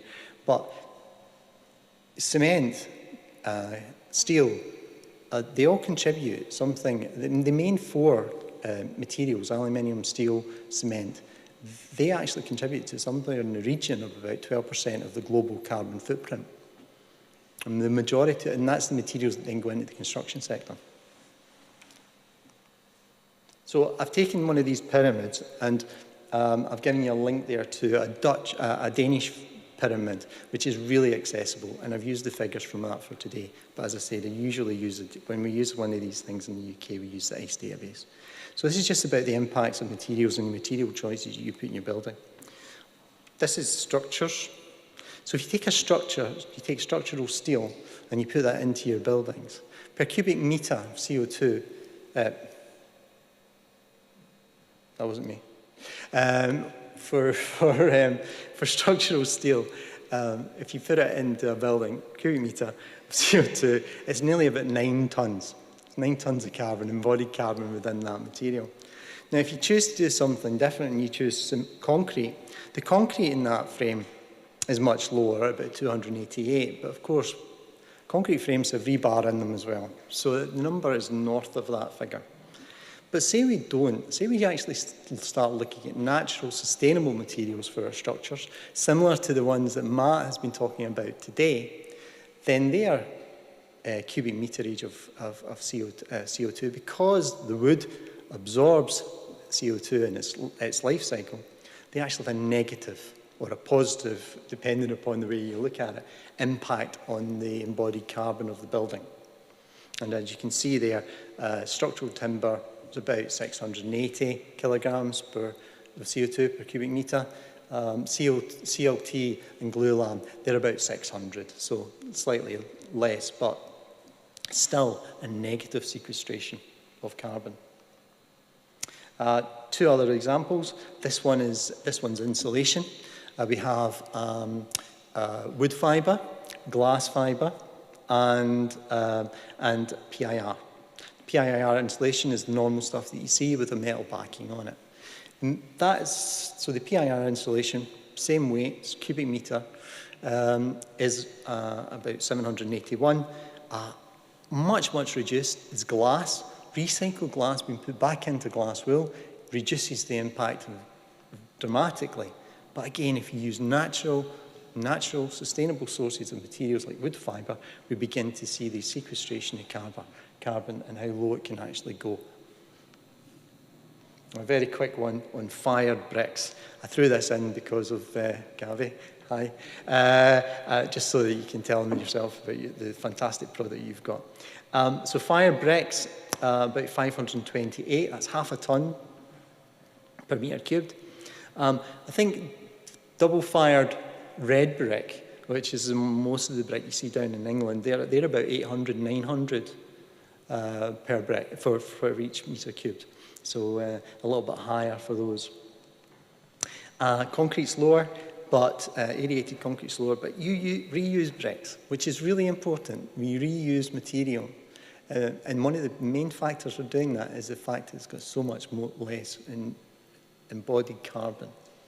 So if we can reuse the product and really value them for what they were made for in the first place, we really can make an impact on net zero. Now, this is an example. We did a whole life carbon study on a small housing estate in the north of Scotland. And I'm sharing this with you just to make a couple of points. When we do a whole life carbon analysis, we actually don't count the sequestration of carbon as part of the embodied carbon footprint. We look at that afterwards. But here we are, we have a wooden framed building using natural materials, and it still doesn't meet the embodied carbon targets set out under the LETI guide for 2025. Now, once we take the sequestration of the carbon in the wood, yes, we do, and we've got a minus 105 there per metre squared. But that also shows that if we are putting targets in place for embodied carbon in our buildings, that the only other way that we can actually reduce our embodied carbon is that you must reuse those materials that we currently have in our building stock. And that's the point of showing you that graph there. There's many examples, some old, some new, of buildings around about Scotland and around the world who have reused materials within their structure. The building there on your right is a fantastic one that we can talk to you about, ours for circular economy and the approach to circular economy, but I'm not talking about that today. But by all means, go and have a look at it. It's a building which has been built modularly to be taken down, rebuilt somewhere else, and repurposed at any time, and every piece of material in it can be revalued, reused. So that's the type of thing which we need to actually look to do. These are again are two examples of buildings that have been made from recovered materials and natural materials. The one in Butte has an absolutely beautiful window made of bottle bottoms. So if you ever get up to there, go and have a look at that recycled. It's got an absolutely fantastic window. And of course, can't come to the factory today with all of these demonstrations without mentioning the fact that you can build big in CLT. We just need to take the dive and go for it. And that's a perfect example in Elmsley Road of a 7-storey residential building made of CLT. Now, I'm going to share this one with you. This is a design that we have just completed. Hopefully this video will start and the music won't play, so you don't want to drown me out. But this is an example. Yes, this is a community building up in our Arbroath area of Scotland. We've just finished the designs of it. It incorporates 92% sustainable or reused materials in its design. In its design. It uses cross-laminated timber, hopefully Kenetech brick, McRuber plastic road surfaces, as they like to call them. But it uses all of these materials to reduce the embodied carbon impact of the building, to make it a sustainable, low-energy build. And it is possible, and that design proves it. And this is just one last slide, just to say that there's a number of companies in Scotland who we've worked with who are producing sustainable materials using reused materials from the built environment and the surrounding environment to take what is people's waste and turning them into valuable products that we can use within the construction sector now. And there's lots of stories behind every one of those. And you're going to hear about one of them now. Thank you.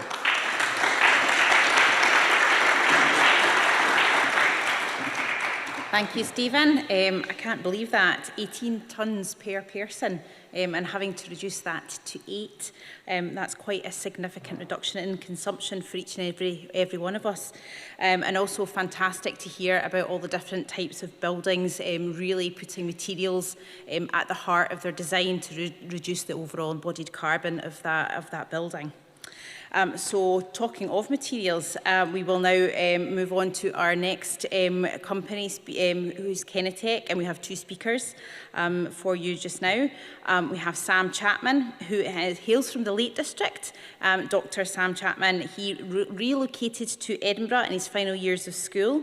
He holds a Master's in Structural Engineering with Architecture Design and a PhD in Carbon Assessment of Wind Power. When the opportunity arose, he took the chance to work on the development of a new type of building material, and the rest, which we're just about to hear, is history. So Sam is now the Managing Director of spin-out company Kenetech Limited, and Kenetech's patented K-brick is an unfired brick made of 90% recycled material. Hopefully you've all seen it as you came in. The K-brick is made nearly exclusively from waste material and boasts the highest recycled content of any building material in the UK. And Sam will be presenting alongside Gabriela Madero. Gabby is a civil engineer that moved from Brazil to Glasgow almost 20 years ago to undertake her PhD studies at University of Glasgow. And after that, moved to Heriot-Watt University, where she is a professor of geotechnical and geo-environmental engineering and leads the research on sustainable, innovative building materials. The K-brick was born from her passion and drive to help the construction sector to protect our natural resources, boost recycling and reduce emissions. Put my teeth back in. So I will welcome both Sam and Gabby to the stage. Thank you.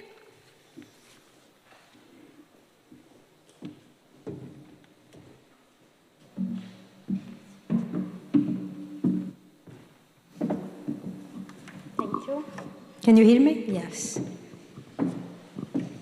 I was going to take the coat, but I'm too cold. I got used to work from home with pajamas. Now to dress is too hard. So thank you very much to the Innovation Center to invite us to talk today. We're in very good company. We're really enjoying to see all the drive of so many people in the right direction and to have an audience here of people that care, and that's why you're here. So that's the moment more than ever that we need to join forces and go in the right direction. I hope when you arrive here and when you enter in this part here, you looked your left, and I hope when you looked your left, you had a nice surprise of seeing the K-brick there.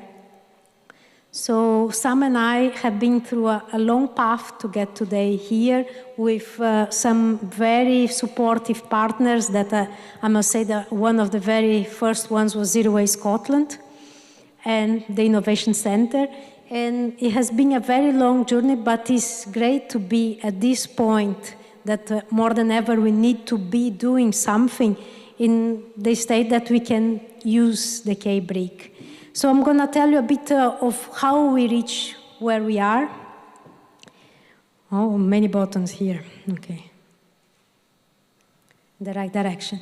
So starting here, talking a bit about the challenges that we face and face for some time, and I always see any challenge as an opportunity more than anything.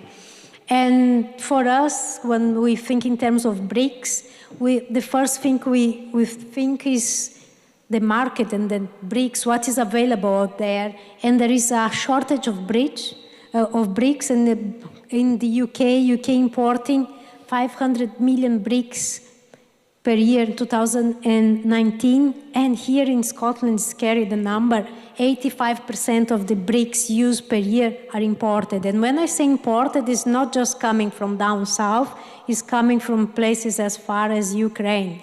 So it's not only the fact that bricks are very, well, we saw the number in terms of the carbon there, but it's also the logistics and the carbon of moving these heavy materials around the world.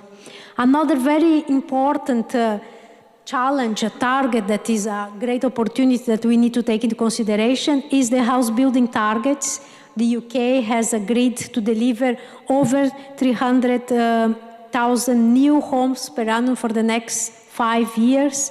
We need materials for that. We don't have enough materials. There is imbalance there. We need to be producing more materials, and there is something that we have heard already today here, and we need to be seeing how we can do this locally. We cannot be going for things that are the other side of the world as option.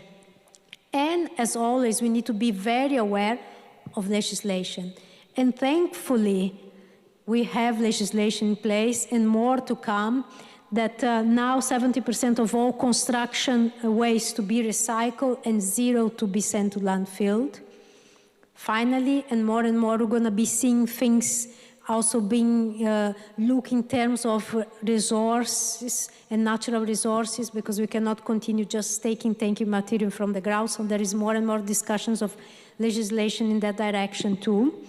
And the environmental impacts. I was listening before saying the largest contributor of carbon emissions is the built environment. The latest statistics is saying that 45% of the emissions is coming from built environment. That's not right. We cannot continue in that way. We need to do something, and there are many things that we can do, and every little thing that we do makes a difference. So we need to get more and more information, what are the options and how can we implement that.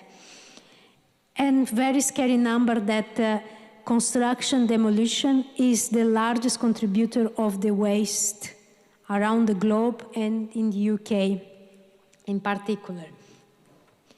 And setting up a bit of the market, I mentioned already of the 500 million shortfall of bricks that are used for new housing, for commercial, for renovations. This 16% of growth in green market, and hopefully we'll see this growing faster and faster. And the new 1 million new homes in 3 years, and how can we deliver that, considering that we are now moving to net zero? What are the options there? So I'm going to talk a bit how everything started. I'm going to leave this because I'm going to end up throwing away because I move my hands. So what is the K-brick? So now it's more than 10 years ago, I start getting more and more bothered with how we deal with our environment. My background, civil engineer, geotechnical engineer, I really give value to our natural resources. What kind of natural resources? I'm talking about sand, clay, gravel. And we have been exploiting, removing this from the ground years after years. We know now there are many locations that we have been extracting, exploiting our natural resource for so many years now have finished.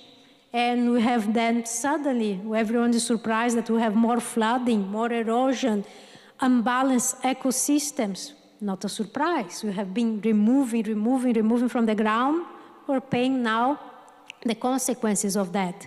So with all that in mind, and being very aware of the numbers, what we're doing in terms of production of waste, carbon emissions in the construction sector, I started thinking, how can we produce something reusing waste coming from construction demolition? So I had the concept much before of the fashion now of circular economy, but I had the concept in my mind of, can I take waste from construction demolition, recycle that, make it into new building materials that go back to site?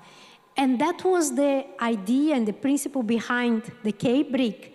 And this is what happened. So years and years of research, a lot of mistakes, lots of wrong samples and things that didn't work.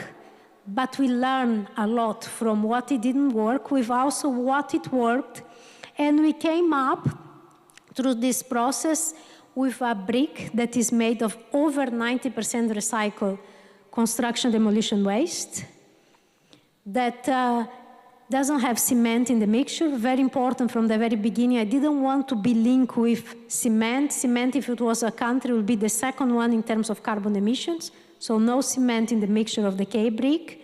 And another important thing we wanted to change was the energy for producing that. If we think in terms of fire clay bricks, we require temperatures of 1,000, 1,700 degrees Celsius, depending on the application of the brick. That's not viable. We cannot. So it was necessary in our process of developing the K-brick not to have any firing. And we managed. We got there. And, well, you can see there, we have a wall just next to us here to see. The key thing on that is, first of all, resource efficiency. We're not exploiting natural resources. We don't want to do that. So we're reusing recycled construction demolition waste. Second important aspect here, the carbon emissions. First of all, the energy demanded to manufacture the K-brick is just 1/10 of traditional fire clay bricks, and with that we have 1/10 of the carbon emissions. And as we scale up now our facilities, that it is happening now for early next year, we have already predicted that this is going to even go down the numbers drastically because we can optimize things as we have larger scale. So that was the concept. And then I put here closed loop. What is this closed loop? So we have a circular economy product for sure. But I'm not thinking just, okay, today, very short term. We need to think now in solutions that are long term. And when I say long term, I don't want to have a solution that my kids and my grandkids are going to be suffering. I made a promise to my kids that I was going to leave a better world than when I arrived. And I'm taking that serious. And what I say is that, so with that in mind, when we're developing the K-brick, we're thinking, so what's your favorite color? Green. Okay, nice choice. So let's say we build a building with green bricks, all facade green bricks, because he loves green bricks. I like green too. We're all good. But 60 years from now, his grandkids come and they say, we hate green. We don't want a green building. We want a blue building. Fine. We demolish that building. We recycle that material. Let's go back to our circular economy.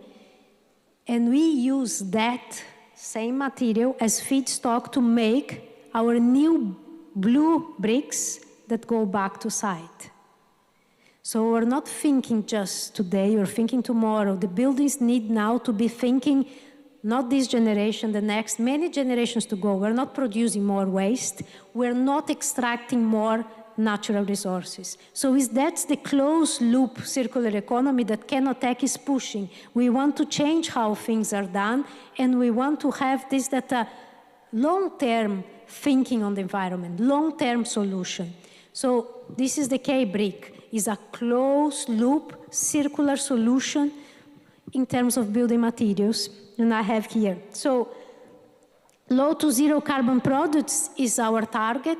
We are entering the market now with the K-brick, and through this long journey of lots of mistakes and lots of good findings, we learn a lot, and we have been now developing a portfolio of other products that will enter in the market with different applications, but all aligned with our ethos of having zero carbon and some thinking, maybe negative carbon to come with man-made products.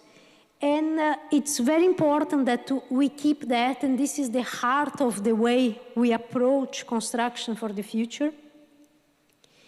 And we have been looking at circular models for the K-brick and any other product that will gonna be entering the market.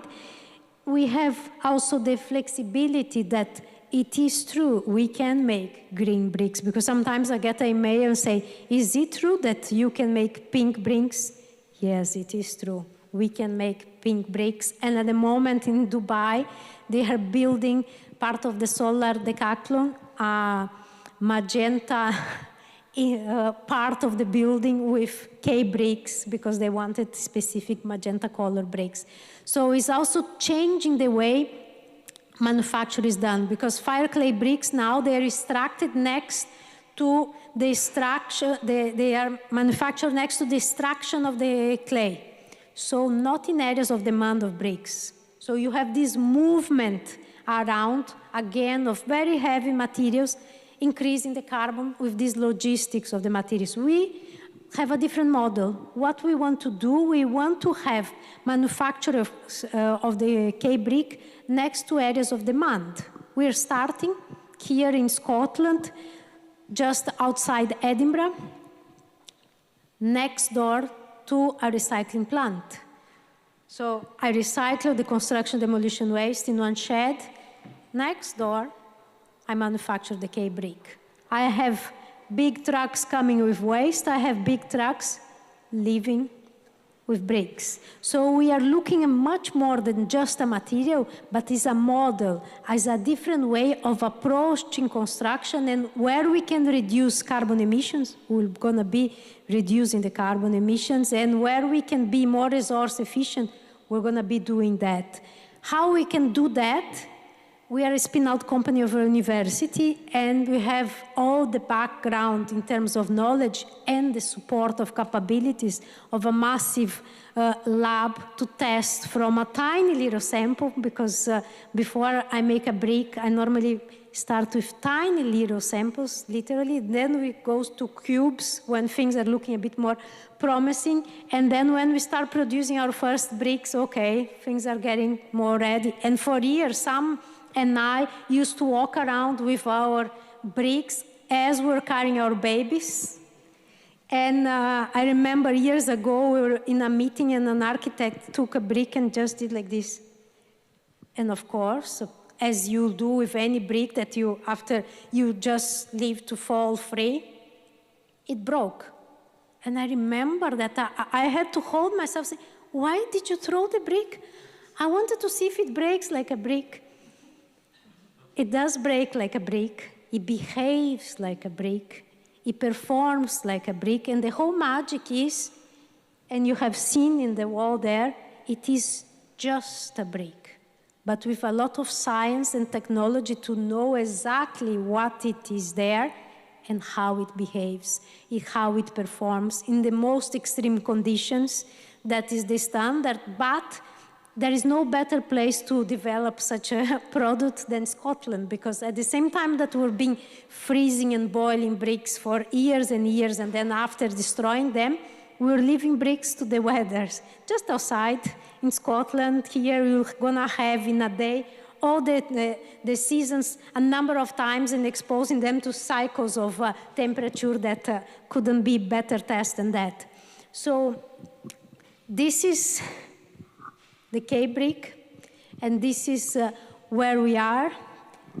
Sustainable material, no firing, just 1/10 of carbon footprint, and actually it's going to be less than that with now our new facility.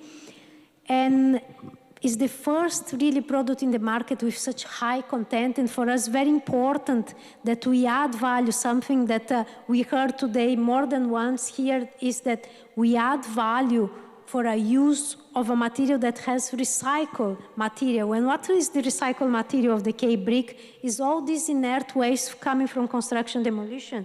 That is gravel, sand, gypsum from plasterboard, that we know we are used with that materials. We have been living with them for many years. We know that they don't change. And we are adding value for that and reusing that, because the last thing we want is to them to end up in a landfill or not having a good use for it. We have a patent that is granted in the UK and US, and in the latest stage with Canada and Europe. We are moving now to our first projects, and it's very exciting. It's lovely to see the wall, and I'll pass to Sam, my business partner, and to continue talking more about the product. Thank you, everybody. I'm keenly aware that I'm the last speaker, so I don't want to take too much of your time. But Gabby set the scene perfectly in the history and the development of Kenetech and indeed its first product, the K-brick. And really, I want to now talk briefly into the future and really what the impact that I feel we can make. And just this photo, this alludes a bit to the pink brick that Gabby mentioned, and also that you will see over in our demo wall. We can truly make nearly any color using recycled pigments, and so again, these are not virgin materials. These are recycled materials that we also use for some of the more interesting details, the aesthetics. This is just a brick, but we want to excite and encourage specifiers and architects into the future that you can really do something exciting with our product. And it's revolutionizing bricks. You know, traditional bricks are the color they are because of the minerals in the soils and from where they're located. Our brick can be made into any color that the designer might want, or indeed the planning restrictions may require. We make it currently in a standard UK-sized brick, but again, we can make many different shapes and sizes. So I'm hoping I'm whetting the appetite of some of the designers in the room.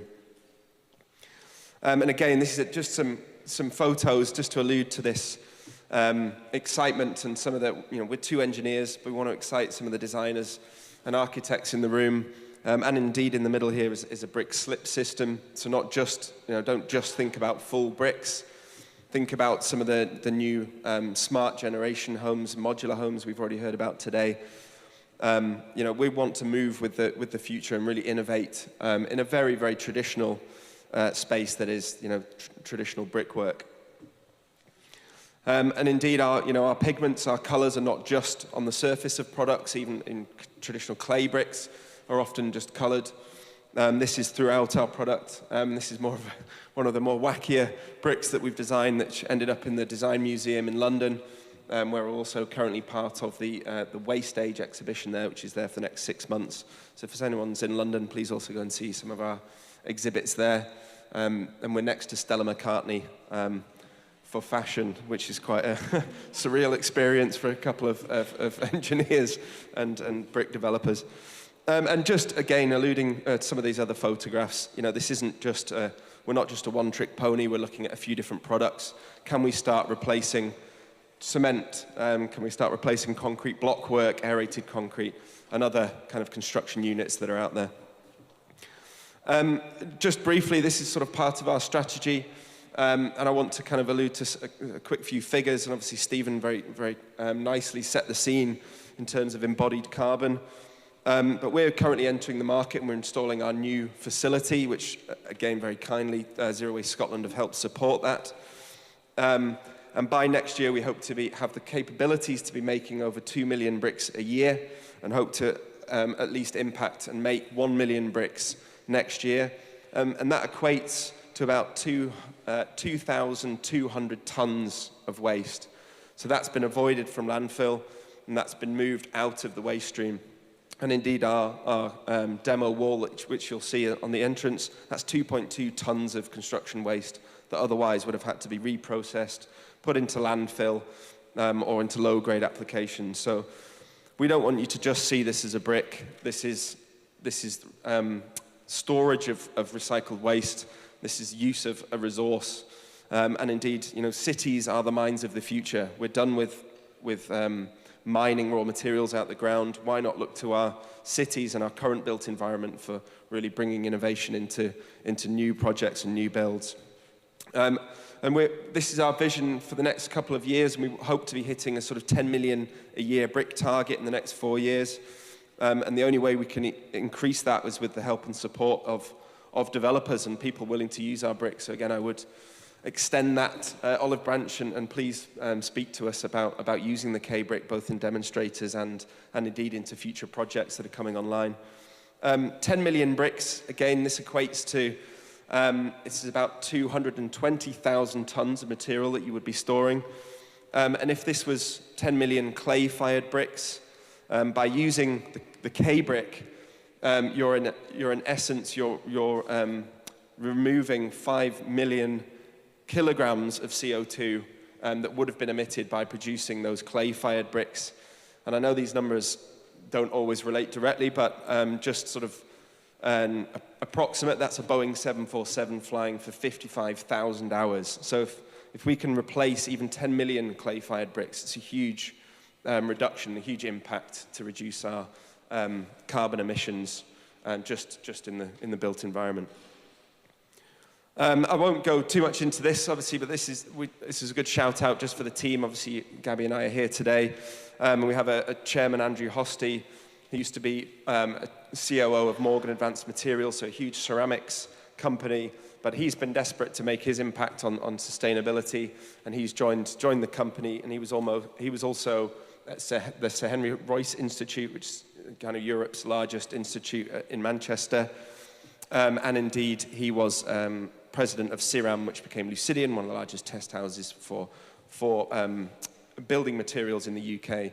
So again, just to add a bit of weight to the team that have been developing this. And again, shout out to our current employees. And we'll be bringing on another 3 members of the team over the next 18 months, which is another exciting part of our journey. Just some of the kind of recent support that we've had. We're in SEPA's housing plan. I think we're the only named product in their housing plan for sustainability. So again, really exciting for us, but also, again, to highlight what we've heard today, materials and products are out there, and we're just desperate to keep encouraging the companies out there to use our product. And quick shout-outs, obviously, to the Construction Scotland Innovation Centre, to Scottish Enterprise, Interface Scotland, Zero Waste Scotland, and the Royal Academy of Engineering for supporting us to date, because it has been a long journey. But now we're really looking to the future and to kick on. And obviously, some of the achievements and press and awards that we've received along the way. It's amazing that a brick can excite so many people. When we started this, we weren't quite sure.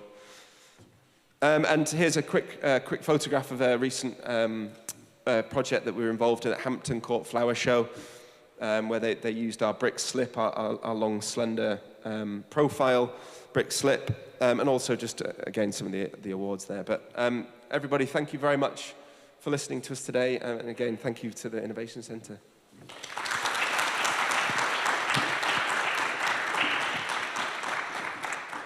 Thank you very much to Sam and Gabby for that really passionate and inspirational speech there. What we would normally do is have questions, but we have another session on digital, so all of our speakers will still be here at the end. So what I would ask you to do is just to keep your questions and come and seek out Sam, Gabby and Stephen at the end of the session if you want to talk to them a little bit more about anything that they've said today. So I'd like, again, just to say thank you very much to our speakers.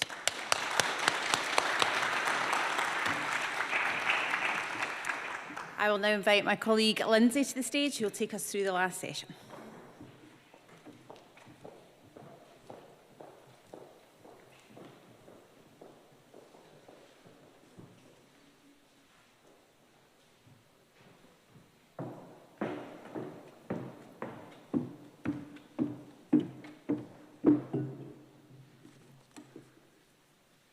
Hi everyone, I've been inspired by Gabby to adopt a fabric first approach and keep my coat on because it's getting a bit chilly in here.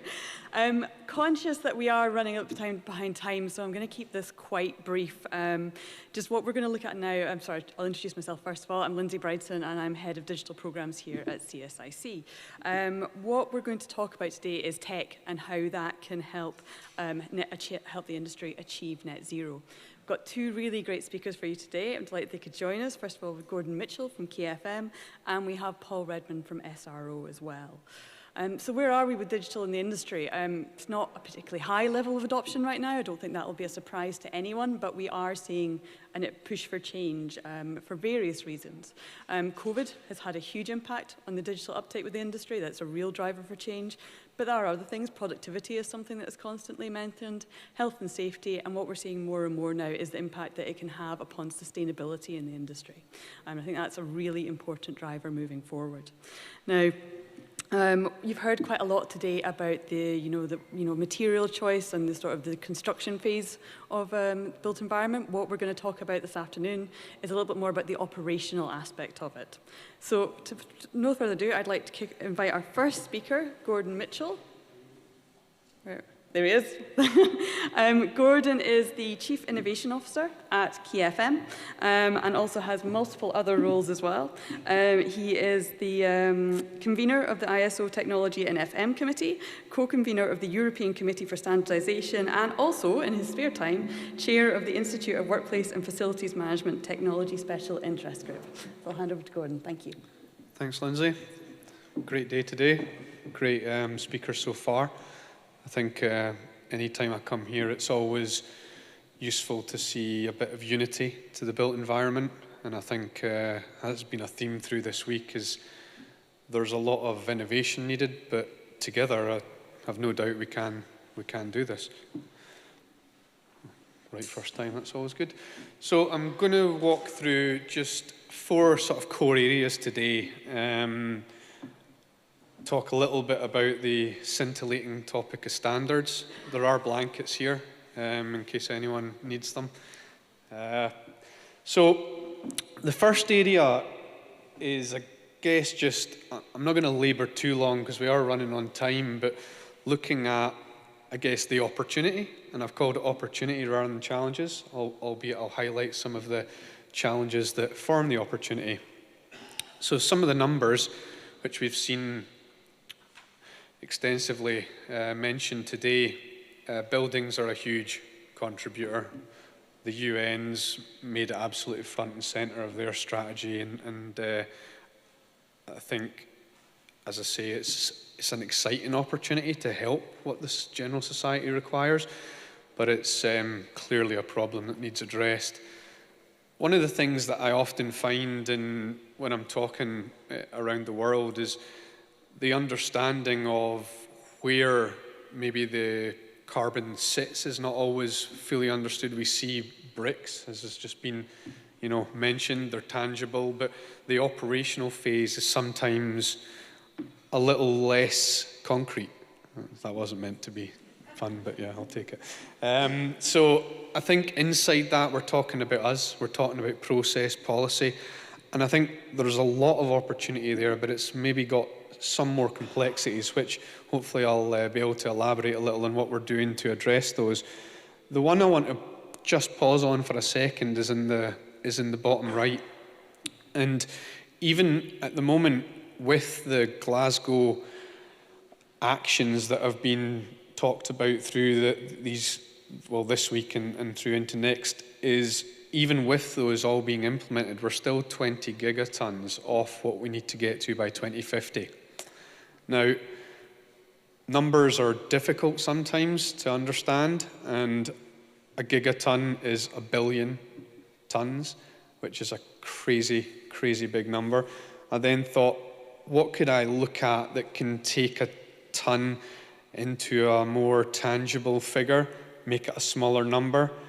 I'm sorry, it didn't get that small, to be honest. So I picked the Eiffel Tower, and we're still almost 100,000.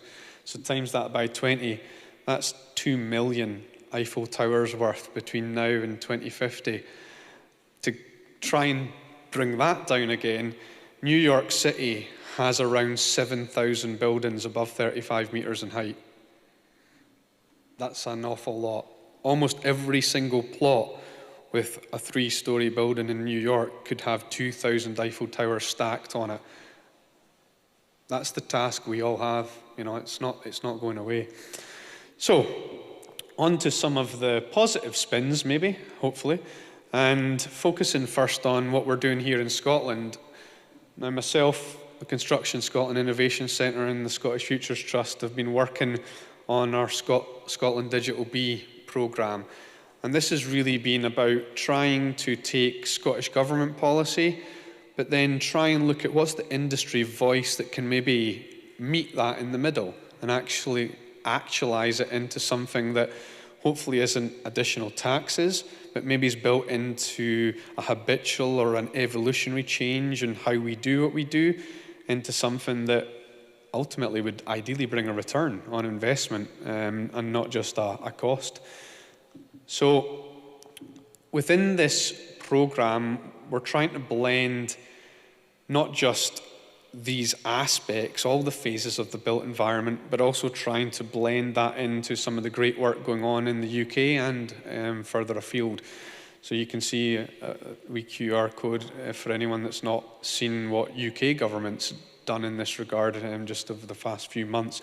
But some fantastic resources, and as is a common theme, the SDGs, Sustainability Development Goals, are becoming more and more prominent, really as a way for us to measure. Because if you can't measure, can you improve? Debatable, but sustainable improvement, I would say no. So in the SDGs, that gives us all a common language, a common framework. And again, going back to the point made earlier on, if we come together, I think it lightens the load anyway.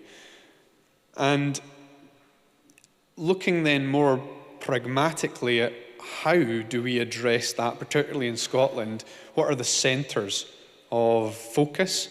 We're standing at the moment in a centre of excellence, but the centres of focus we see very much orientating around different quadrants of motivators to inspire, evolve, change the built environment. And you can see the common theme here. It's unity, unity, unity. And there's no need for any of us to kind of reinvent the wheel, but something that's becoming more and more important and maybe qualified within the built environment is the golden thread. And that golden thread has to be maintained through the whole life cycle, across the whole of life. And if your golden thread gets cut in the middle, it's going to massively hinder any ability for us to reliably, evolve to where we need to get to. So, moving into some more of the international endeavours and UK level, I'm going to wander through. It's not an exclusive list. These are just the areas that I personally have exposure to. I certainly, in my peripheral spheres, can see crazy amounts of quality work going on. I did an exercise for ISO, the International Standards Organisation, around looking principally at the operational phase of the built environment. And at last count, and this was a few months back in honesty, I was at 3,000 standards that had relevance to what we do and how we do it. That's a lot, too much for any one to take on. So this is where what I'll walk through is some of the measures that we're taking just now to democratize some of that value, engage around the creation of it, but I guess how do we disseminate that and make it more accessible? So the graphic in the middle is showing the country participation. So one thing, again, about Unity is we've made good progress already. The countries that are shown there are around the first technical committee, 267, which is facilities management. There's 51 countries listed there, which is a fantastic start in terms of that Unity drive. But I would also suggest that particularly the blue countries on that list, in terms of the carbon quota globally, there's a fair percentage of the contribution from those. So I think we've got the right players to take on the challenge ahead and turn it into, as I said earlier, this opportunity. So in ISO, the two groups that I'm principally involved in is TC267, which, as I say, is facilities management, and that's looking at the operational phase of the built environment, and then TC59, SC13, TC Technical Committee, SC Subcommittee, and TC59, SC13 is basically the home, which, if anyone's an anorak like me and likes all these numbers, that's the home of BIM in 19650. So that is the Civil Engineering and Buildings Technical Committee, and the UK's recently moved on to adopting those international BIM standards, and to be fair, contributed significantly to them from our own British standards. The work ahead there, just very briefly, the FM 267 is at the moment looking at whole life framework.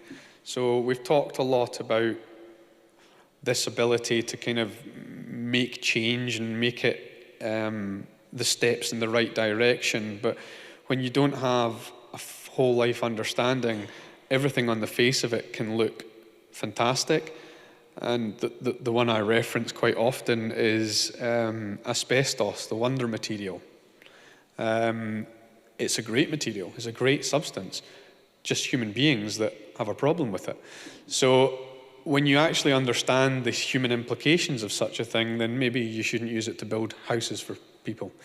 So the whole life work there, as I say, across 51 countries, isn't a prescriptive framework, but it's very much a descriptive framework. And if 51 countries can agree on this is the way that our built environment impacts upon our planet, that's a great step forward and something I'm hugely proud and passionate to be involved and help shape. In the BIM community, there's two principal things I'd like to highlight there. Is the next phase of work is looking at how to bring GIS integrating with BIM. So how do we bring the outside world into our built environment? Ultimately, no buildings exist not on the planet. So again, getting that holistic understanding of how it all hangs together, I think is a critical piece of work. The final thing for the BIM community that I've seen is one of the next phase of plans is looking at the transactional element of the service and supply chain aspect to build into the BIM models.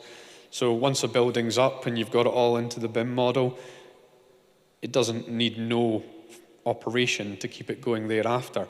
But what I call the handover from construction to FM, a chasm.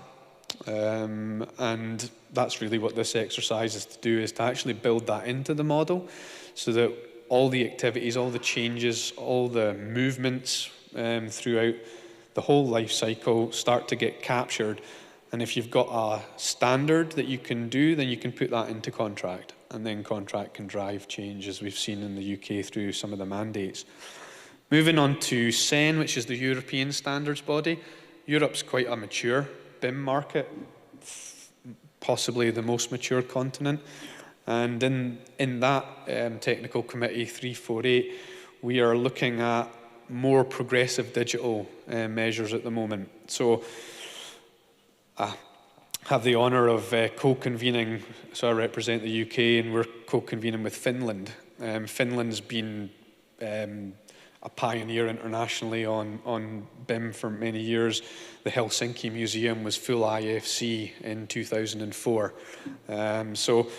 And in fact, I believe imminently Finland's looking at putting through a policy that all new builds will be full IFC, which again, sometimes imitation is easier than creation. So pioneering countries like that, we have, I would say, a lot to learn from. But hopefully through this endeavour, the UK can also contribute to that narrative. But what we're looking there to do is, in a space measurement context, is start to evolve the BIM framework to encompass both additional measures, carbon dioxide and the whole net zero ambitions being absolutely one of them and pretty much front and centre. But again, also, how do we consume things like cleaning, security from the BIM model? Because not everything in the BIM model is necessarily usable space. So if you want to model out, particularly at large portfolio level, then you need to be able to systemize that. So that's what we're doing at SEN. British Standards Institute, BSI, we are looking maybe more at the kind of playbooks. How do we take all of this capability and then wrap it into more of a guidance document to then support our professionals? So there's a British Standard 8536 that is very much, it's already an existing two-part standard, but it's had an entire rewrite to add a whole information management layer. So how do we, with our professionals, start to work with that golden thread and turn that chasm into a more friendly handshake? And then finally, with Building Smart International, one of the, I guess, homes of IFC, we're currently looking at a sort of FM room. It's in the building room at the moment, but it's to look at that FM space and open BIM. So in that regard, we're building out in more usage cases. So hospitals, schools, airports, that type of thing, to actualize again and give examples to how to leverage all the work I spoke of previously.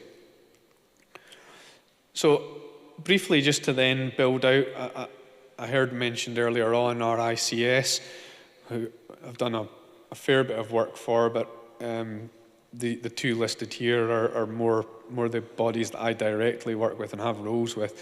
So Global FM and the Institute of Workplace and Facilities Management. They are obviously focused on the facilities management, the operational phase. Global FM is basically an umbrella institute trying to bring all the FM professional bodies together so that, particularly with the work that I do with my day job, it's Fortune 500 portfolio's and none of them are refined to one continent. So bringing a bit of a global ability to manage these colossal portfolios is ultimately critical. And then with the Institute of Workplace and Facilities Management, which people may know as BIFM, the British Institute of Facilities Management, you can see with the rebrand, this ability for FM to move into more human-centric activities. So why are our buildings here? On the large part for us to make use of. And we did a study that's published around us, just shy of 500,000 sample set of students, and it was purely just looking at thermal comfort of schools.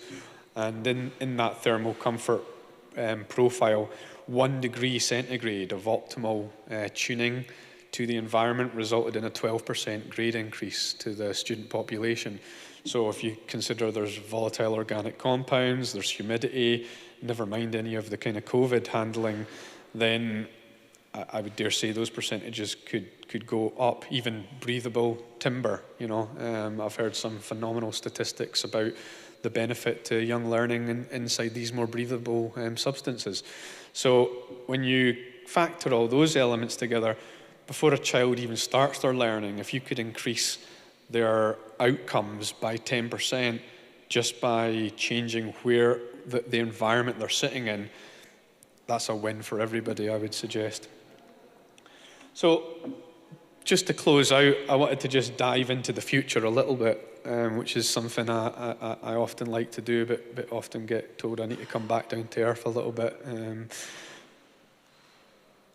I've got a list of a few of the kind of emerging technologies, and certainly the more pioneering typically head offices at the moment, unfortunately, not full portfolios, but you've got to start somewhere, is moving into some really game-changing ways of considering how our spaces support us. Really, I would say, a reimagining. At the very bottom, and this is not your kind of Facebooks or Meta or whatever the current name might be, but this is more on the analysis of how our own individual transactions occur. And this will happen any day within your built environments, whether it be a construction building site or whether that be something as a, some corporate real estate central office in London. You will go about, you'll talk with various people, and each of those transactions can in essence be mapped in a social network analysis graphic. And things like Microsoft's Office 365 and Google's G Suite are starting to capture so much of that landscape that being able to see those transactions through a data model can also influence how you use your space, how you align department to department, people to people. Some really strong insights to actually proactively make best value. Ontologies as well, I know they're phenomenal. The whole semantic kind of landscape of how we can have information, relevant information, be surfaced to ourselves really starts to take on a new dimension when you have well-qualified ontologies. I know at international level, we're probably think we're about 10 years away from having a facilities management ontology because of such the horizontal spread of FM. However, these tools are emerging, and they're no doubt going to give us more qualified understanding in that whole life context of how to make sustainable, lasting, beneficial change. And I'll not go through every single one of these because I know we're short on time, but the last one just to talk on is quantum computing. There's some fantastic projects already underway in the UK looking at quantum computing and how that can maybe change, particularly when you look at big data sets and start to look at cities and the like. Then one of the things that I think, and maybe not everyone considers this, is everything that we're talking about and all this data coming together, working with that data, and every single transaction that's in a warehouse has an energy envelope on it.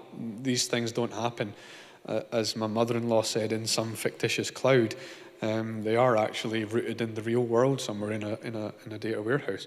So the quantum computing idea would be if you take superposition, and a little bit of entanglement, but let's just stick to superposition at the moment.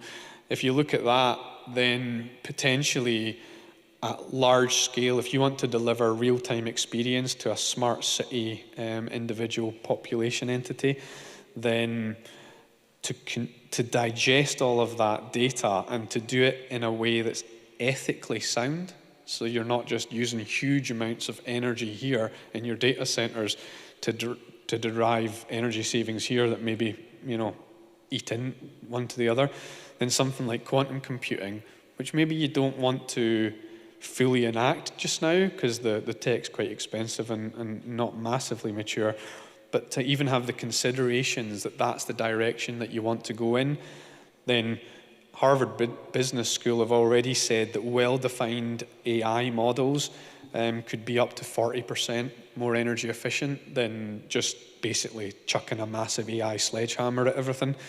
So in that quantum consideration, that could be working in parallel with AI, but really the ability for superposition not to have to go through every eventuality in its processing, is everyone still awake?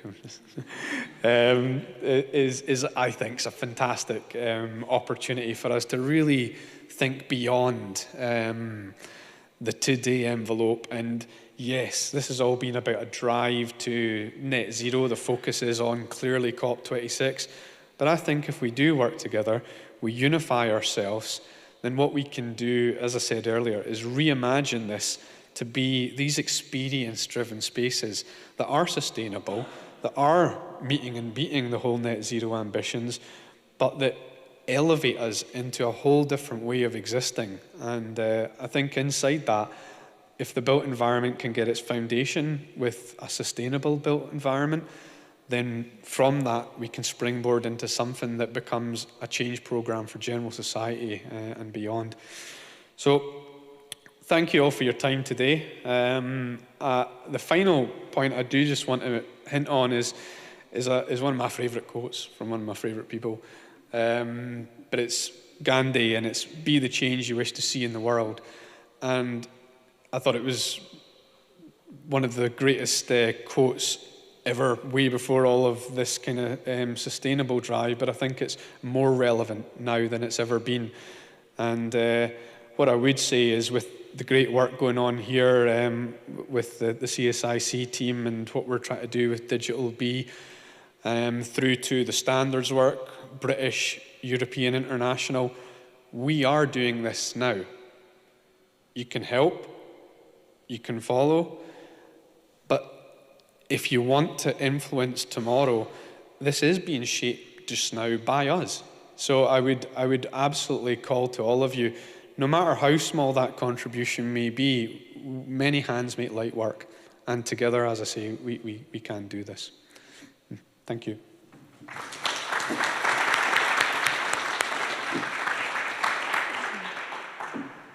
Thanks very much, Gordon. That was a brilliant overview of what's happening both in the UK, Europe, and in the wider organisation, so thank you for that. Now I'd like to welcome to the stage Paul Redman. Paul is an expert in innovation at SRR Systems, who are part of the Bentley Systems Group. Some of the introduction I was going to talk about for him, he's actually going to cover in his slides, so I will just let Paul crack on now. Thank you. Thanks very much for the invite, Lindsay. Much appreciated. Yeah, so Paul Redman, SRO Solutions in the innovation team. Excuse me. Part of the Bentley group. Bentley's, you may know Bentley Systems. They're a big old group. So the exam question that Lindsay said is at the top of the screen there. Technology behind carbon construction, etc. What I'd like you to walk away with today is how technology could be used, or could be used to achieve net zero targets and other business outcomes. So yes, net zero, that's what we're here for today. And that's, of course, that's the main topic.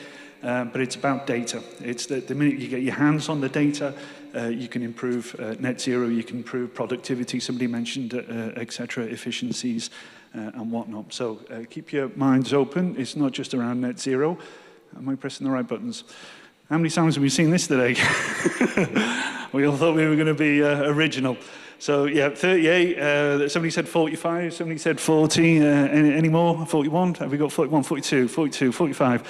So yes, yeah, I guess it means, what do we mean by a built environment and buildings? It's a big old number, we all get that. I think Gordon mentioned a second ago as well, 80% of emissions are found in the operational phase. And so there's some great stuff that we've heard about today, but that's a lot of it is in the design and build phase. It's about the materials that we're using.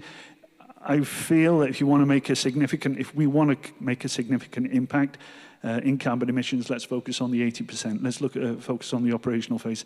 And that's very much where SRO fit into the equation. What we will see as well, 60%, that's an interest. I received a letter earlier this week or last week from the NHS saying to its suppliers, reaching out to all its suppliers, putting the pressure on them to reduce their carbon emissions. So what I feel over the next, and it goes very much with the picture on the right there as well, I feel the AEC market, what's going to happen, we're going to have pressure from our customers saying, you do something, sorry, not you, Sam, but collectively, you do something to reduce carbon emissions. And we're also going to have the government pushing down as well, saying, as it's done for Royal Shell there, you better do something. So we're going to have regulation on one side and we're going to have customer pressure on the other. So we can't hide. We've got to do something. One, it's very much the right thing to do, absolutely. But we're going to have to do something. And I also believe quick wins such as LEDs, LED lighting, again, talking to the NHS, they love their LED lightings. LEDs, electric cars, we've heard about heat pumps, etc. That's great, but my humble opinion, it's going to be insufficient. If you want to hit zero, you've got to use technology. Yeah? So today we're going to be talking about, they're the drivers, so let's get into the technology a little bit more. So when we talk about technology, a lot of acronyms at the top, BIM and CDEs and BMS, etc. What we have is, most organizations, you've got assets and locations. You've got a definition what I mean by asset and location grayed out there. But you've got assets and locations on one side, you've got business outcomes on the other. Business outcomes, again, it's not just about net zero and sustainability. There's a bunch of other outcomes that we should be targeting. And then you've got to cross the divide using technology. So when we talk about technology, it's not just around BIM. It's not, as you typically find in design and build phase, it's not around BIM. It's not about Revit, BIM 360. It's not about your CDE. It's also thinking about your BMS. It's SCADA solutions. It's IoT. It's cloud. It's blockchain. It's all the other sexy stuff that Gordon touched on as well. It's that. That technology is usually applied in the operational phase because you need data. If we do it correctly, as it says there, key messages will be written in red. The effective use of technology is absolutely going to reduce your carbon emissions. It's going to improve and allow you to actually hit your targets. So as a technologist, as I've been doing this job for the last couple of years, these are, bottom three there, they're typically, and I think they've been mentioned a few times today as well already, typically problems I come across is, some of them, there's lots of ideas. The guy from Barratt mentioned it earlier on as well. Lots of technology, lots of data, lots of applications, not very joined up. That's a major problem today. There's all sorts of, look at the technologies you have across the panel there, covering whole asset lifecycle, design, build, and operate. Biggest problem, it's not very joined up. In fact, it's not joined up, never mind not very joined up. And so therefore, the data is not reusable, the data ends up in silos. And actually having reusable and shared data throughout whole asset lifecycle, that is absolutely key. Second point, we've heard it a dozen times today as well, lack of collaboration. Not just a lack of collaboration, not just in design phase, but design phase, talking to the build phase, talking to the operational phase. Usually, you probably recognize what happens more than I do. I'm not a construction expert, I'm more of a technologist. But something that surprised me a lot over the last couple of years is you have this design, build, and then just throw everything over the wall to the operational guys with whatever budget that's left. It can't be like that. You need the operational guys actually almost, they're going to be the guardians. They're the ones going to be delivering the outcomes. They're the ones that are going to be supporting the sustainability agenda throughout its whole asset life cycle. So design and build, that may be a 3 or 4 year plan, depending on the size of the build, etc. The ones that are going to be running it on the operational guy, they need to be involved in that early design and build phase. And for some odd reason, they're not. It's operations seems to be not invited at the party just yet, for whatever reason. So there's some of the problems that I encounter. This is a huge one as well.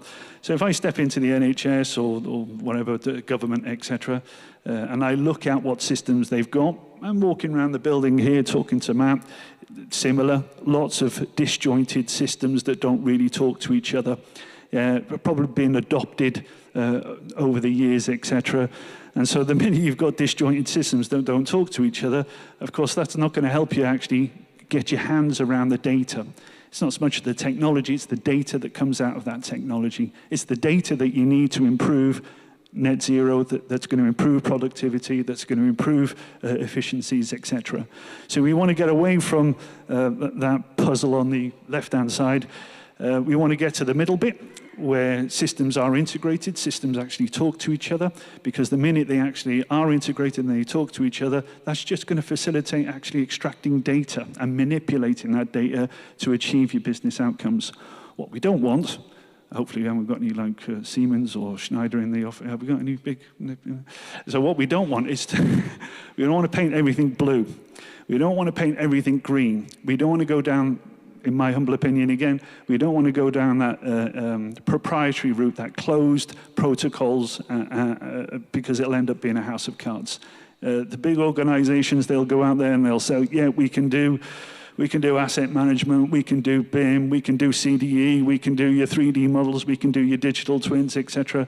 If you do that, and you stay with one stop shop, I won't mention names again, but I don't want to get into trouble, but you'll end up with, there's chances are the client will end up with a closed proprietary solution. What we want to do is actually have best in breed. We want to use open and interoperable systems so we can get our hands around that data.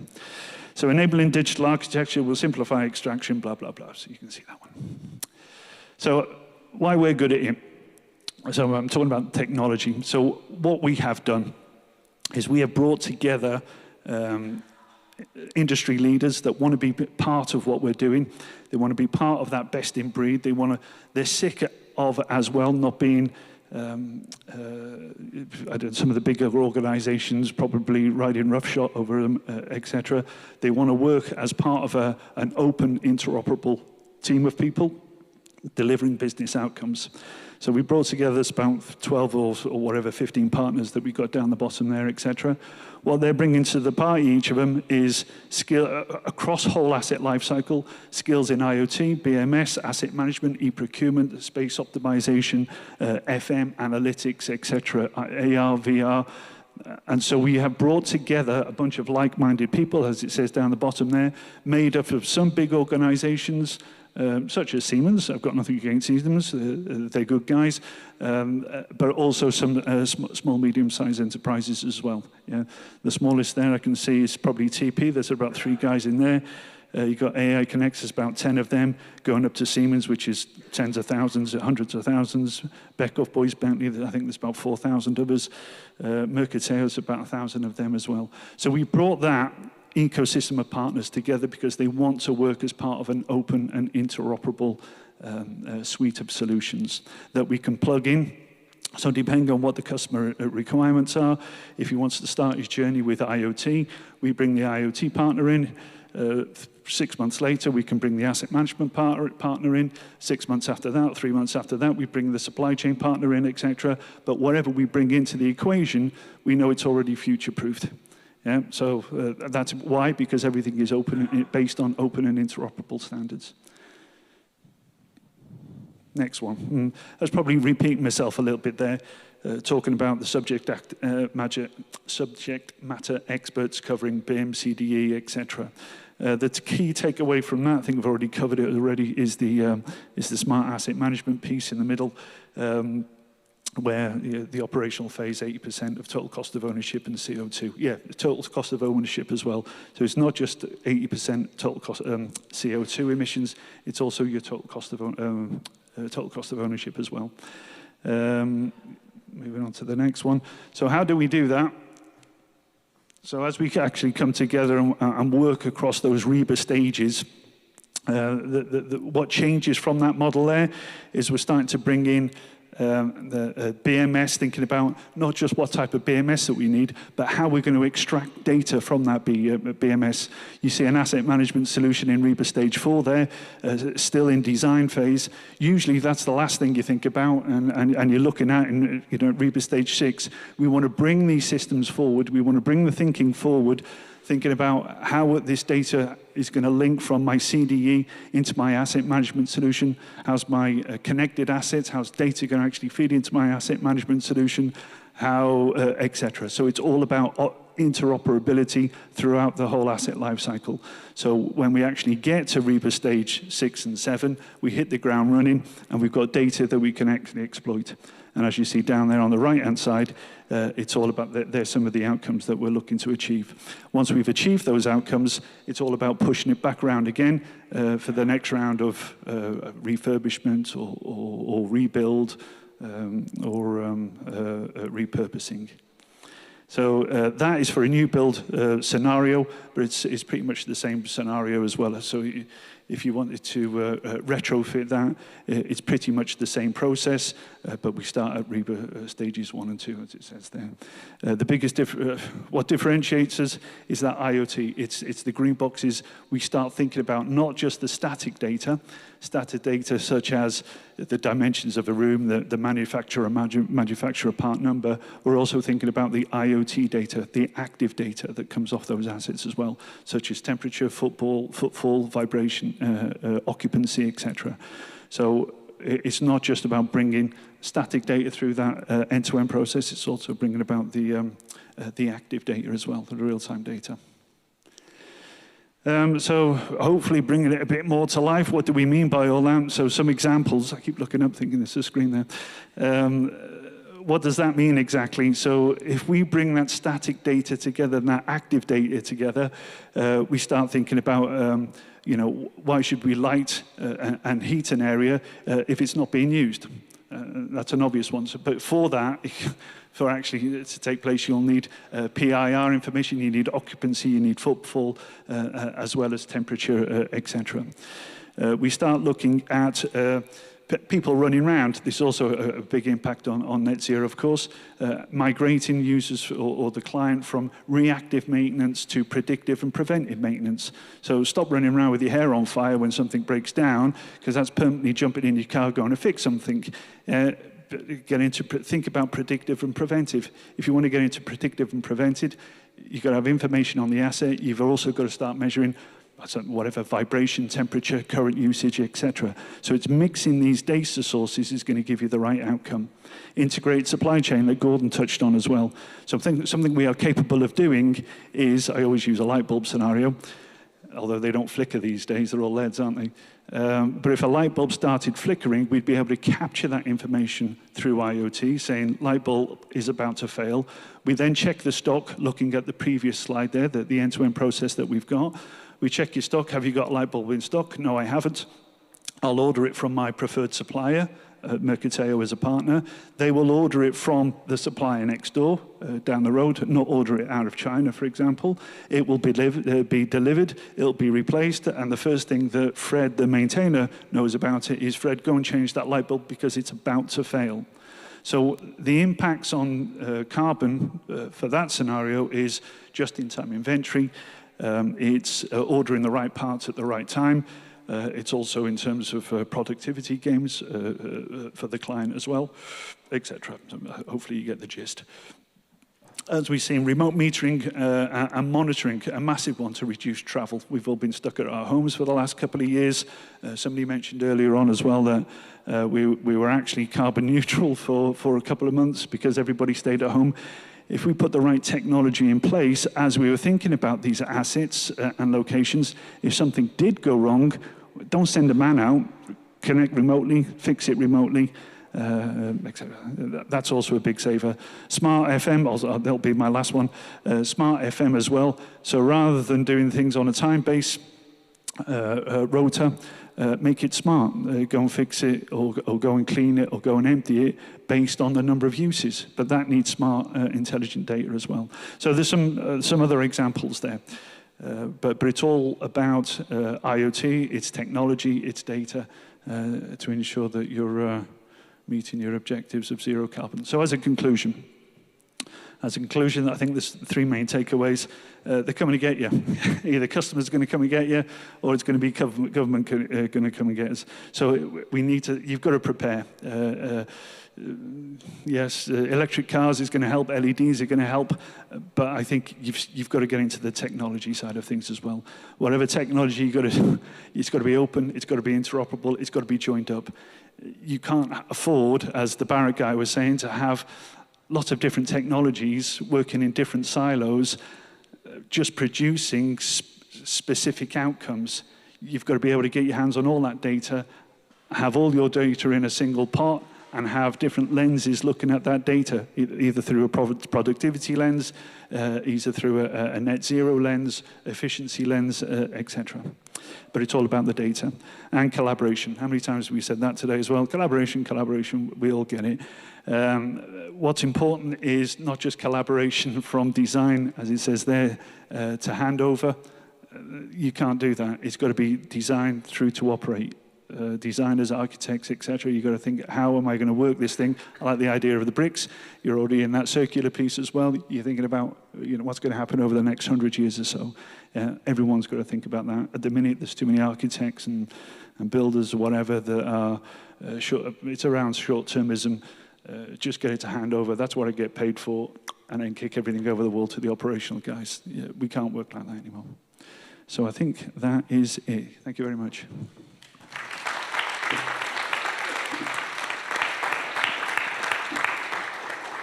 Thanks very much, Paul. I was writing some notes there, but I actually can't think of a better sum up than your conclusion slide. When you were 3 points you made there, I think are absolutely key. Interoperability is something we need to look at, and collaboration is something that comes up again and again and again with the work we're looking at CSIC, regardless of what area we're looking at. I think we do have time for a couple of questions, if anybody has any. Yes, Steve? Sorry, right. Yeah, I just actually want to pick up on a point, and it's not just yourself that's done it today, but there's a few people who put up that 80% number for buildings. I mean, from a facility management point of view, you're probably looking at large hospitals, large complex commercial buildings. Yeah, 70–80% is round about that mix there. But in an open forum like today, we need to understand that different building types have a different mix. And from some of the work that we've been doing, sort of domestic buildings are more akin to about 50–50 split now with embodied carbon and operational carbon over their whole lifetime. And commercial buildings like this one, which are open factories and warehouses, they're actually more 70–30. So yeah, I just really saying I suspect it is hospitals, healthcare, and large commercial buildings that you're talking about. Yeah, it's the bigger buildings, it's the larger buildings, definitely. But again, stats and whatever, what's the built environment? Are we talking about buildings? Are we talking about road? Are we talking about rail? What is the built environment? It's all around definitions, and that's why we've had so many variations on the stats today. But generally speaking, look at the operational phase, is the message. Don't just look at design and build. Think about the next 100 years or so. Thank you. Any other questions?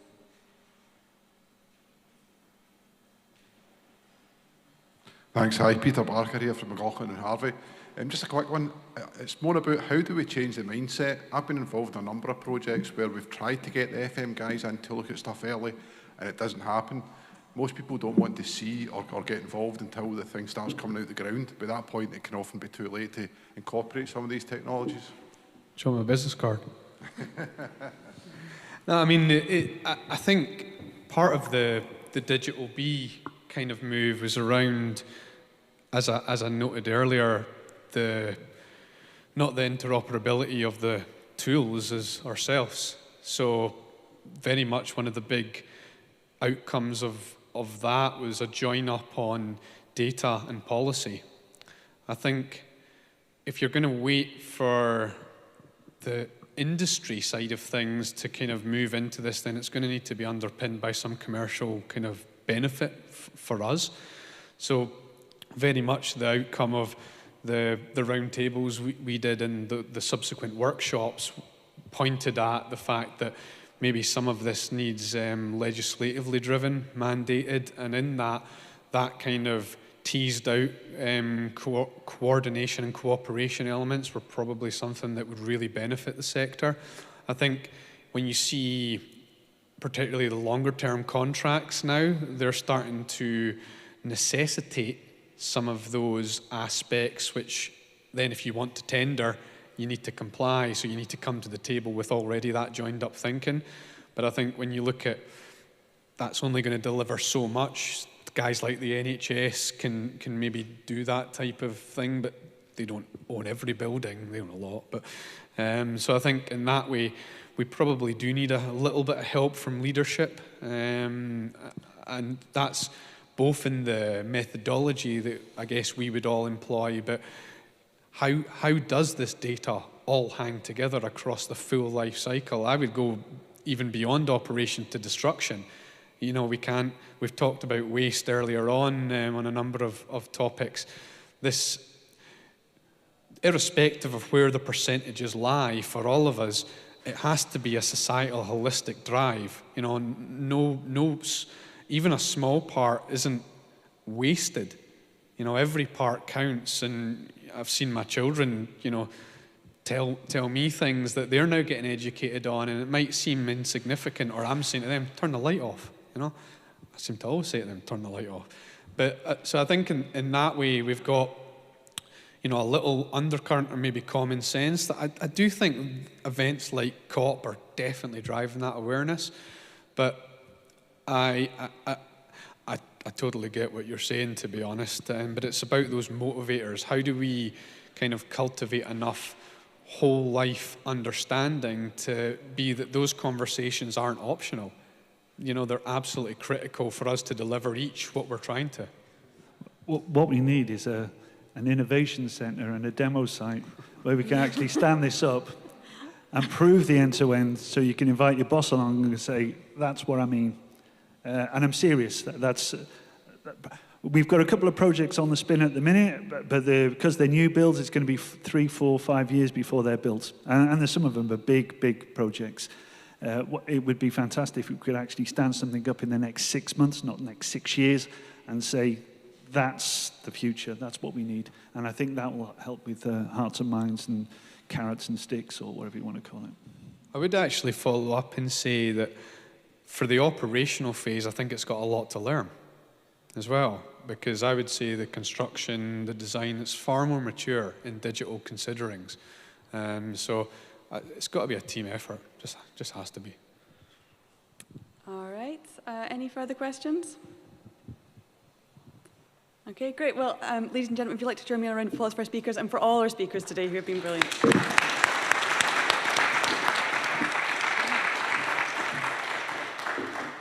And that was our final session. So I'd just like to thank you all, a huge thank you to all our speakers again. Thank you to all of you for coming, for all your questions, for all the interaction we've had. If you've heard anything today from any of our speakers or from anyone at CSIC that you'd like to know more about, then please get in touch. We're always here for collaboration. And just final point, I think a few of you have done tours at lunchtime. However, if you would like to do any more tours or see a bit more of the factory, if you'd like to make your way to the factory door once you've finished, some of our staff will be there. And I'll just hand over to Stephen. Thank you. I went away without any steps, so that was a stretch. Listen, I appreciate you're the hardy bunch that made it to the end, so well done. I appreciate it's not the warmest of environments, but I just wanted to echo Lindsay's point here. A huge thank you to all the speakers that have joined us today. A huge thank you to all the exhibitors and the technical teams that have supported us. But I just wanted to make one very quick thank you, and I'm going to embarrass the life out of most of them now. So if any of the CSIC team are still here, up on stage for a minute, come on, run quick, because everybody wants to go home quickly. Get the team up on here. I don't know who else is still out the front. And I appreciate not the whole CSIC team is here today. Come on, don't be shy. But these guys have done an absolutely amazing job. As I said in the opening this morning, 4.5 weeks ago, we didn't know we were going to be doing this. And due to unforeseen circumstances, these guys, as they always do, jump right into the middle of these things. Head first. Come on, don't be shy. They jump right in the middle of all of these things. They embrace it. They've got a passion for what we do here, for what you guys are trying to drive forward, and how we take the built environment to net zero. And we can't do it without your support, but equally, I can't do what we do here without these guys. So I just wanted to ask you to give them, alongside me, a huge round of applause for all their hard work, effort, and pulling off not just today's event, but everything this week. And we've got a busy day tomorrow morning because we've got DFE here for a lot of things, but come lunchtime tomorrow, everybody can go and recharge batteries, re-engage with your families. I appreciate most of you, like me, haven't seen much of them in the last few weeks, and we do it all again next week. So thank you, guys.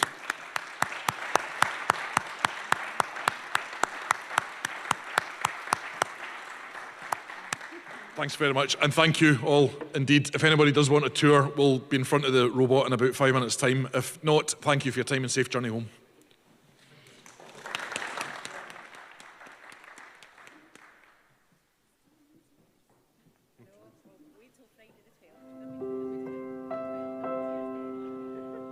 Thank you.